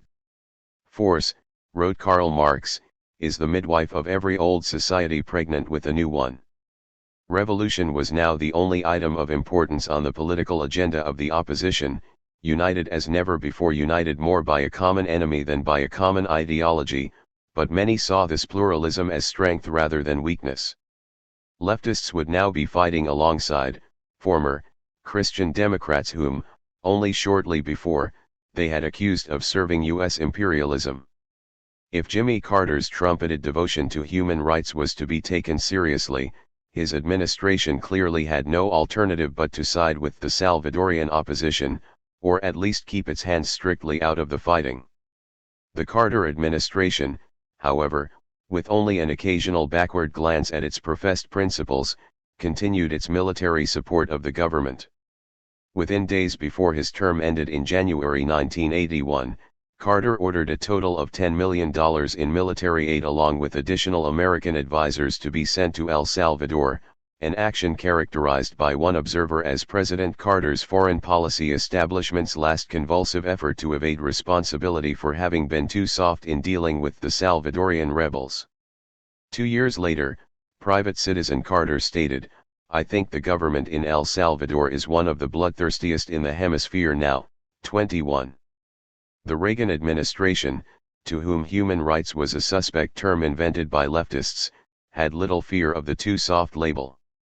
Its approach to the conflict was threefold: a sharp escalation, both quantitatively and qualitatively, in the American military involvement in El Salvador; b a public relations campaign to put a human face on the military junta; c a concurrent exercise in news management to convince the American public and the world that the Salvadorian opposition had no legitimate cause for revolution, which was to say that what the Salvadorians had experienced during the previous 2 decades, indeed, for half a century, had little or nothing to do with their uprising. This, it turned out, was the inspiration of unprovoked, mindless, left-wing terrorists abetted by the Soviet Union, by Nicaragua, by Cuba. The Red Devils were at it again. Military escalation. El Salvador did not turn into another Vietnam quicksand for the United States as many critics of the left and center warned. But for the Salvadorian people the war and its horror dragged on as interminably as it did for the Vietnamese, and for the same reason, American support of a regime one even more loathsome than in Vietnam, which would have crumbled dismally if left to its own resources. Despite overwhelmingly superior military might, the government could hold the insurgents to no more than a stalemate. The amount of American military aid to El Salvador from 1980 to the early 1990s, for the hardware alone, ran into the billions of dollars. $6 billion is the figure commonly used in the press, but the true figure will never be known. The Arms Control and Foreign Policy Caucus, a bipartisan congressional group, accused the Reagan administration in the mid-1980s of supplying insufficient, misleading and in some cases false information concerning aid to El Salvador. The administration, concluded the caucus study, categorized most military aid as development aid, and undervalued the real cost of the hardware even when it was properly categorized as military aid. 22. To this must be added the cost of training Salvadorian military personnel by the thousands in the United States, and the Panama Canal Zone, as well as in El Salvador, the further training which was provided in the earlier years by Argentina, Chile, and Uruguay at U.S. behest, and the substantial military aid routed through Israel, a maneuver employed by the United States elsewhere in Central America as well. 23. One telling result of this massive provision of weapons and training, as well as the money to pay higher salaries, was the sizable expansion of the Salvadorian armed forces and other security services. From an estimated 7,000 to 12,000 men in 1979, the army alone jumped to more than 22,000 by 1983, with an additional 11,000 civilian security forces. 3 years later, the total of these two forces had spiraled to 53,000. 24. The equipment available to them flowed endlessly, when, for example, in January 1982, the rebels destroyed 16 to 18 aircraft in a raid upon an airport. The United States replaced them in a matter of weeks with 28 new aircraft. 25. Part of the air power available to the government were U.S. reconnaissance planes fitted with sophisticated surveillance equipment which could provide almost instant intelligence on guerrilla movements before and after combat operations, and designate bombing targets. 26. The guerrillas had neither air power nor a practical anti-aircraft capability until November 1990 when they used a Soviet-made surface-to-air missile for the first time. Predictably, the bombing, as well as the strafing and napalming, took the lives of many more civilians than guerrillas who had better learned how to avoid the attacks. Countless dwellings were leveled in the process, villages destroyed, a nation of refugees created. Civilian deaths, whether from air or ground raids, were not necessarily accidental, as the many massacre stories make evident. It is a basic tenet of counterinsurgency: kill the sympathizers and you win the war. Officially, the U.S. military presence in El Salvador was limited to an advisory capacity. In actuality, military and CIA personnel played a more active role on a continuous basis from as early as 1980. About 20 Americans were killed or wounded in helicopter and plane crashes while flying reconnaissance or other missions over combat areas. 27. Moreover, the American program for training Salvadorian pilots, bombardiers and gunners could easily serve to conceal the advisors' direct participation in these operations while accompanying their trainees. Considerable evidence surfaced of a U.S. role in the ground fighting as well. There were numerous reports of armed Americans spotted in combat areas. 28. A report by CBS News of U.S. advisors fighting side by side with government troops. 29. And reports of other Americans, some ostensibly mercenaries, killed in action. 30. The extent of American mercenary involvement in El Salvador is not known, but Lawrence Bailey, a former U.S. Marine, has stated that he was part of a team of 40 American soldiers of fortune paid by wealthy Salvadorian families living in Miami to protect their plantations from takeover by the rebels. 31. During the Iran-Contra hearings in 1987, it was disclosed that at least until 1985, CIA paramilitary personnel had been organizing and leading special Salvadorian army units into combat areas to track down guerrillas and call in air strikes. 32. These bit-by-bit disclosures pointed to a frequent, if not routine, American involvement in the ongoing combat. In September 1988, another news item related that U.S. military advisors were caught in a gun battle between Salvadorian army forces and guerrillas and that, in self-defense, they opened fire on the rebels. 33. The degree of overall control of the military operation by the United States is perhaps best captured by an excerpt from an interview given to Playboy magazine in 1984 by President Duarte, one of the few Christian Democrat leaders of the earlier days still working within the government. Playboy: do the American military advisors also tell you how to run the war? Duarte: this is the problem, no. The root of this problem is that the aid is given under such conditions that its use is really decided by the Americans and not by us. Decisions like how many planes or helicopters we buy, how we spend our money, how many trucks we need, how many bullets and of what caliber, How many pairs of boots and where our priorities should be, all of that. And all the money is spent over there. We never even see a penny of it, because everything arrives here already paid for. 34. In Duarte's previous incarnation as a government opponent, his view of the Yankees was even harsher.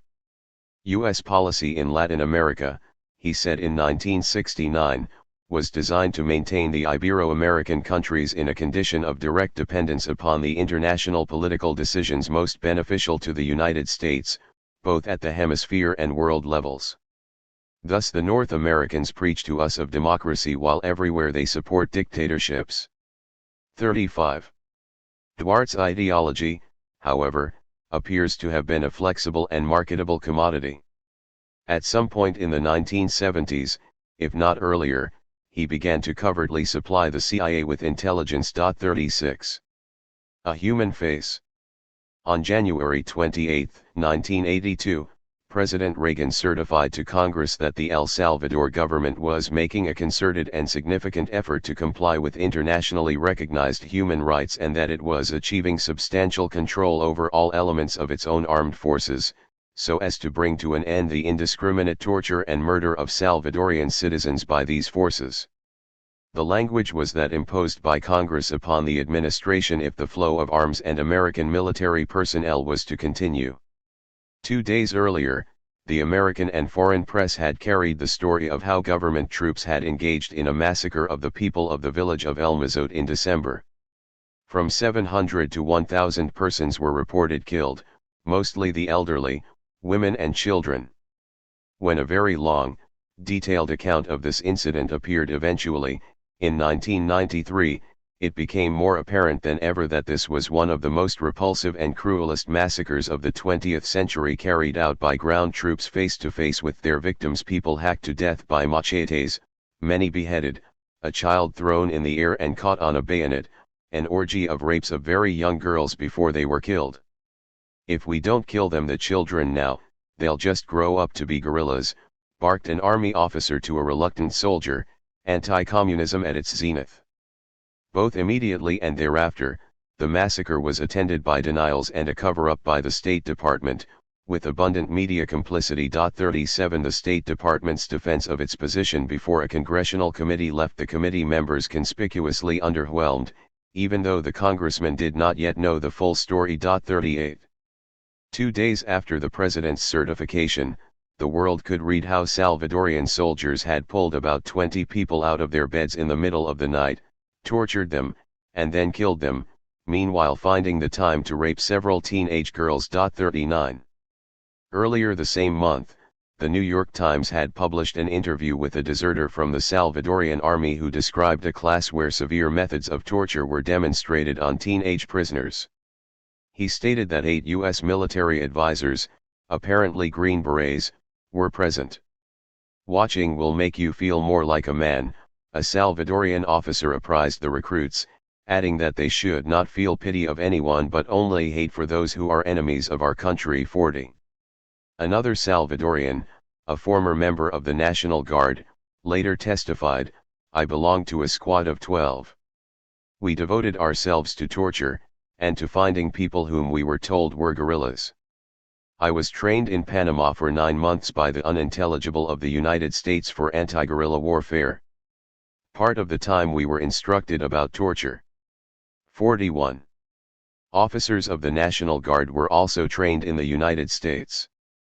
In August 1986, CBS television reported that 3 senior Guard officers who had been linked to right-wing death squads received training at a police academy in Phoenix Point. 42. In 1984, Amnesty International reported that it had received regular, often daily, reports identifying El Salvador's regular security and military units as responsible for the torture, disappearance, and killing of non-combatant civilians from all sectors of Salvadorian society. A number of patients have allegedly been removed from their beds or operating theaters and tortured and murdered. Types of torture reported by those who have survived arrest and interrogation included beatings, sexual abuse, use of chemicals to disorient, mock executions, and the burning of flesh with sulfuric acid. 43. In light of the above, and many other reports of a similar nature. 44. It can be appreciated that the Reagan administration had to exercise some creativity in getting around congressional hesitation about continued military aid to the government of El Salvador. Thus it was that in March 1984 the administration tacked on a request for additional military aid to legislation to send U.S. food supplies to starving Africans. 45. A few days later, it tacked on a request for support of the Nicaraguan Contras to a bill to provide emergency fuel spending for the poor in parts of the United States which were suffering a severe winter. 46. Death squad executions, military massacres, the Legion of the Disappeared, the numbers reached well into the tens of thousands. And the death squads may have reached their arm into the United States. A number of Americans and Salvadorians living in Los Angeles and working with refugees or actively opposing U.S. military aid to El Salvador received death threats in 1987. Rev. Luis Olivares, a Catholic priest whose church is part of the Sanctuary movement, was sent an anonymous letter bearing the letters M, which were often found on the doors or buildings of people who were targeted in El Salvador. The letters stand for Escuadrón Muerto Death Squad. 47. In July 1987, a Salvadorian woman named Yanira Correa, who had received threatening phone calls and letters, was kidnapped outside the Los Angeles office of the Committee in Solidarity with the People of El Salvador, CISPS. Two men, speaking with what she described as Salvadorian accents, forced her at knife point into a van, interrogated her about her political activities and colleagues, cut her hands with a knife, burned her fingers with cigarettes, sexually assaulted her with a stick, then raped her. A month earlier, she had narrowly escaped being abducted, along with her 3-year-old son. Other activists had their cars smashed or vandalized. 48. For several years under the Reagan administration, the FBI conducted a nationwide investigation of CISPs. During this period, some of the organization's offices were broken into with nothing of value taken except files. It is imperative at this time to formulate some plan of attack against CISPs, reads one FBI teletype later made public. 49. On some days during the 1980s, Washington officials issued warnings to the Salvadorian government to improve its human rights record, or told Congress that the record was improving, or told the world how much worse that record would be if not for American influence.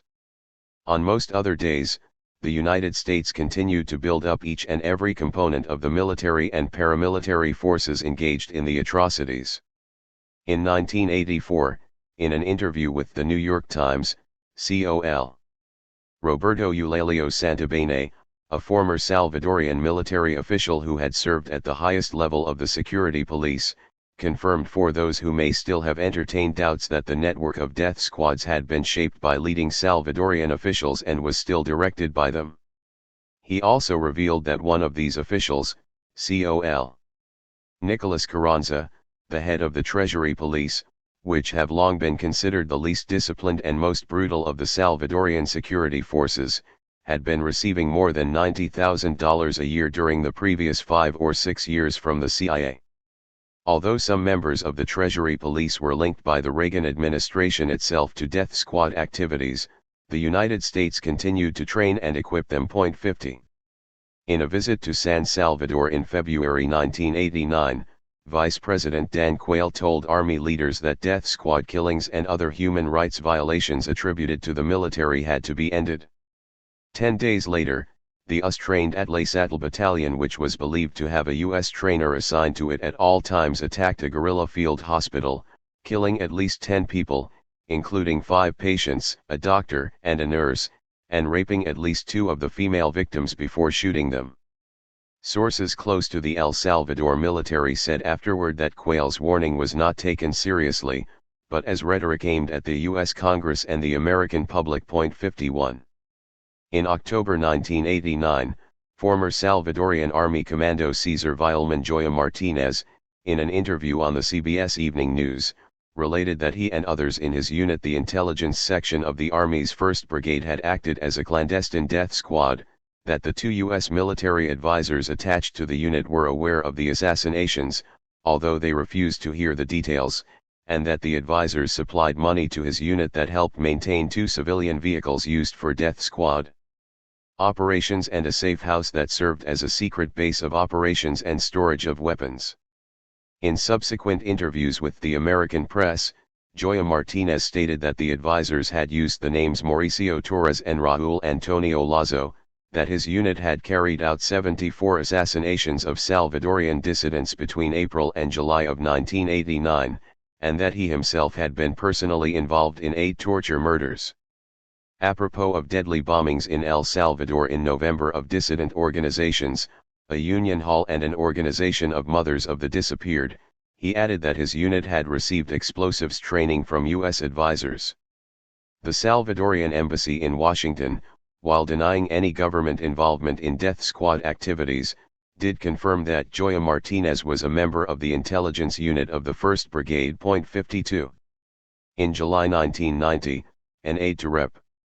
Joseph Moakley, D.Mas, chairman of the Speaker's Task Force on El Salvador, declared, "The fact that Joya Martinez has been in the U.S. since last August, given all kinds of interviews, been arrested, and no one from the government has bothered to question him, seems pretty strange, unless people don't want to find the answers." 53. On the 12th of that month, Joya Martinez had been arrested for having illegally entered the United States after being deported 6 years earlier. After a lengthy legal battle, he was ordered deported back to El Salvador in October 1992.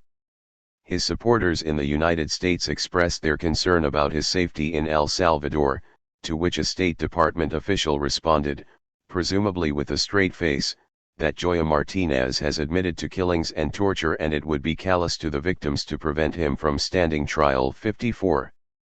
A few weeks after Joya Martinez went public in the United States, one of the most shocking atrocities in this war of shocking atrocities occurred. 6 Jesuit priests at the University of Central America in San Salvador were shot to death in cold blood at their campus residence, along with their housekeeper and her young daughter. A witness, whom the killers failed to observe, Lucia Barrera de Serna, said she saw 5 armed men in uniform carry out the murders. The Salvadorian military, whom the Roman Catholic order had often criticized for human rights violations, were the immediate and logical suspects. Because of an extraordinary outcry against the crime, in the United States and internationally, including the creation of the Special Congressional Task Force referred to above, 2 months later 9 officers and enlisted men were arrested, a platoon from the Atlaysatl Battalion, 7 of whom, it turned out, had only 2 days before the murders participated in combat training exercises supervised by the U.S. Special Forces, Green Berets, in El Salvador. Almost 2 years passed before any of those arrested were convicted of the crime. 2 relatively low-level officers, their higher UPS who gave the order, were not touched. Yet, this was an achievement in a country where thousands of people had been killed by military death squads, and no officer had ever before been tried, let alone convicted, for murder or other human rights abuse. The Salvadorian military tolerated the trial of the officers because Congress had made prosecution of the killers a condition for continuing military aid. During the 2-year period, as well as after the convictions, officials of the Bush administration appeared to be trying to thwart the investigation and aid in a cover-up, by such tactics as the following. A. Grossly intimidating Serna and labeling her a liar. B. Refusing on grounds of national security to provide a Salvadorian court with classified documents that dealt with the case, withholding, on the same grounds, substantive material from journalists making Freedom of Information Act requests. C. Refusing for a long time to allow questioning, by the investigating judge, of U.S. Army Major Eric Buckland, stationed in El Salvador, who had learned of the Salvadorian military's culpability shortly after the murders from Salvadorian Col. Carlos Aviles, then imposing a series of conditions on Buckland's questioning that served to conceal much of his story. D. Putting Buckland through such horrendous interrogation that he underwent an apparent nervous breakdown. E. Immediately informing the Salvadorian High Command about what Aviles had revealed to Buckland, which caused Aviles much grief. Father Charles Byrne, vice-rector of the Jesuit University, declared in 1991 that the Americans were helping to protect the Salvadorian Army High Command all along. They were afraid the whole house of cards would fall if the investigation went any further. A year later, United Nations investigators were still complaining that the United States was slow in turning over vital information about the case. 55. The cruelty level of the guerrillas' military and political campaign generally stood in sharp contrast to that of the government. Newsweek reported in 1983 that when the rebels capture a town, they treat the civilians well, paying for food and holding destruction to a minimum. And they have begun to free most of the government troops they capture, which helps to persuade other soldiers to surrender rather than fight to the death. 56. Eventually, however, the guerrillas began to treat civilians more harshly, in particular those suspected of informing or of other collaboration with the government, or those refusing to collaborate with rebel forces. Some peasants reportedly were forced to leave their villages and farms as punishment, several village mayors were killed, young men were forcibly recruited to join the rebels. However, given the numerous instances of disinformation disseminated by the Salvadorian government about the rebels, reports of guerrilla ruthlessness must be approached with caution. The following case is instructive, see the notes for reference to other examples. In February 1988, the New York Times reported that villagers say guerrillas publicly executed 2 peasants, because they had applied for and received new voter registration cards. According to the villagers, the guerrillas placed the voting cards of the 2 men in their mouths after executing them as a warning to others not to take part in the elections. 57. The story was included in a State Department booklet to highlight the guerrillas' campaign of intimidation and terrorism. The booklet was mailed to Congress, newspaper editors, and other opinion makers.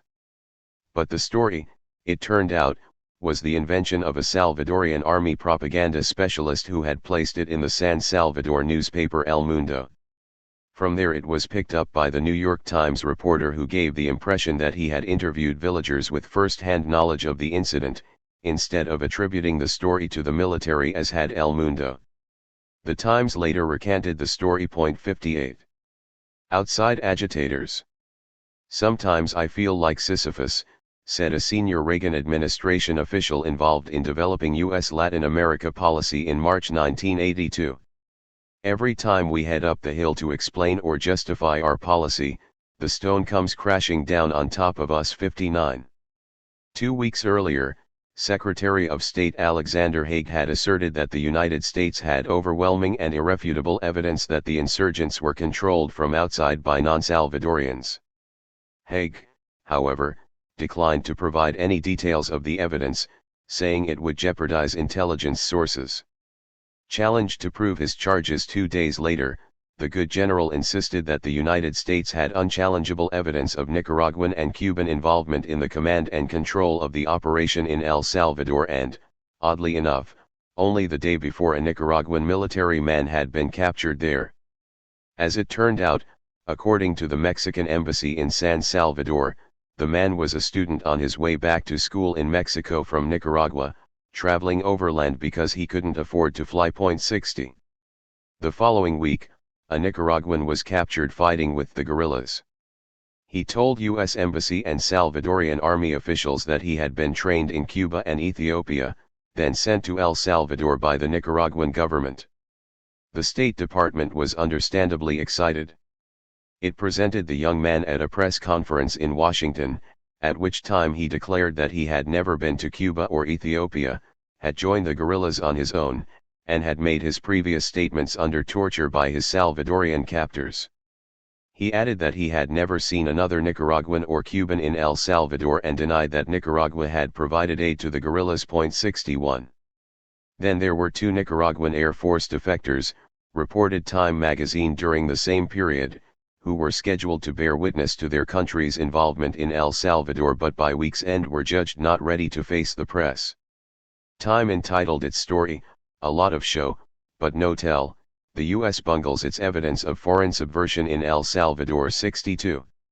In January 1981, U.S. diplomats disclosed that 5 boats had landed in El Salvador containing 100 well-armed, well-trained guerrillas, allegedly from Nicaragua. They knew the boats had come from Nicaragua because they were made from wood of trees not native to El Salvador. 63 No sign, dead or alive, of any of the 100 invaders was ever found, however. 100 seemed to be the number of choice for the Reagan administration. That was the count of Cuban combat troops, said a senior State Department policymaker, who were sent to El Salvador in the fall of 1981 by way of Nicaragua. They were brought in clandestinely and given operational responsibilities in El Salvador, he asserted. 64 The later whereabouts and actions of the Cubans likewise remained a mystery. The world was also informed that Soviet and Chinese weapons had been seized from rebels, and this was cited as further proof of outside communist aid. 65 The weapons capture may have been real, although the CIA has long had warehouses full of communist weapons of all kinds, suitable for all occasions. But then what were we to make of the US, Israeli, Belgian and German weapons which, by Washington's admission a month later, were also to be found amongst the rebels? 66 The world arms traffic is indeed wide open and fluid. In neighboring Honduras, the US-supported Contras were using Soviet-made missiles to shoot down Soviet-made helicopters of Nicaragua.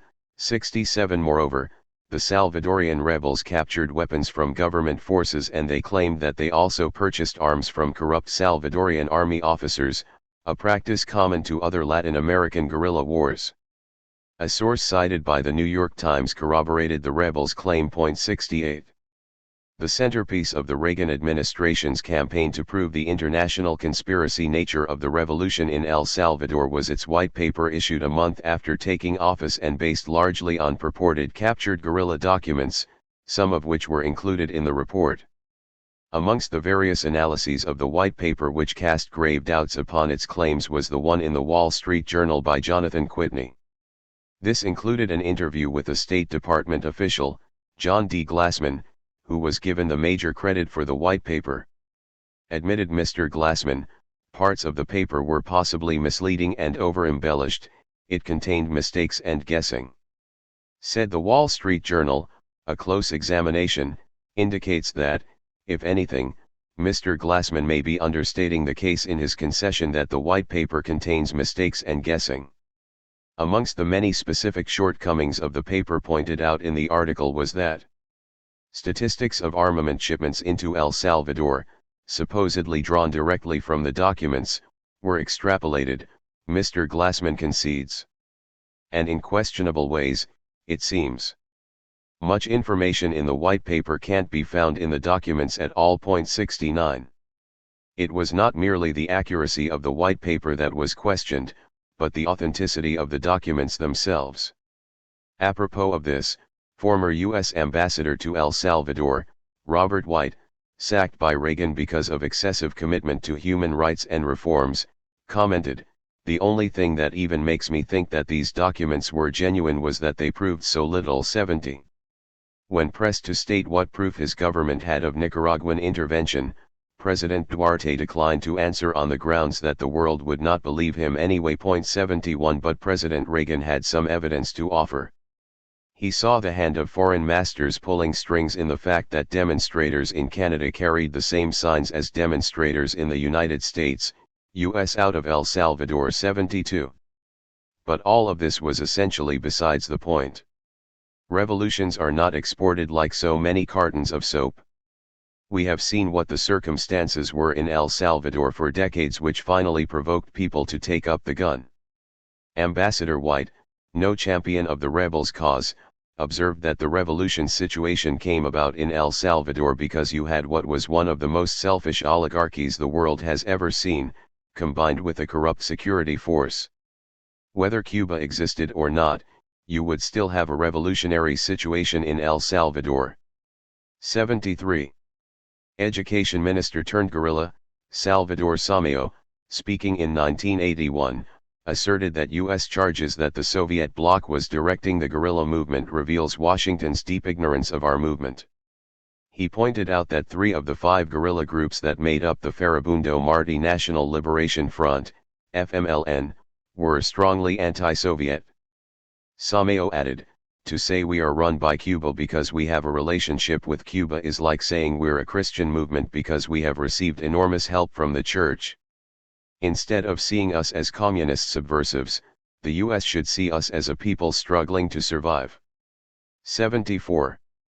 Despite American patrol boats in the Gulf of Fonseca, which separates El Salvador from Nicaragua, AWAC surveillance planes in the skies over the Caribbean, and an abundance of aerial photographs, despite a large U.S. radar installation in Honduras manned by 50 American military technicians, the finest electronic monitoring equipment modern technology had to offer, and all the informers that CIA money could buy. 75, despite it all, the Reagan administration singularly failed to support its case.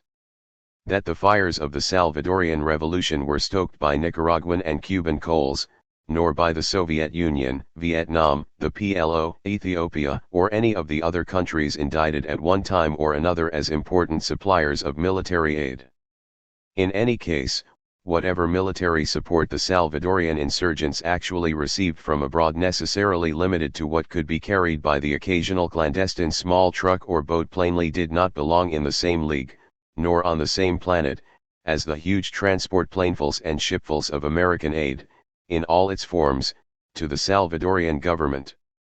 The United States had waged ruthless war against the Salvadorian Revolution, and threatened worse. In April 1991, Chairman of the Joint Chiefs of Staff, General Colin Powell, announced that if necessary, the civil war in El Salvador can be resolved the way it was in the Persian Gulf. 76. In early 1992, the war came to an official end when a United Nations Commission, after a year-and-a-half effort, finally got the warring sides to agree to a ceasefire and a peace agreement. A major offensive launched by the guerrillas in late 1989 in which they brought the war home to wealthy neighborhoods and Americans in the capital had made clear to Washington and its Salvadorian allies, once again, finally, that the war was unwinnable. In February 1990, Gen. Maxwell Thurman, the head of the U.S. Southern Command, told Congress that the El Salvador government was not able to defeat the rebels and that the only way to end the fighting was through negotiation. 77 Moreover, the ostensible end of the Cold War had undermined the United States' professed rationale for and may have relaxed its obsession with defeating communism in El Salvador. At the same time, Congress was balking more and more about continuing military aid to the Salvadorian government, an attitude that had been growing ever since the November 1989 murder of the Jesuit priests. One of the many provisions of the complex peace agreement was the establishment of a UN Commission of the Truth to investigate the worst acts of violence since 1980. In March of 1993 the Commission presented its report. Among its findings and conclusions were the following. The military forces, supported by the government and the civilian establishment, were plainly the main perpetrators of massacres, executions, torture and kidnappings during the Civil War. These acts could not be blamed on the excesses of war but on premeditated and ideologically inspired decisions to kill. The Commission called for the dismissal of more than 40 high-ranking military personnel including Defense Minister Gen. René Emilio Ponce, a longtime favorite of U.S. officials whom it found had given the orders that led to the murders of the priests, and stipulated that none should ever be allowed to return to military or security duty and should be banned from other public and political life for 10 years. Dismissal and a 10-year ban was also specified for government officials and bureaucrats who abused human rights or took part in a cover-up of the abuses, including the President of the Supreme Court. Right-wing parties in the Salvadorian National Assembly quickly pushed through an amnesty law barring prosecution for any crimes committed during the war. Several leaders of the left were singled out for the assassinations of 11 mayors during the war. A special investigation of death squads was called for. These squads, said the report, were often operated by the military and supported by powerful businessmen, landowners, and some leading politicians. The peace accords did not put an end to this. Dozens of leaders and members of the FMLN were assassinated during 1992 and 1993, as well as a few from the right. Cited as the most notorious of the death squad leaders by the report was Roberto D'Aubuisson, the principal founder of the Nationalist Republican Alliance, ARENA, party, the party of the country's current president, Alfredo Cristiani. Dogwison, the report confirmed, hired the sharpshooter who killed Archbishop Romero. Other sins laid at the doorstep of the government were the rapes and killings of 3 American nuns and a female religious worker in 1980, the murder of 2 American labor advisors in 1981, and the assassination, in 1982, of 4 Dutch journalists, whose reports were evidently considered favorable to the guerrillas. The commission did not focus on any American role in the abuses and cover-up.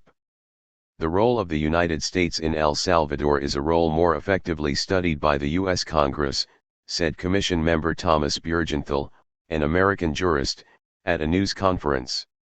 However, the Commission did chastise the United States for failing to rein in Salvadorian exiles in Miami who helped administer death squad activities between 1980 and 1983, with apparently little attention from the U.S. government.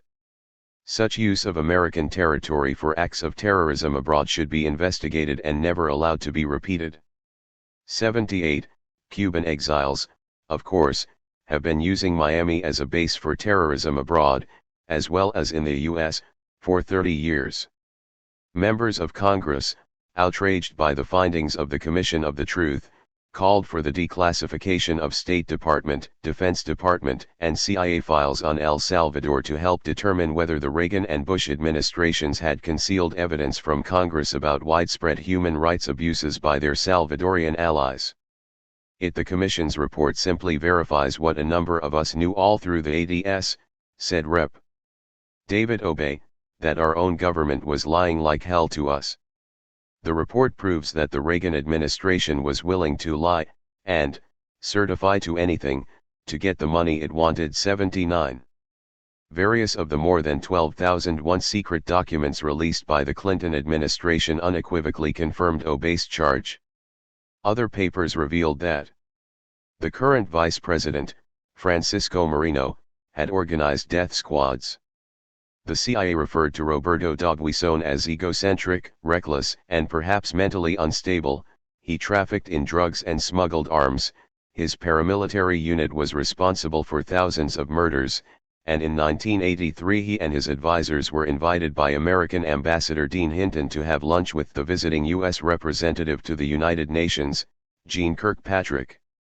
6 years later, shortly before the CIA reported that Dogwison's inner circle had plotted to assassinate President Cristiani, Ambassador William G. Walker invited him to the embassy's 4th of July party. 80. American military advisors trained a militia of some 50 wealthy Salvadorians, ostensibly for them to be able to defend their own lavish homes against a rebel attack, but the group was actually linked to Dogwison and their militia was a cover for the recruitment, training, and possible dispatch of paramilitary civilian death squads. Ambassador Walker halted the training as soon as he learned of it, despite protests from the chief of the U.S. Military Advisory Mission. Another memo, written by a Defense Department official, argued that the wealthy Salvadorians might fund death squads, but would not get blood on their own hands. 81.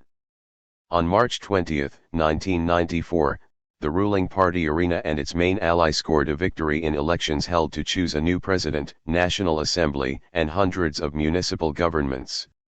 With the exception of a few reforms touching upon civil liberties, whose significance remains to be seen, the outcome left the society at essentially the same place it was in 1980 when the war had just begun and José Napoleon Duarte had said, "For 50 years the same people had all the power, all the money, all the jobs, all the education," one could now say, for more than 60 years. Why had more than half the people of El Salvador, most of them very poor, voted for parties intimately connected with not only the wealthy, but with death squads? The new president, Armando Calderón Sol, had long and close ties to death squad godfather Roberto Dogwison, a large portrait of whom hung in his office. The declassified documents referred to above raised questions about Calderón Sol himself, connections to a kidnapping and to a group of young ARENA militants who bombed the Ministry of Agriculture and wreaked other havoc in the early 1980s in an attempt to destabilize the government whose new agrarian reform was supposed to take land from the wealthy. Arena's sophisticated multimillion-dollar campaign relied heavily on nurturing two kinds of fears: the traditional fear of communism, inculcated by decades of authoritarian rule, and the supposed economic incompetence of the left, as typified by the Sandinista rule in Nicaragua. Further, ignoring their own violent history, Arena portrayed the left as terrorists who were exclusively responsible for the war's death and destruction. How honest and fair had the actual voting been? Was the right willing to end a half-century of political exclusion of the left? Besides having a great deal more money at its disposal than its opponents, the Arena party in power had controlled the press in El Salvador for many years. The one daily paper, Diario Latino, which had dared to show a brief independence, was destroyed by bombs. 82 Moreover, the makeup of the Supreme Electoral Tribunal, XE, which supervised the election, was based on the election of 1991 which the FMLN had boycotted. It was thus dominated by Arena, with no one from the FMLN. Many points of contention were raised about the voting, such as the following.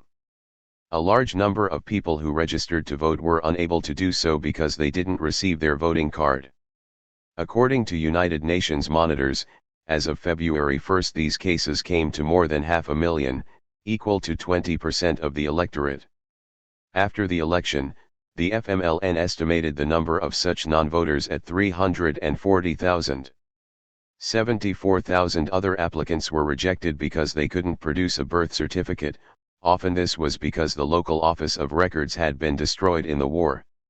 Another large block of people held valid voting cards but couldn't vote because they had no transportation to a distant polling station. This was exacerbated, reportedly, by a slowdown in bus service by bus companies owned by Arena supporters and the Arena-controlled bus drivers' union. Many made it to the polling stations with their voting cards only to be kept from voting because their names did not appear on the voter registration lists, or were spelled incorrectly. At least 25,000 such cases according to the UN, several times that, said the FMLN. Other potential voters left the stations without casting their ballots because very long lines and an extremely cumbersome and snail-paced processing system left them still waiting when the polls closed. These problems of course affected the poor, the rural, the less educated, and the first-time voters the most, the base of the FMLN support. The THIRD refused international advice, declined to spend money to transport voters to the polls, and made voting unnecessarily complicated, UN observers said. There was frightening mismanagement of the election beyond our worst expectations, said a senior UN official. There was widespread lack of trust by the electorate before the voting, and now it's much worse. The THIRD is completely discredited and has therefore tarnished the election. The FMLN claimed the irregularities cheated the party out of several municipal and legislative seats, a contention lent credence by the UN observers who stated that thousands of people were denied voting cards in 30 towns where the FMLN was strong. The party challenged the results in 37 cities and towns, but the THIRD rejected all the claims, a decision that Rafael Lopez Pinter, who headed the UN Electoral Division, called shocking. A team of observers representing the U.S. government also said it was troubled that many of the procedures cited as administrative defects in previous elections continued to be practiced. In the days immediately following the vote, election authorities delayed the release of official results. Then on the third day, they abruptly cut off access to party monitors to computerized tabulations. The FMLN said that initial tabulations showed that many ballot boxes contained more votes than the legal maximum of 400, some of them 2 to 3 times as many. They also claimed that in San Miguel, one of the country's largest cities, a group of Arena militants had absconded with 15 ballot boxes. As it turned out, in the announced result for the presidency, Arena got 641,000 votes, 49% of the total, while the Democratic Coalition, which included the FMLN, was credited with 326,000 votes, or 25%. Failure of any party to win a majority necessitated a runoff election a month later, at which time Arena won 68% of the vote to the coalition's 32%. Because the winner of the runoff was a completely foregone conclusion, there were undoubtedly many poor people who didn't vote because they were unwilling to go through the great inconvenience and uncertainty a second time. There was also the matter of intimidation. According to observers from the Committee in Solidarity with the People of El Salvador, CISPS. Meanwhile, army helicopters buzzed cities where the opposition was strong. Soldiers set up checkpoints and machine gun nests in towns traumatized by army massacres during the war. The government did its best to instill fear in the electorate, and must have scared many voters into staying home. Before the election, some workers were warned that if the FMLN won, heads would roll, or they would be fired. Inasmuch as a polling official tore off the corner of each ballot, containing the same number as on the ballot, a voter could see that someone could save his number and check how he voted later. The Los Angeles Times reported the story of the master of ceremonies at a rally staged by Arena, attended by a number of peasants, farmers, and market vendors. "All those who support Arena, raise your hats," the MC implored the crowd. A few people lifted their hats. "All those who support Arena, raise your hats," he tried again. "And those who don't raise their hats are Tarangos," he added, invoking a slang word for terrorists used by the army throughout this country's brutal civil war. A lot of people took their hats off. 83. For the benefit of which Salvadorians did Arena remain in power? For which of them had 75,000 civilians been killed? For whom was the U.S. Treasury reduced by $6 billion? Two reports from the New York Times. Over canapes served by hovering waiters at a party, a guest said she was convinced that God had created two distinct classes of people, the rich and people to serve them. She described herself as charitable for allowing the poor to work as her servants. "It's the best you can do," she said. The woman's outspokenness was unusual, but her attitude is shared by a large segment of the Salvadoran upper class. The separation between classes is so rigid that even small expressions of kindness across the divide are viewed with suspicion. When an American, visiting an ice cream store, remarked that he was shopping for a birthday party for his maid's child, other store patrons immediately stopped talking and began staring at the American. Finally, an astonished woman in the checkout line spoke out. "You must be kidding," she said. One of their class, who had had enough and was leaving, commented to the Times, "I can't accept the fact that if you're born a peasant here, you die a peasant and your children are going to be peasants. There's no vision that kids of farmhands should be going to Harvard and running this country one day. There's no vision of a modern society." 84. After taking part in Washington's decade-long effort to train and reform the Salvadoran army, many American military advisors have left here angry over the Salvadorans' resistance to change. They say they feel manipulated and betrayed by the Salvadoran officers. The advisors described Salvadoran officers as being mainly interested in amassing wealth and power, as willing to deprive troops of equipment to further the officers' own ends, and as allowing the regular killing or mistreatment of prisoners. None went so far as to say the effort to help the Salvadoran armed forces in their war against a leftist insurgency had been futile. They thought human rights abuses would have been worse, or that the guerrillas might have won the war without their presence. 85. The Times apparently did not ask the advisors whether they believed that the United States government had in some way been forced to take sides in the Civil War. And if not, what had their government's ultimate motive been? And if so, why had they not taken the side of the insurgents? And how bad would the human rights abuses have been if the armed forces had not been provided by Washington with a never-ending supply of every weapon and implement and training known to man to bring destruction, pain, and suffering to the greatest number of people? 55 Haiti 1986 to 1994. Who will rid me of this turbulent priest? When I give food to the poor, they call me a saint. When I ask why the poor have no food, they call me a communist. Dom Helder Camara. What does the government of the United States do when faced with a choice between supporting a group of totalitarian military thugs guilty of murdering thousands, systematic torture, widespread rape, and leaving severely mutilated corpses in the streets, or b. a nonviolent priest, legally elected to the presidency by a landslide, whom the thugs have overthrown in a coup. But what if the priest is a leftist? During the Duvalier family dictatorship, François Papadoc, 1957–71, followed by Jean-Claude Baby Doc, 1971–86, both anointed president for life by Papa, the United States trained and armed Haiti's counterinsurgency forces, although most American military aid to the country was covertly channeled through Israel, thus sparing Washington embarrassing questions about supporting brutal governments. After Jean-Claude was forced into exile in February 1986, fleeing to France aboard a U.S. Air Force jet, Washington resumed open assistance. And while Haiti's wretched rabble were celebrating the end of 3 decades of Duvalierism, the United States was occupied in preserving it under new names.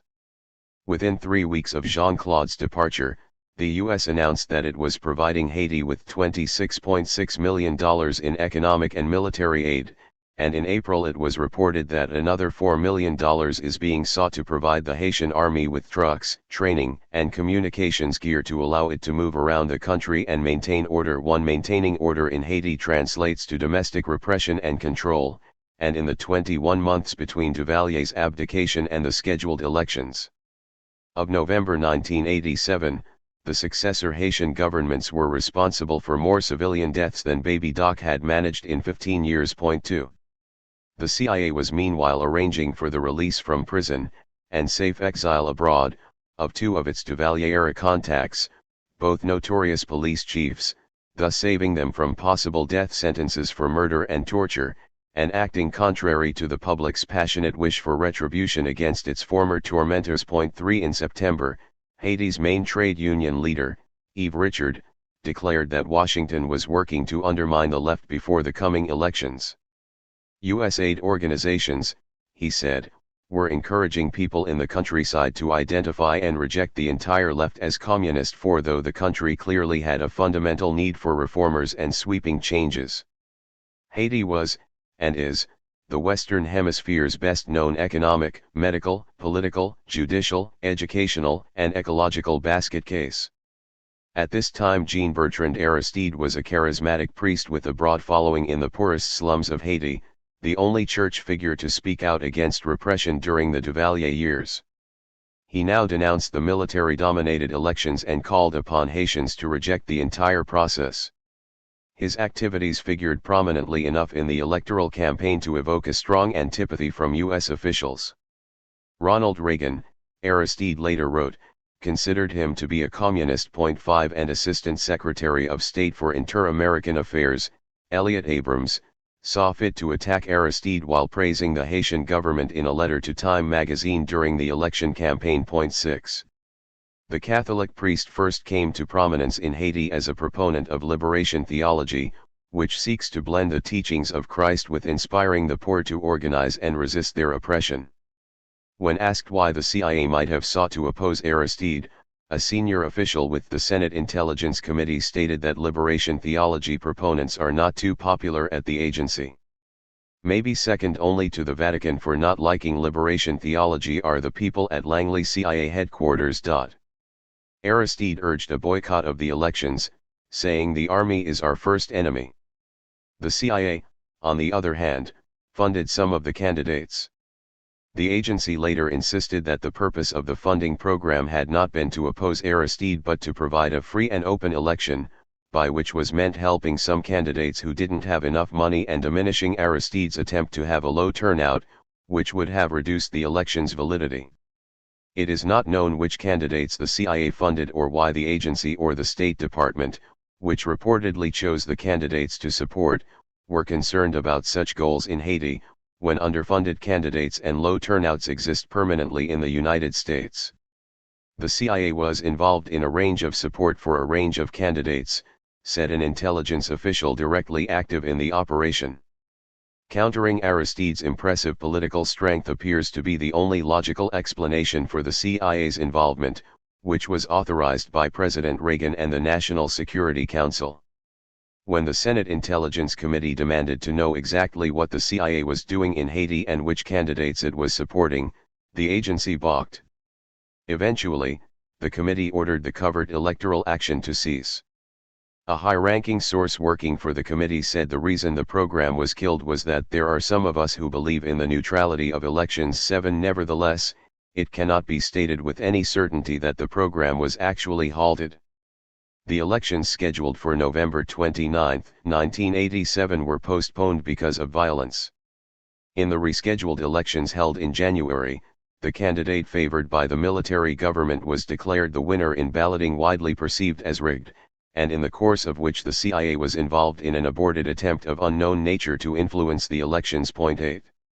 There followed more than 2 years of regular political violence, coup attempts, and repression, casting off the vestiges of the Duvalier dictatorship and establishing a new one, until, in March 1990, the current military dictator, General Prosper Avril, was forced by widespread protests to abdicate and was replaced by a civilian government of sorts, but with the military still calling important shots. The United States is not happy with chaos in its client states. It's bad for control, it's bad for business, it's unpredictable who will come out on top, perhaps another Fidel Castro. It was the danger of massive internal uprisings that induced the United States to inform Jean-Claude Duvalier that it was time for him to venture a life of struggle on the French Riviera 9, and a similar chaotic situation that led the U.S. ambassador to suggest to Avril that it was an apt moment to retire. Transportation into exile for the good general was once again courtesy of Uncle Sam. 10. Thus it was that the American embassy in Port-au-Prince pressured the Haitian officer corps to allow a new election. Neither the embassy nor Aristide himself at this time had reason to expect that he would be a candidate in the election scheduled for December, although he had already been expelled from his religious order, with the blessings of the Vatican, because, amongst other things, of incitement to hatred and violence, and a glorifying of class struggle. Aristide's many followers and friends had often tried in vain to persuade him to run for office.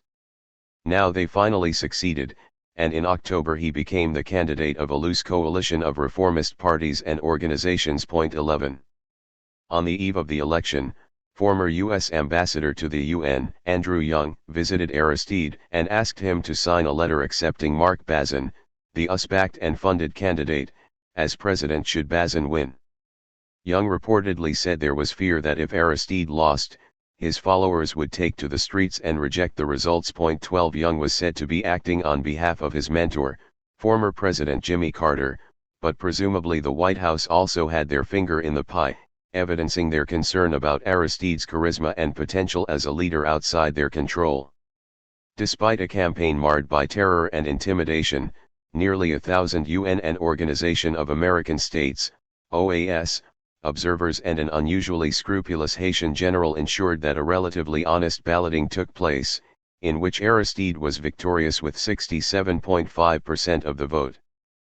People chose him over 10 comparatively bourgeois candidates, wrote an American Haiti scholar who was an international election observer, because of his outspoken and uncompromising opposition to the old ways. 13. Aristide's support actually included a progressive bourgeois element as well as his larger popular base.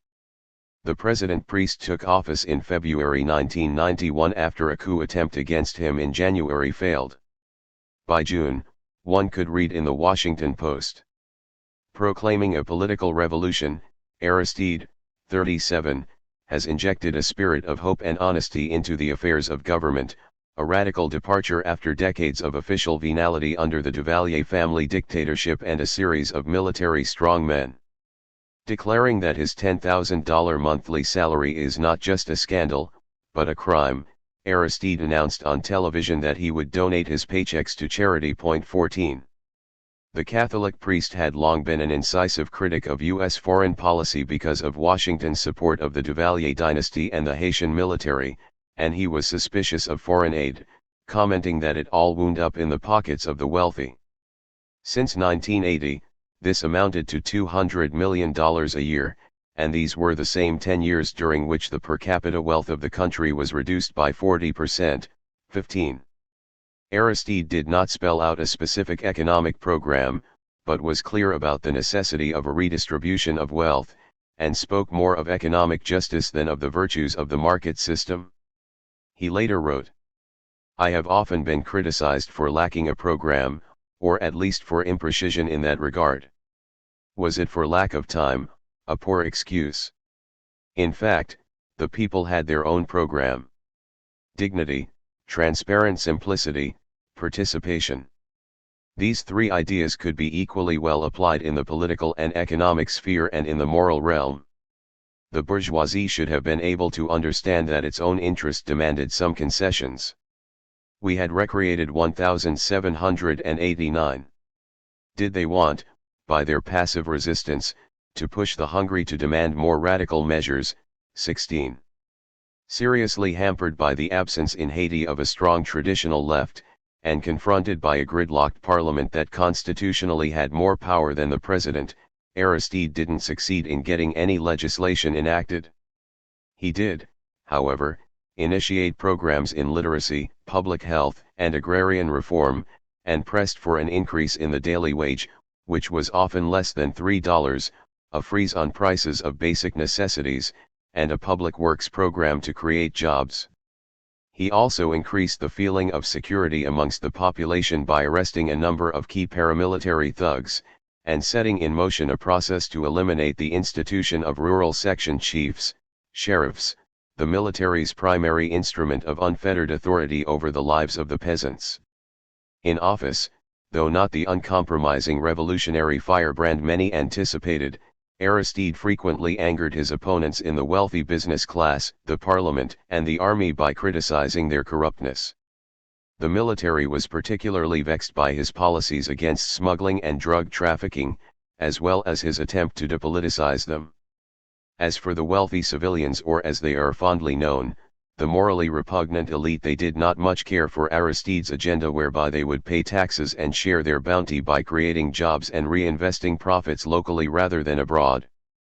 They were, as they remain, positively apoplectic about this little saintly talking priest and his love for the poor.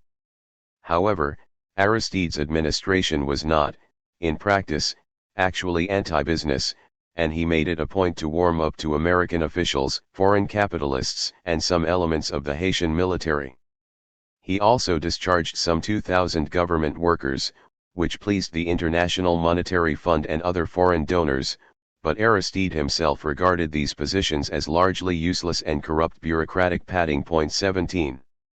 Jean-Bertrand Aristide served less than 8 months as Haiti's president before being deposed, on September 29, 1991, by a military coup in which many hundreds of his supporters were massacred, and thousands more fled to the Dominican Republic or by sea. The slightly built Haitian president who, in the previous few years, had survived several serious assassination attempts and the burning down of his church while he was inside preaching, was saved now largely through the intervention of the French ambassador. Only the Vatican recognized the new military government, although the coup of course was backed by the rich elite. "They helped us a lot," said the country's new police chief and key coup plotter, Joseph Michel François, "because we saved them." 18. No evidence of direct U.S. complicity in the coup has arisen, though, as we shall see, the CIA was financing and training all the important elements of the new military regime, and a Haitian official who supported the coup has reported that U.S. intelligence officers were present at military headquarters as the coup was taking place. This was normal, he added, for the CIA and DIA, Defense Intelligence Agency, were always there. 19. We have seen in Nicaragua how the National Endowment for Democracy, which was set up to do overtly, and thus more respectably, some of what the CIA used to do covertly, interfered in the 1990 election process. At the same time, the NED, in conjunction with the Agency for International Development, AID, was busy in Haiti. It gave $189,000 to several civic groups that included the Haitian Center for the Defense of Rights and Freedom, headed by Jean-Jacques Honorat. Shortly after Aristide's ouster, Honorat became the prime minister in the coup government. In a 1993 interview with the Canadian Broadcasting Corporation, he declared, the coup was justified by the human rights record of Aristide. Asked what he himself had done as prime minister to halt the massive human rights violations that followed the overthrow, Honorat responded, "I don't have my files here." In the years prior to the coup, the net also gave more than $500,000 to the Haitian Institute for Research and Development, IRED. This organization played a very partisan role in the 1990 elections when it was allied with US favorite Marc Bazin, former World Bank executive, and helped him create his coalition, just as Ned was instrumental in creating the coalition in Nicaragua which defeated the Sandinistas earlier in the year. IRED was led by Leopold Berlanger who, in 1993, supported the junta's sham election aimed at ratifying the prime ministership of Bazin, Honorat's successor and a political associate of Berlanger. Another recipient of Ned Largesse was Radio Solile, run by the Catholic Church in a manner calculated to not displease the dictatorship of the day. During the 1991 coup, according to the Rev. Hugo Trieste, a former station director, the station refused to air a message from Aristide. The net has further reduced the U.S. Treasury by grants to the Union Association Fédération d'Ouvriers Syndics, founded in 1984 with Duvalier's approval, so that Haiti, which previously had crushed union organizing efforts, would qualify for the U.S. Caribbean Basin Initiative Economic Package. 20. But despite its name and unceasing rhetoric, the National Endowment for Democracy did not give a dollar to any of the grassroots organizations that eventually merged to form Aristide's coalition. Within a week of Aristide's overthrow, the Bush administration began to distance itself from the man, reported the New York Times, by refusing to say that his return to power was a necessary precondition for Washington to feel that democracy has been restored in Haiti. The public rationale given for this attitude was that Aristide's human rights record was questionable, since some business executives, legislators, and other opponents of his had accused him of using mobs to intimidate them and tacitly condoning their violence. 21 Some of Haiti's destitute did carry out acts of violence and arson against the rich, but it's a stretch to blame Aristide, whatever his attitude, given that these were enraged people seeking revenge for a lifetime of extreme oppression against their perceived oppressors, revenge they had long been waiting for. A year later, the Boston Globe could editorialize that the Bush administration's contempt for Haitian democracy has been scandalous. By refusing to acknowledge the carnage taking place in Haiti, the administration has all but bestowed its blessing on the putschists. 22. 2 months earlier, in testimony before Congress, the CIA's leading analyst of Latin American affairs, Brian Ladle, had described coup leader Lieutenant Gen. Raoul Cedras as one of the most promising group of Haitian leaders to emerge since the Duvalier family dictatorship was overthrown in 1986. He also reported that he saw no evidence of oppressive rule in Haiti. 23. Yet the State Department annual human rights report for the same year stated, Haitians suffered frequent human rights abuses throughout 1992, including extrajudicial killings by security forces, disappearances, beatings, and other mistreatment of detainees and prisoners, arbitrary arrests and detention and executive interference with the judicial process. 24. The New York Times one-year post-coup status report was remarkably blunt. Since shortly after the overthrow when Secretary of State James Baker echoed President Bush's famous "this aggression will not stand" statement about Iraq, little consideration has been given to backing up American principles in Haiti with American muscle. Recently, an advisor of the coup government repeated Father Aristide's longtime complaint when he said that all it would take is one phone call from Washington to send the army's leadership packing.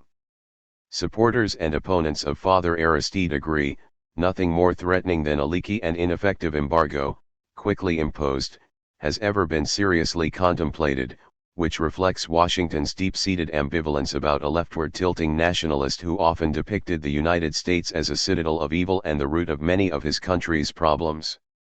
Despite much blood on the Army's hands, United States diplomats consider it a vital counterweight to Father Aristide, whose class struggle rhetoric threatened or antagonized traditional power centers at home and abroad. 25. During this period, numerous nocturnal arrivals of U.S. Air Force planes in Port-au-Prince were reported in Haitian clandestine newspapers. Whether this had any connection to the leaking embargo may never be known. When asked, a U.S. Embassy official said the flights were routine. 26. The CIA's clients. From the mid-1980s until at least the 1991 coup, key members of Haiti's military and political leadership were on the agency's payroll. These payments were defended by Washington officials and a congressman on the House Intelligence Committee as being a normal and necessary part of gathering intelligence in a foreign country. 27 This argument, which has often been used to defend CIA bribery, ignores the simple reality, illustrated repeatedly in this book, that payments bring more than information, they bring influence and control, and when one looks at the anti-democratic and cruelty levels of the Haitian military during its period of being bribes, one has to wonder what the CIA's influence was. Moreover, one has to wonder what the defenders of the payments would have thought upon learning during the Cold War that congressmen and high officials in the White House were on the KGB payroll. Even after the supposed end of the Cold War, we must consider the shocked reaction to the case of CIA officer Aldrich Ames. He was, after all, only accepting money from the KGB for information. In any event, money paid by the CIA to these men, as well as to the groups mentioned below, was obviously available to finance their murderous purposes. When Gaddafi of Libya did this, it was called supporting terrorism. Did the information provided the CIA by the Haitian leaders include advance notice of the coup? No evidence of this has emerged, but 4 decades of known CIA behavior would make it eminently likely. And if so, did the agency do anything to stop it? What did the CIA do with its knowledge of the drug trafficking which the Haitian powers that be, including Baby Doc, were long involved in? 28. 2 In 1986 the CIA created a new organization, the National Intelligence Service, SIN. The unit was staffed solely by officers of the Haitian Army, widely perceived as an unprofessional force with a marked tendency toward corruption. SIN was purportedly created to fight the cocaine trade, though SIN officers themselves engaged in the trafficking, and the trade was aided and abetted by some of the Haitian officials also on the agency payroll. SIN functioned as an instrument of political terror, persecuting and torturing Father Aristide's supporters and other subversives, and using its CIA training and devices to spy on them, in short, much like the intelligence services created by the CIA elsewhere in the world during the previous several decades, including Greece, South Korea, Iran, and Uruguay, and created in Haiti presumably for the same reason, to give the agency a properly trained and equipped, and loyal, instrument of control. At the same time that SIN was receiving between half and $1 million a year in equipment, training, and financial support, Congress was withholding about $1.5 million in aid for the Haitian military because of its abuses of human rights. Aristide had tried, without success, to shut SIN down. The CIA told his people that the United States would see to it that the organization was reformed, but that its continued operation was beyond question. Then came the coup. Afterwards, American officials say, the CIA cut its ties to SIN, but in 1992 a U.S. Drug Enforcement Administration document described SIN in the present tense as a covert counter-narcotics intelligence unit which often works in unison with the CIA. In September of the same year, work by the DIA in Haiti led to the arrest of a SIN officer on cocaine charges by the Haitian authorities. 29. 3 Amongst the worst violators of human rights in Haiti was the Front for the Advancement and Progress of Haiti, FRAVE, actually a front for the army. The paramilitary group spread deep fear amongst the Haitian people with its regular murders, public beatings, arson raids on poor neighborhoods, and mutilation by machete. FRAVE's leader, Emmanuel Constant, went onto the CIA payroll in early 1992 and, according to the agency, this relation ended in mid-1994. Whatever truth lies in that claim, the fact is that by October the American embassy in Haiti was openly acknowledging that Constant, now a born-again Democrat, was on its payroll.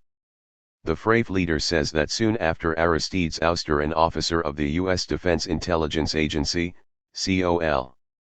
Patrick Collins, pushed him to organize a front that could balance the Aristide movement and do intelligence work against it. This resulted in Constant forming what later evolved into FRAVE in August 1993. Members of FRAVE were working, and perhaps still are, for two social service agencies funded by the Agency for International Development, one of which maintains sensitive files on the movements of the Haitian poor. Constant, who has told in detail of having attended, on invitation, the Clinton inauguration balls, was the organizer of the dockside mob that, on October 11, 1993, chased off a ship carrying U.S. military personnel arriving to retrain the Haitian military under the UN agreement, see below. This was while Constant was on the CIA payroll. But that incident may have been something out of the agency's false bottom world.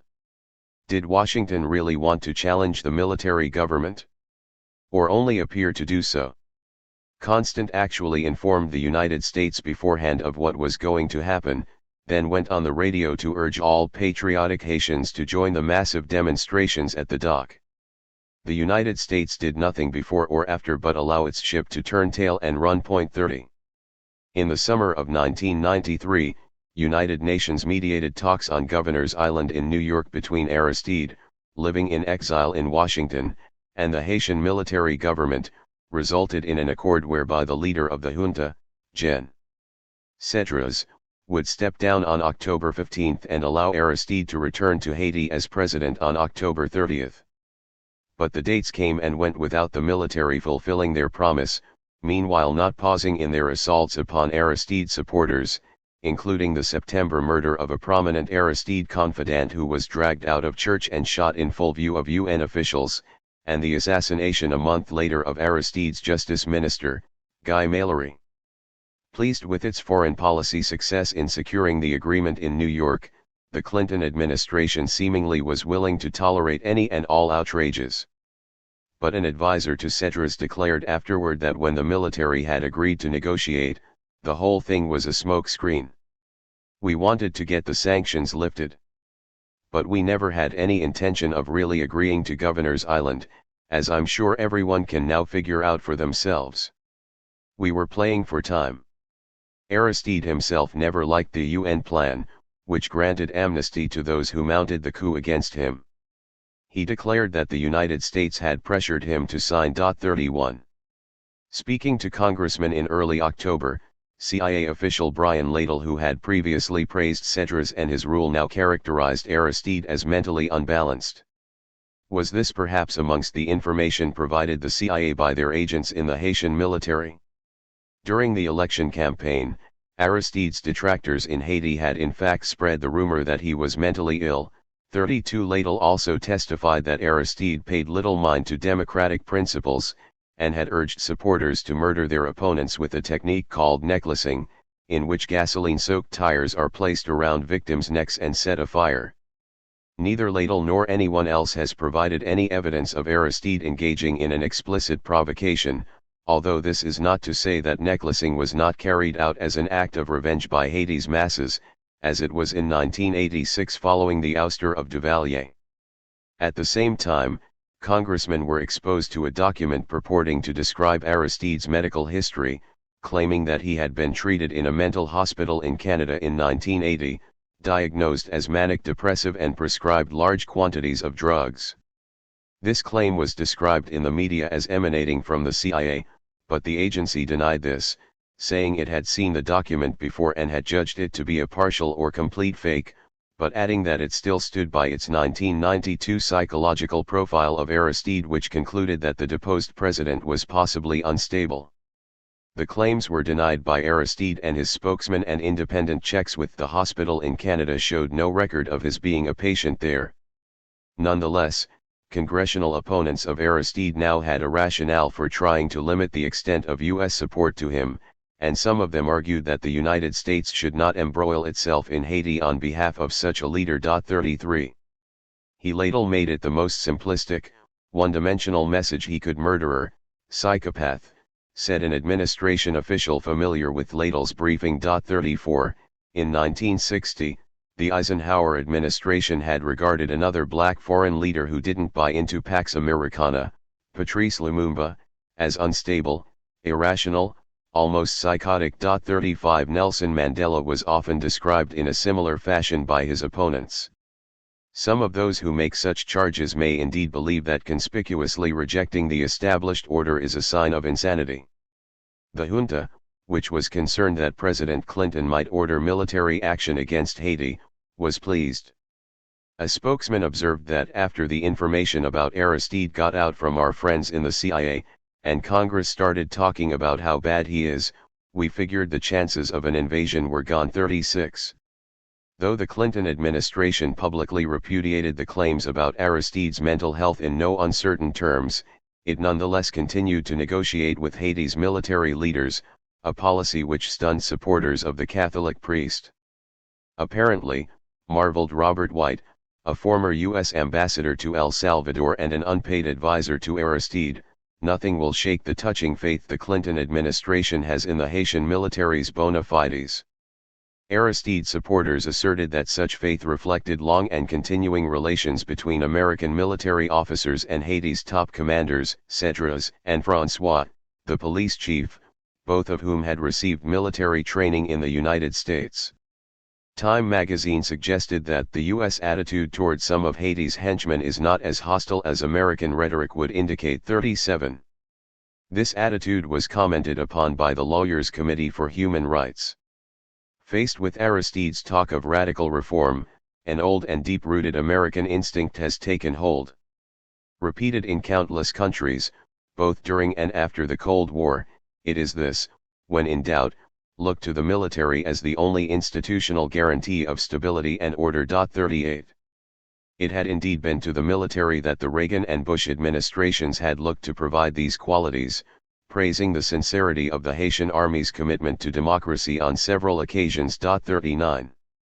The Clinton administration was as hypocritical on the Haiti question as were its predecessors, exemplified by its choice for Secretary of Commerce. Ron Brown had been a well-paid and highly active lobbyist for Baby Doc Duvalier. 40. Cedras' spit-in-the-face deceit on the Governor's Island Accord appeared to bother Washington officials much less than the fact that Aristide would not agree to form a government with the military. 41. By February 1994, it was an open secret that Washington would as soon be rid of the Haitian priest as it would the Haitian strongmen.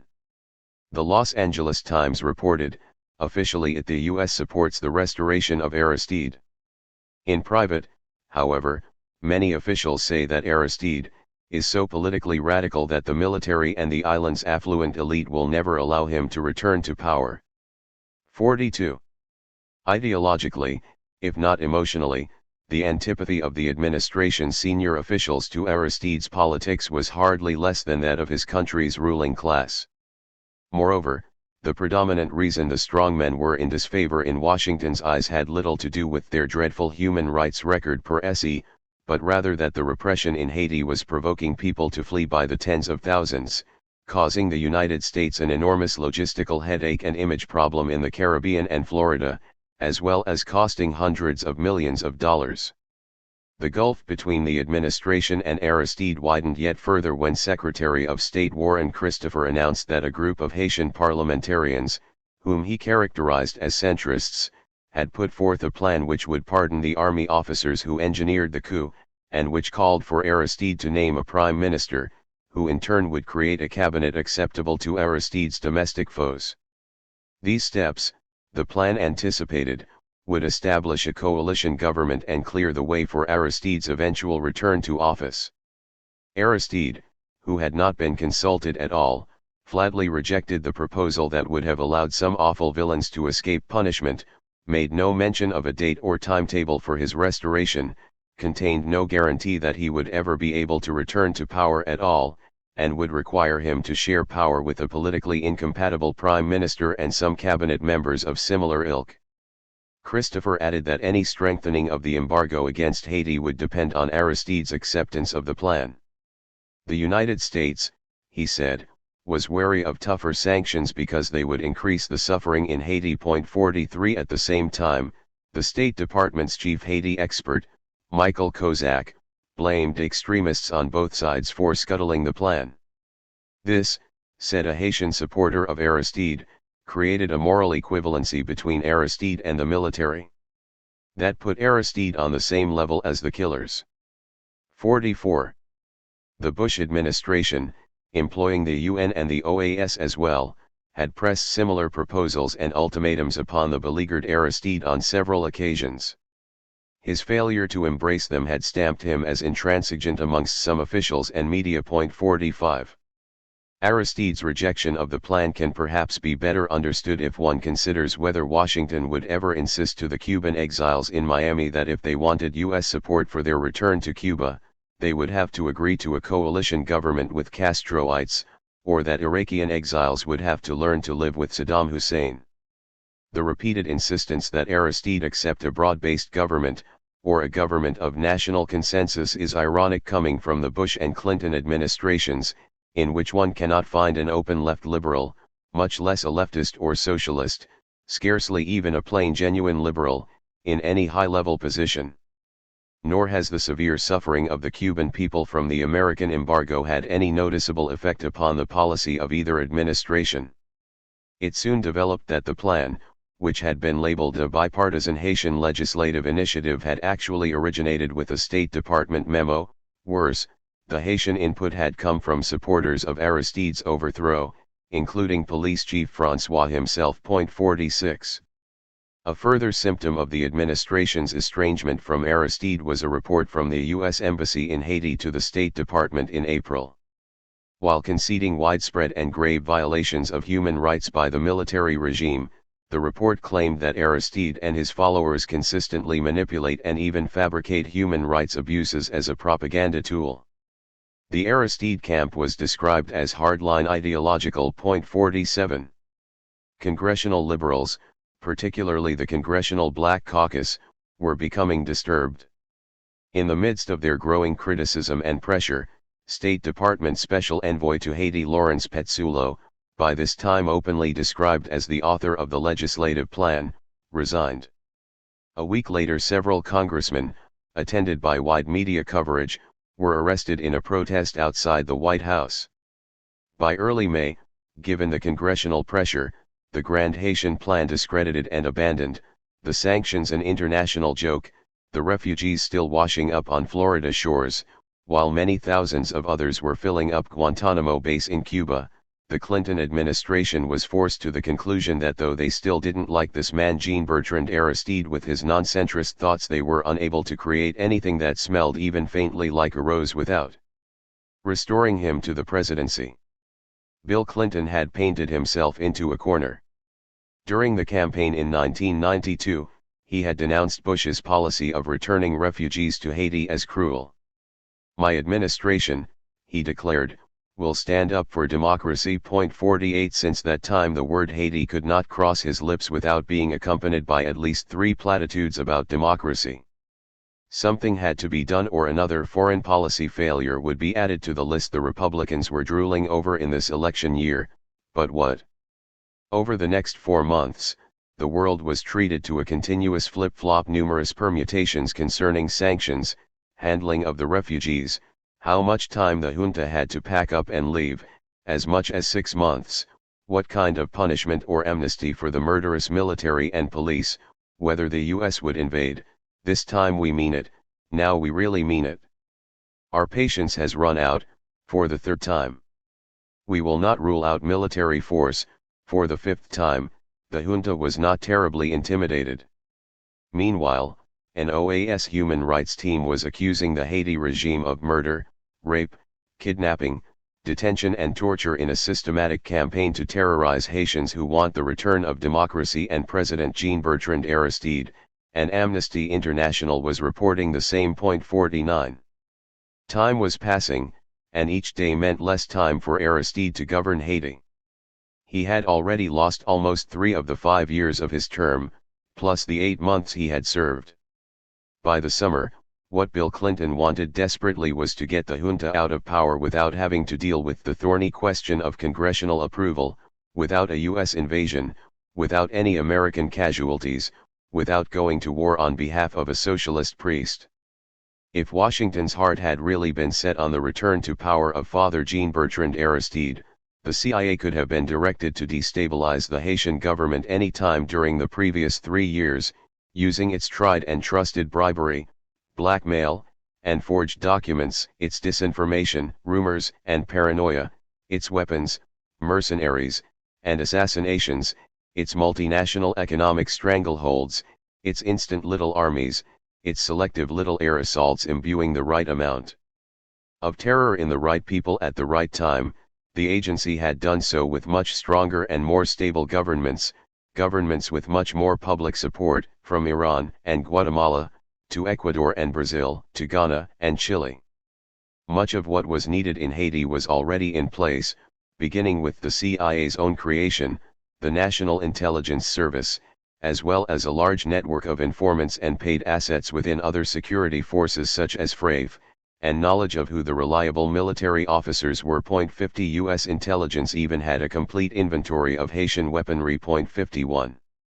The failure of Clinton to make use of this option is particularly curious in light of the fact that many members of Congress and some of the administration's own foreign policy specialists were urging him to do so for months. 52. Finally, in September 1994, officials revealed that the CIA had launched a major covert operation this month to try to topple Haiti's military regime, but so far the attempt has failed. One official said the effort was too late to make a difference. The administration, we were told, had spent months debating what kind of actions to undertake, and whether they would be legal or not. 53. Or they could have made the famous one phone call. Like they meant it? Betrayal. The most violent regime in our hemisphere. Campaign of rape, torture and mutilation, people starved. Executing children, raping women, killing priests. Slaying of Haitian orphans suspected of harboring sympathy toward President Aristide, for no other reason than he ran an orphanage in his days as a parish priest. Soldiers and policemen raping the wives and daughters of suspected political dissidents. Young girls, 13, 16 years old, people slain and mutilated with body parts left as warnings to terrify others, children forced to watch as their mothers' faces are slashed with machetes.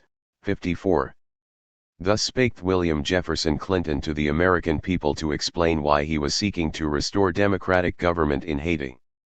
The next thing we knew, the Haitian leaders were told that they could take 4 weeks to resign, they would not be charged with any crimes, they could remain in the country if they wished, they could run for the presidency if they wished, they could retain all their assets no matter how acquired. Those who chose exile were paid large amounts of money by the United States to lease their Haitian properties, any improvements made to remain free of charge, 2 jets were chartered to fly them with all their furniture to the country of their choice, transportation free, housing and living expenses paid for the next year for all family members and dozens of relatives and friends, totaling millions of dollars. 55. The reason Bill Clinton the president, as opposed, perhaps, to Bill Clinton the human being, could behave like this is that he, as would be the case with any other man sitting in the White House, like Jimmy Carter who told Cedras that he was a man of honor and that he had great respect for him, was not actually repulsed by Cedras and company, for they posed no ideological barrier to the United States continuing the economic and strategic control of Haiti it's maintained for most of the century.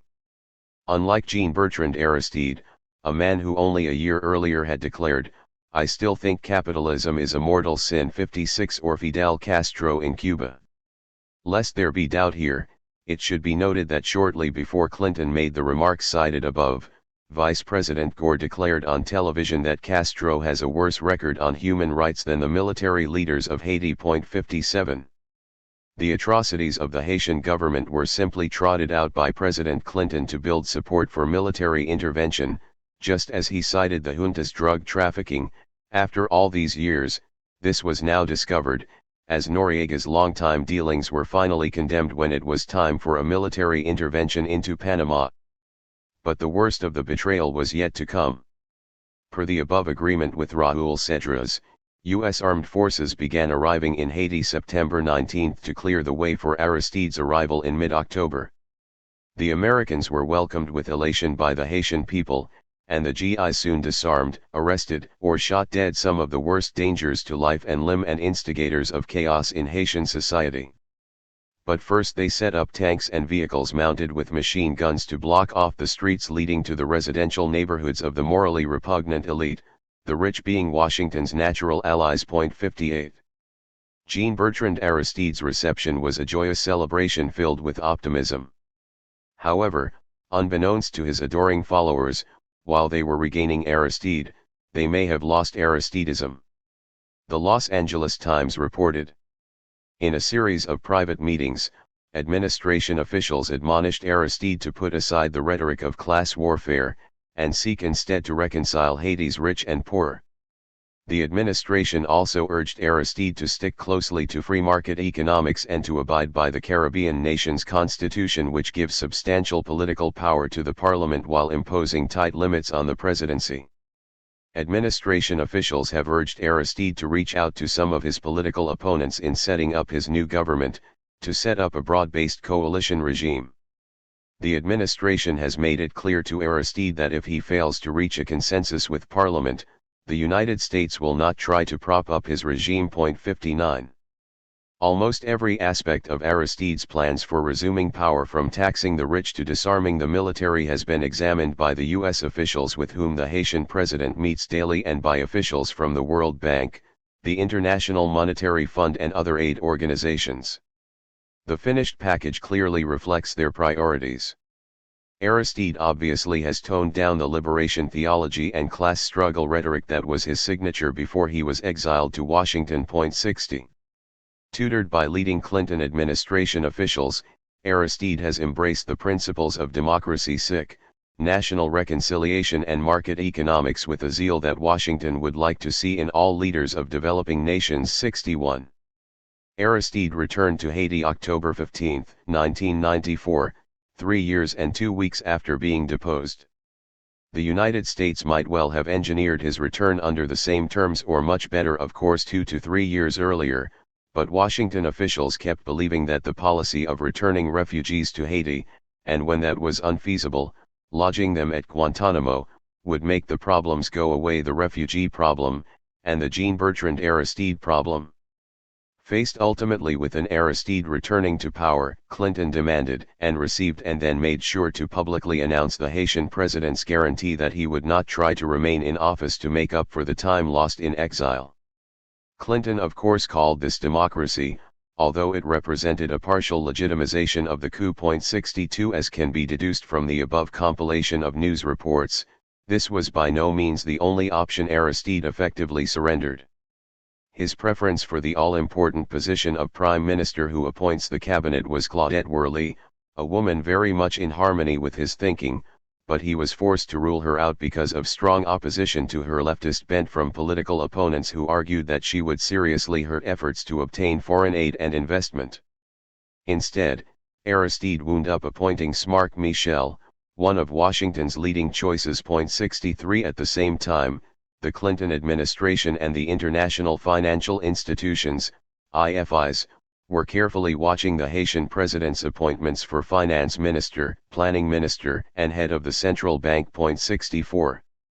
Two of the men favored by Washington to fill these positions had met in Paris on August 22 with the IFIs to arrange the terms of an agreement under which Haiti would receive about $700 million of investment and credit.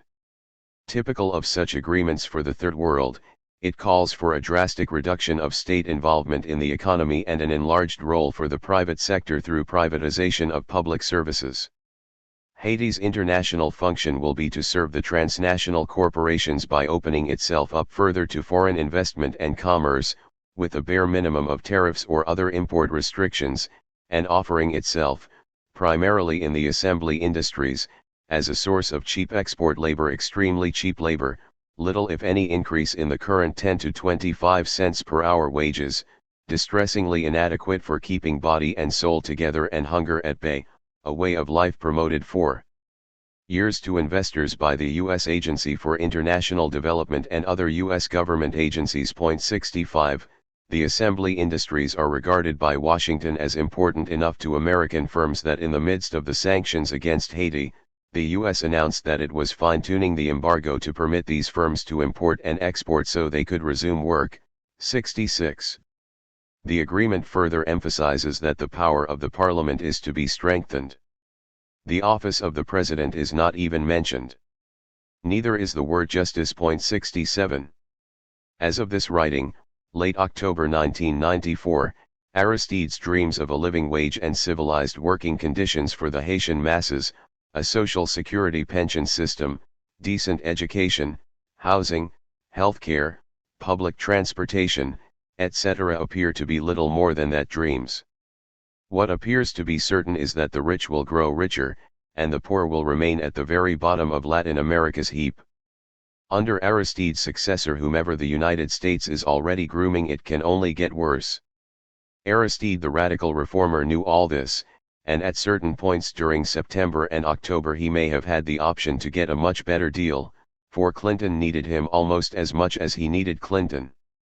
If Aristide had threatened to go public, and noisily so, about the betrayal in process, spelling out all the sleazy details so that the whole world could get beyond the headline platitudes and understand what a sham Bill Clinton's expressed concerns about democracy and the welfare of the Haitian people were, the American president would have been faced with an embarrassment of scandalous proportion.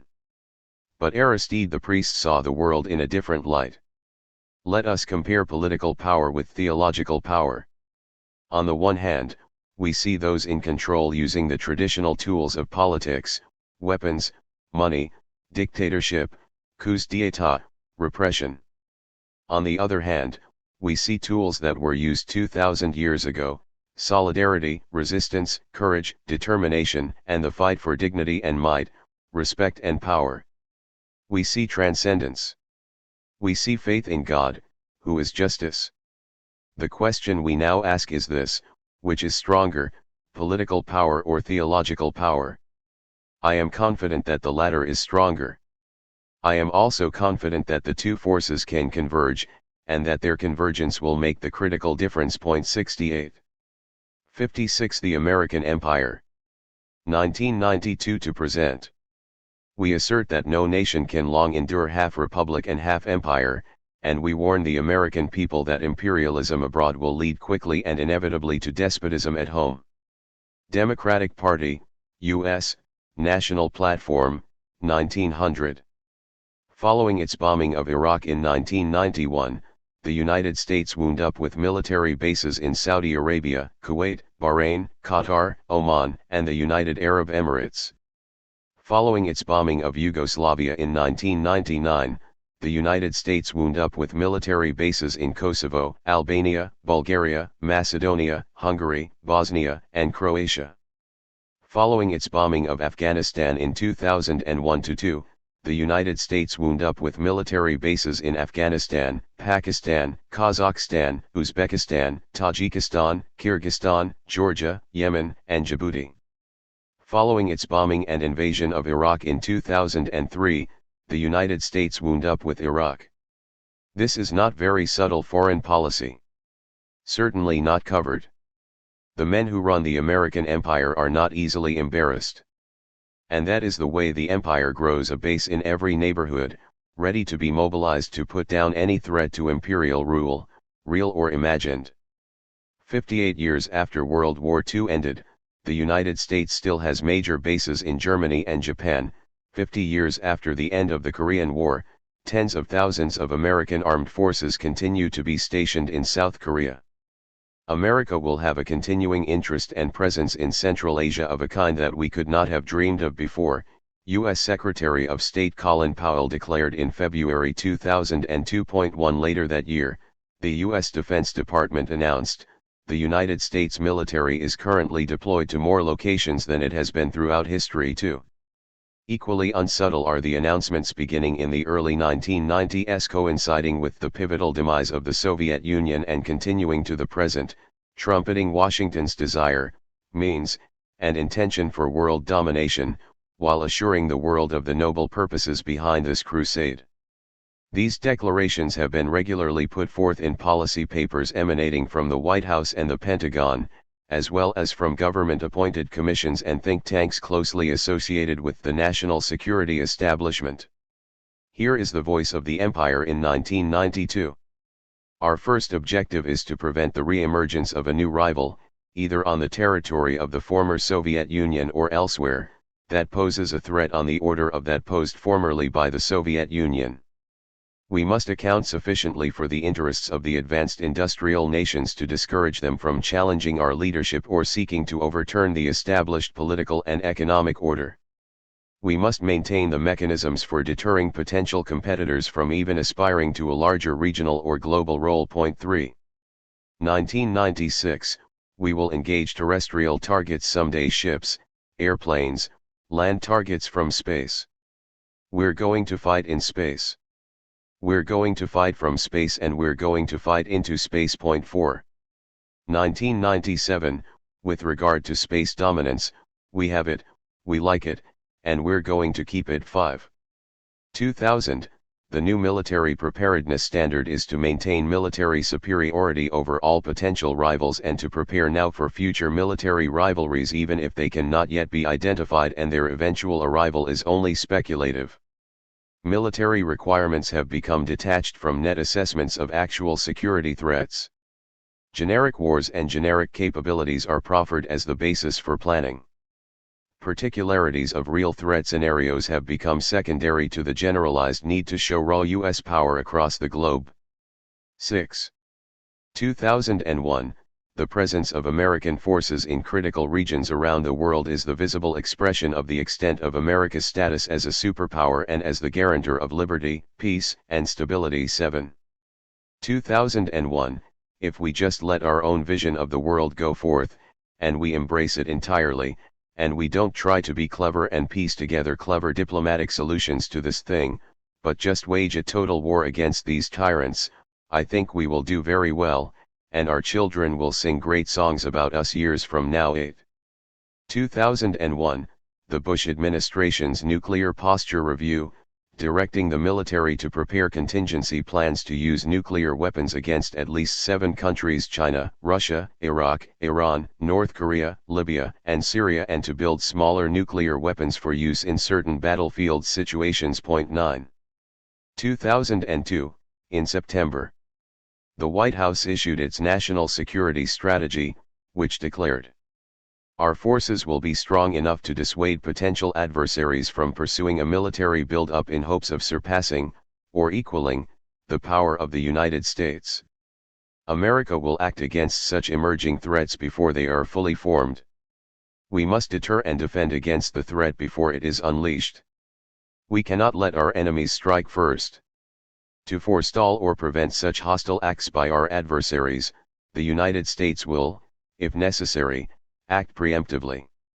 Preemptiveness is essentially the rationale Imperial Japan, without being overly paranoid, used to justify its attack on Pearl Harbor in 1941, and which Nazi Germany, as a sham pretext, used to justify its invasion of Poland in 1939. To one observer, the meaning of the national security strategy was this: it dashes the aspirations of those who had hoped that the world was moving toward a system of international law that would allow for the peaceful resolution of conflicts through covenants and courts. In place of this, a single power that shuns covenants and courts has proclaimed that it intends to dominate the world militarily, intervening preemptively where necessary to exorcise threats. Those who want a world in which no power is supreme and in which laws and covenants are used to settle conflicts will begin a new debate about how to contend with Imperial America. Point 10. So intoxicated with the idea of dominance is the U.S. national security state that when it announced, in November 2002, the formation of a public affairs group that would travel to battlefields to interact with journalists, assist U.S. commanders and send news and pictures back to headquarters for dissemination, it described the operation as an attempt at information dominance. Point 11. The Cold War is over. Long live the Cold War. It is remarkable indeed that in the 21st century the government of the United States is still going around dropping huge amounts of exceedingly powerful explosives upon the heads of innocent and defenseless people. It wasn't supposed to be this way. In the mid-1980s, Mikhail Gorbachev's reforms instituted the beginning of the end for the Soviet police state. In 1989, the Berlin Wall came down, and people all over Eastern Europe were joyfully celebrating a new day. The United States then joined the celebration by invading and bombing Panama, only weeks after the wall fell. At the same time, the US was shamelessly intervening in the election in Nicaragua to defeat a leftist government. Soon thereafter, South Africa freed Nelson Mandela and apartheid began to crumble, and before the year 1990 was over, Haiti held its first free election ever and chose a genuine progressive as president. It seemed like anything was possible. Optimism was as widespread as pessimism is today. However, when Bulgaria and Albania, newly freed from the grip of communism, as the American media would put it, dared to elect governments not acceptable to Washington, Washington just stepped in and overthrew those governments. The same period found the US bombing Iraq and its people, 40 days and nights without mercy, for no good or honest reason. And that was that for our hope for a different and better world. But the American leaders were not through. In 1993 they were off attacking Somalia, trying to rearrange the country's political map, more bombing and killing. They intervened to put down dissident movements in Peru, Mexico, Colombia, and Ecuador, just as if it were the Cold War in the 1950s in Latin America, and the 1960s, the 1970s, the 1980s, still doing it in the 1990s, and into the new century. In the latter part of the 1990s, Washington could be found engaged in serious meddling in the elections in territories which had once been part of the Soviet sphere, Russia, Mongolia, and Bosnia. In 1999, they bombed the people of Serbia and Kosovo for 78 seemingly endless days, the culmination of Washington's master plan of breaking up the Socialist Federal Republic of Yugoslavia, demonized as the last of the communists. 12. And once again, in the fall of 2001, grossly and openly intervened in an election in Nicaragua to prevent the left from winning. At the same time, bombarding Afghanistan and in all likelihood killing more innocent civilians than were killed in the United States on September 11, 2001-13, as well as taking the lives of countless combatants, i.e., anyone who defended against the invasion of the land they were living in. Most of the so-called terrorists of foreign nationality residing in Afghanistan at the time, including those training at Al-Qaeda camps, had come there to fight against the Soviet forces or to help the Taliban in their later civil war. For them these were religious missions, nothing to do with terrorism or the United States. Amongst the thousands of victims of the American invasion, not one has been identified as having a connection to the events of that tragic day. The September 11 terrorists had chosen symbolic buildings to attack, and the United States then chose a symbolic country to retaliate against. 14. While continuing to savage Afghanistan in 2002, Washington found time to lend its indispensable support to a plot to overthrow Hugo Chavez and his populist government in Venezuela, Chavez having made it abundantly clear that Venezuela was not prepared to become a foreign outpost of the empire. 15. And all these years, still keeping a chokehold on Cuba, still, after a century of imperialist occupation, refusing to vacate Guantanamo Base in Cuba, converting it in 2002 to a modern Devil's Island for the illegal and grim imprisonment of men, as well as several children, kidnapped in various localities of the world in the so-called war on terrorism. There was none of the peace dividend that had been promised for the end of the Cold War, not for Americans nor for the rest of the world. What do we have here? The American people had been taught for nearly half a century that the Cold War, including the Korean War, the Vietnam War, the huge military budgets, all the US invasions and overthrows of governments, the ones they knew about, they were taught that this was all to fight the same menace, the international communist conspiracy, headquarters in Moscow. But then the Soviet Union was dissolved. The Warsaw Pact was dissolved as well. The East European satellites became independent. The former communists even became capitalists. And nothing changed in American foreign policy. Even NATO remained, NATO, which had been created, so we were told, to protect Western Europe against a Soviet invasion. Even NATO remained, ever increasing in size and military power, a treaty on wheels which could be rolled in any direction to suit Washington's current policy, acting as a US surrogate, ruling over the Balkans as a protectorate, invoking its charter to justify its members joining the US in the Afghanistan invasion. And as Russia closed down its Cold War bases in Eastern Europe, Vietnam, and Cuba, the United States was opening military bases in the territories of the former Soviet Union and in other regions of the world. While Russia closed down its radio intelligence station at Lords, Cuba, the United States was building a powerful communications listening station in Latvia, on the Russian border, as part of Washington's worldwide eavesdropping system. The whole thing had been a con game. The Soviet Union and something called communism per se had not been the object of Washington's global attacks.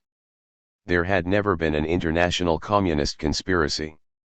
The enemy was, and remains, any government or movement, or even individual, that stands in the way of the expansion of the American empire, by whatever name the US gives to the enemy: communist, rogue state, drug trafficker, terrorist. Is the United States against terrorism? Are we now to believe that the American empire is against terrorism? What does one call a man who blows up an airplane killing 73 civilians for political reasons, who attempts assassinations against several diplomats, who fires cannons at ships docked in American ports, who places bombs in numerous commercial and diplomatic buildings in the US and abroad? Dozens of such acts. His name is Orlando Bosch, he's Cuban and he lives in Miami, unmolested by the authorities. The city of Miami once declared a day in his honor, Dr. Orlando Bosch Day. 16 He was freed from prison in Venezuela in 1988, where he had been held for the airplane bombing, partly because of pressure from the American ambassador at the time, Otto Reich, who in 2002 was appointed to a high position in the State Department by President Bush. After Bosch returned to the US in 1988, the Justice Department condemned him as a totally violent terrorist and was all set to deport him, but that was blocked by President Bush, the first, with the help of son Jeb Bush in Florida. 17 So is President Bush, the second, and his family against terrorism? Well, yes, they're against those terrorists who are not allies of the empire. The plane that Bosch bombed, in 1976, was a Cuban plane.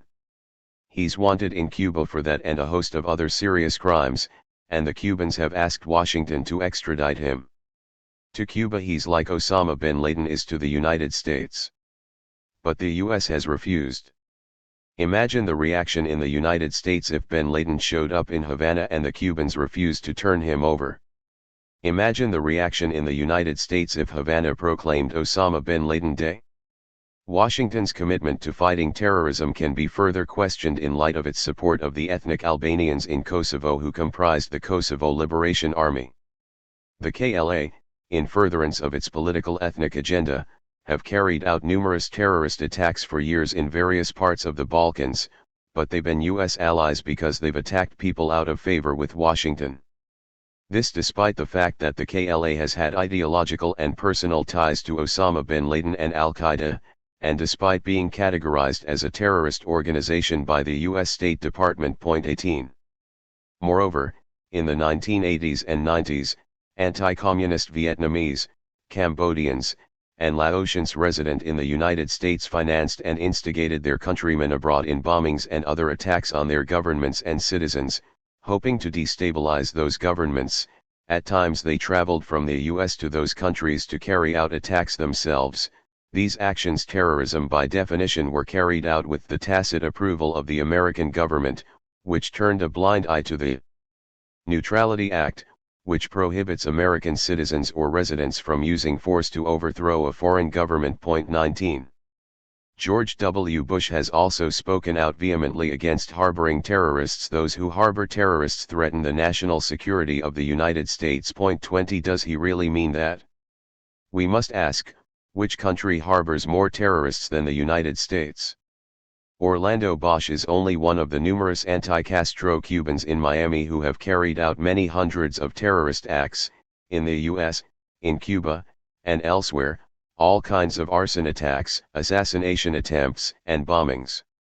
They have been harbored in the US in safety for decades, as have numerous other friendly terrorists, torturers, and human rights violators from Guatemala, El Salvador, Haiti, Indonesia and elsewhere, all allies of the empire. 21.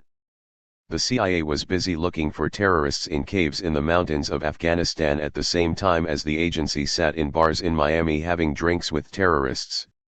The Imperial Mafia. What are we to make of all this? How are we to understand United States foreign policy? Well, if one were to write a book called The American Empire for Dummies, page 1 should say, don't ever look for the moral factor. US foreign policy has no moral factor built into its DNA. One must clear one's mind of that baggage which only gets in the way of seeing beyond the clichés and the platitudes. It's rather difficult for most Americans and Americophiles throughout the world to accept such a notion. They see American leaders on television smiling and laughing, telling jokes, they see them with their families, hear them speak of God and love, of peace and law, of democracy and freedom, of human rights and justice, and even baseball. These leaders know how to condemn the world's atrocities in no uncertain terms, with just the right words that decent people love to hear, just the right catch in their throat to show how moved they are. How can such people be monsters? How can they be called immoral?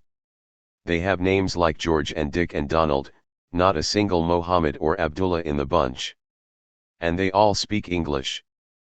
People named Mohammed or Abdullah cut off people's hands as punishment for theft. Americans know that that's horrible. Americans are too civilized for that. But people named George and Dick and Donald drop cluster bombs on cities and villages, and the many unexploded ones become landmines, and before very long a child picks one up or steps on one of them and loses an arm or a leg, or both arms or both legs, and sometimes their eyesight, while the cluster bombs which actually explode create their own kind of high-velocity, jagged steel horror. But these men are perhaps not so much immoral as they are amoral. It's not that they take pleasure in causing so much death and suffering. It's that they just don't care, the same that could be said about a sociopath. As long as the death and suffering advance the agenda of the empire, as long as the right people and the right corporations gain wealth and power and privilege and prestige, as long as the death and suffering aren't happening to them or people close to them, then they just don't care about it happening to other people, including the American soldiers whom they throw into wars and who come home the ones who make it back alive with Agent Orange or Gulf War syndrome eating away at their bodies. American leaders would not be in the positions they hold if they were bothered by such things. When I was writing my book Rogue State during 1999 to 2000, I used the term American Empire with some caution because it was not in common usage and I wasn't sure the American public was quite ready for the idea. But I needn't have been so cautious. The idea of United States world hegemony has come to be discussed not only openly, but proudly, by supporters of the empire. Prominent American intellectuals such as Dinesh D'Souza of the Hoover Institution, who wrote an article entitled In Praise of American Empire, in which he argued that America is the most magnanimous imperial power ever. 22. Syndicated columnist Charles Crothammer has spoken of America's uniquely benign imperium. 23. Michael Hirsch, editor of Newsweek magazine, added to the chorus of self-love songs with this: U.S. allies must accept that some U.S. unilateralism is inevitable, even desirable. This mainly involves accepting the reality of America's supreme might and truthfully, appreciating how historically lucky they are to be protected by such a relatively benign power. 24. Robert Kagan, a leading light of the American foreign policy establishment, had written earlier, and the truth is that the benevolent hegemony exercised by the United States is good for a vast portion of the world's population. It is certainly a better international arrangement than all realistic alternatives. 25. In this way are people who are wedded to American foreign policy able to live with it. They conclude, and proclaim, and may even believe, that such policies produce a humane force, an enlightened empire, bringing order, prosperity, and civilized behavior everywhere, and if the US is forced to go to war it conducts it in a humanitarian manner. As the reader will have noted, the present book documents in minute detail the exact opposite, showing the remarkable violence and cruelty, the suppression of social change, and the many other abhorrent consequences of US interventions for people in every corner of the globe for half a century. The empire's scribes appear to be as immoral as the officials in the White House and the Pentagon. After all, the particles of depleted uranium are not lodging inside their lungs to radiate for the rest of their lives. The World Bank and International Monetary Fund are not bankrupting their economy and slashing their basic services, It's not their families wandering as refugees in the desert. The leaders of the empire, the Imperial Mafia, George W. Bush, Donald Rumsfeld, Richard Cheney, Colin Powell, Condoleezza Rice, Paul Wolfowitz, Richard Pearl, et.al., and their scribes as well, are as fanatic and as fundamentalist as Osama bin Laden. Allah Akbar. God is great. USA. USA. USA. Kagan, an intellectual architect of an interventionism that seeks to impose a neoconservative agenda upon the world, by any means necessary, has declared that the United States must refuse to abide by certain international conventions, like the International Criminal Court and the Kyoto Accord on Global Warming. The U.S., he says, must support arms control, but not always for itself. It must live by a double standard. 26. There is also Robert Cooper, a senior British diplomat and advisor to Prime Minister Tony Blair. Cooper writes, "The challenge to the postmodern world is to get used to the idea of double standards.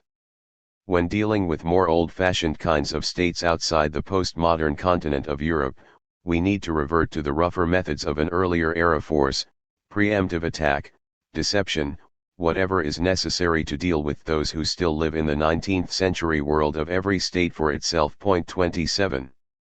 His expression, "every state for itself," can be better understood as any state not willing to accede to the agenda of the American empire and the school bully's best friend in London. So there we have it. The double standard is in.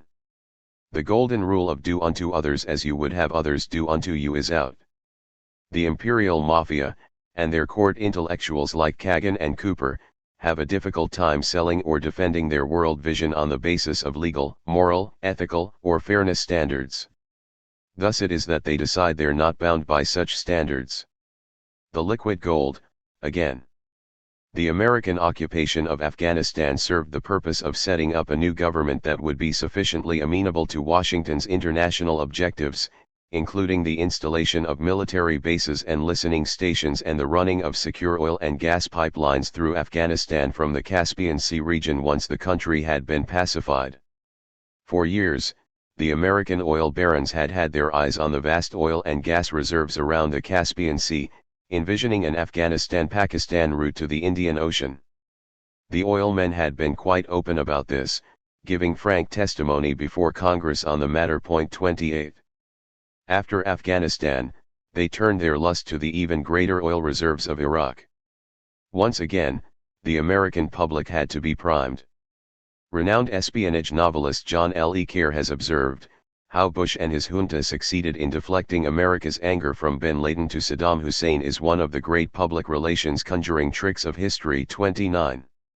As this is written in April 2003, the United States has just completed the bombing, invasion, and takeover of the beleaguered Iraqi society, causing great destruction, killing thousands of innocent people, civilians and soldiers in the process, leaving countless others maimed and otherwise ruined. It looks like it's a bombing of a city, but it isn't, declared U.S. Secretary of War Donald Rumsfeld, in defense of American precision bombing. 30. Washington looked at the results of its military actions, which others would call horrific, and labeled it liberation, because the Saddam Hussein regime had been overthrown. Prior to this, the Imperial Mafia had staged a year-long propaganda show to convince Americans and the world that the world's only superpower had no choice but to attack a sovereign and crippled country that had not attacked the United States, that had not threatened to attack the United States, that knew it would mean instant mass suicide for them if they attacked the United States. The Imperial Mafia's thesis was odd not simply because Iraq was not a threat as the war's easy military victory demonstrated, but because the Imperial Mafia knew that Iraq was not a threat, at all. They'd been telling the world one story after another about why Iraq was a threat, an imminent threat, a threat increasing in danger with each passing day, a nuclear threat, a chemical threat, a biological threat, that Iraq was a terrorist state, that Iraq was tied to Al-Qaeda, only to have each story amount to nothing. They insisted repeatedly that Iraq must agree to having the UN weapons inspectors back in, and when Iraq agreed to this, the Imperial Mafia declared that it wasn't good enough and proceeded to disparage the effort. For it was war that the White House yearned for, and it was war that they got, as they thumbed their nose at the greatest anti-war protests the world has ever seen, as well as the sweeping opposition of the United Nations and humanity's hard-won concepts of international law and collaboration for a more peaceful planet. It remains to be seen whether and how the world body will survive being relegated to humiliating irrelevance on the most important question that it can face, the UN being an institution which declared in the very first sentence of its charter the determination to save succeeding generations from the scourge of war, which twice in our lifetime has brought untold sorrow to mankind. Did any of Washington's policy make sense? This sudden urgency of fighting a war in the absence of a fight? It did if one understood that the invasion was not about Saddam Hussein's evilness or his alleged weapons of mass destruction. When weeks of U.S. military occupation of Iraq failed to uncover any such weapons, the White House declared that WMD were not, after all, the real reason for the invasion. What they were really doing, they assured the world, was delivering various blows to terrorism. "We were not lying," said one official. But it was just a matter of emphasis. 31. Amongst other reasons, the war was about the US replacing Hussein and installing a puppet government, as it did in Afghanistan, in this case an American occupation government, enabling American oil companies to move into Iraq to enjoy a laissez-faire feast, at the same time opening the country to all manner of transnational corporations as Iraq takes its place in the new world order of globalized economies, and the American empire adds another country and a few more bases from which to further control and remake the Middle East in the imperial mafia's endearing amoral style, for which, presumably, the children of the region will sing great songs in years to come. 32. U.S. agreement to allow the UN weapons inspectors to return to Iraq in December 2002 had been no more than a bluff to cater to unexpectedly strong world opposition to Washington's planned invasion. 3 months of inspections before the invasion began turned up nothing in the way of unambiguously prohibited weapons. Over the course of about 7 years in the 1990s, the UN inspectors had found and destroyed huge amounts of chemical, biological and nuclear weapons in Iraq. Scott Ritter, chief UN weapons inspector in Iraq, stated in 2002 that since 1998 Iraq has been fundamentally disarmed. 90 to 95% of Iraq's weapons of mass destruction have been verifiably eliminated. This includes all of the factories used to produce chemical, biological and nuclear weapons, and long-range ballistic missiles, the associated equipment of these factories, and the vast majority of the products coming out of these factories. 33. In the same period, the Director General of the International Atomic Energy Agency, Mohammed El-Baradei, reported that his agency had dismantled extensive nuclear weapons-related facilities. "We neutralized Iraq's nuclear program. We confiscated its weapon-usable material. We destroyed, removed, or rendered harmless all its facilities and equipment relevant to nuclear weapons production." 34. This, then, was the alarming threat of Iraq, which had to be wiped out, a society already terribly enfeebled by 12 years of sanctions, which U.S. National Security Advisor Samuel Berger called the most pervasive sanctions ever imposed on a nation in the history of mankind. 35. U.S. foreign policy, a laboratory for growing the anti-American terrorism virus. We leveled it. There was nobody left, just dirt and dust. U.S. Army Major Gen. Franklin Hagenbeck, speaking of the destruction of 3 villages in the Shahikot Valley in Afghanistan. 36.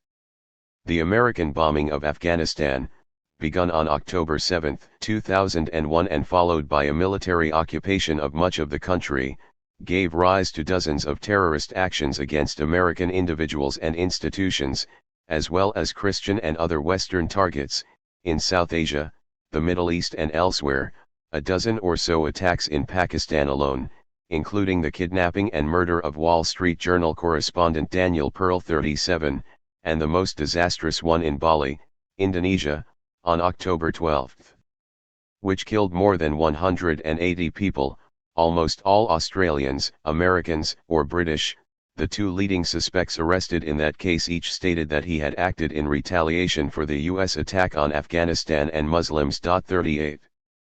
The subsequent attack on Iraq, a war nobody wanted except the Imperial Mafia, may have recruited thousands more throughout the Muslim world as the next generation of terrorists to carry out the jihad against the great Satan. Has the American power elite learned anything from being the frequent target of terrorism over the years? Here's James Woolsey, former director of the CIA and member of the Defense Department's Policy Board, speaking 2 months after the beginning of the U.S. bombing of Afghanistan, advocating an invasion of Iraq and unconcerned about the response of the Arab world. The silence of the Arab public in the wake of America's victories in Afghanistan, Woolsey said, proves that only fear will re-establish respect for the U.S. 39. In a similar light, a phrase attributed to various leaders of the Roman Empire has been used by Bush administration officials: a daren't dumb matuant, let them hate so long as they fear. 40. The State Department may have learned something. At the time of the first anniversary of the September 11, 2001 terrorist attack and subsequently as well, the department held conferences on how to improve America's image abroad in order to reduce the level of hatred. But it's image they were working on, not change of policies. And the policies scorecard reads as follows: from 1945 to 2003, the United States attempted to overthrow more than 40 foreign governments, and to crush more than 30 populist nationalist movements fighting against intolerable regimes. In the process, the U.S. bombed some 25 countries, caused the end of life for several million people, and condemned many millions more to a life of agony and despair. The idea is to build an anti-terrorist global environment, a senior Defense Department official told the New York Times in 2003, so that in 20 to 30 years, terrorism will be like slave trading, completely discredited. 41. The world can only wonder this: when will American wars of aggression, firing missiles into the heart of a city, and using depleted uranium and cluster bombs against the population become completely discredited? They already have become such, but the United States, which wages war on the same scale other nations apply to mere survival, does not yet know it. Instead, it practices perpetual war for perpetual peace.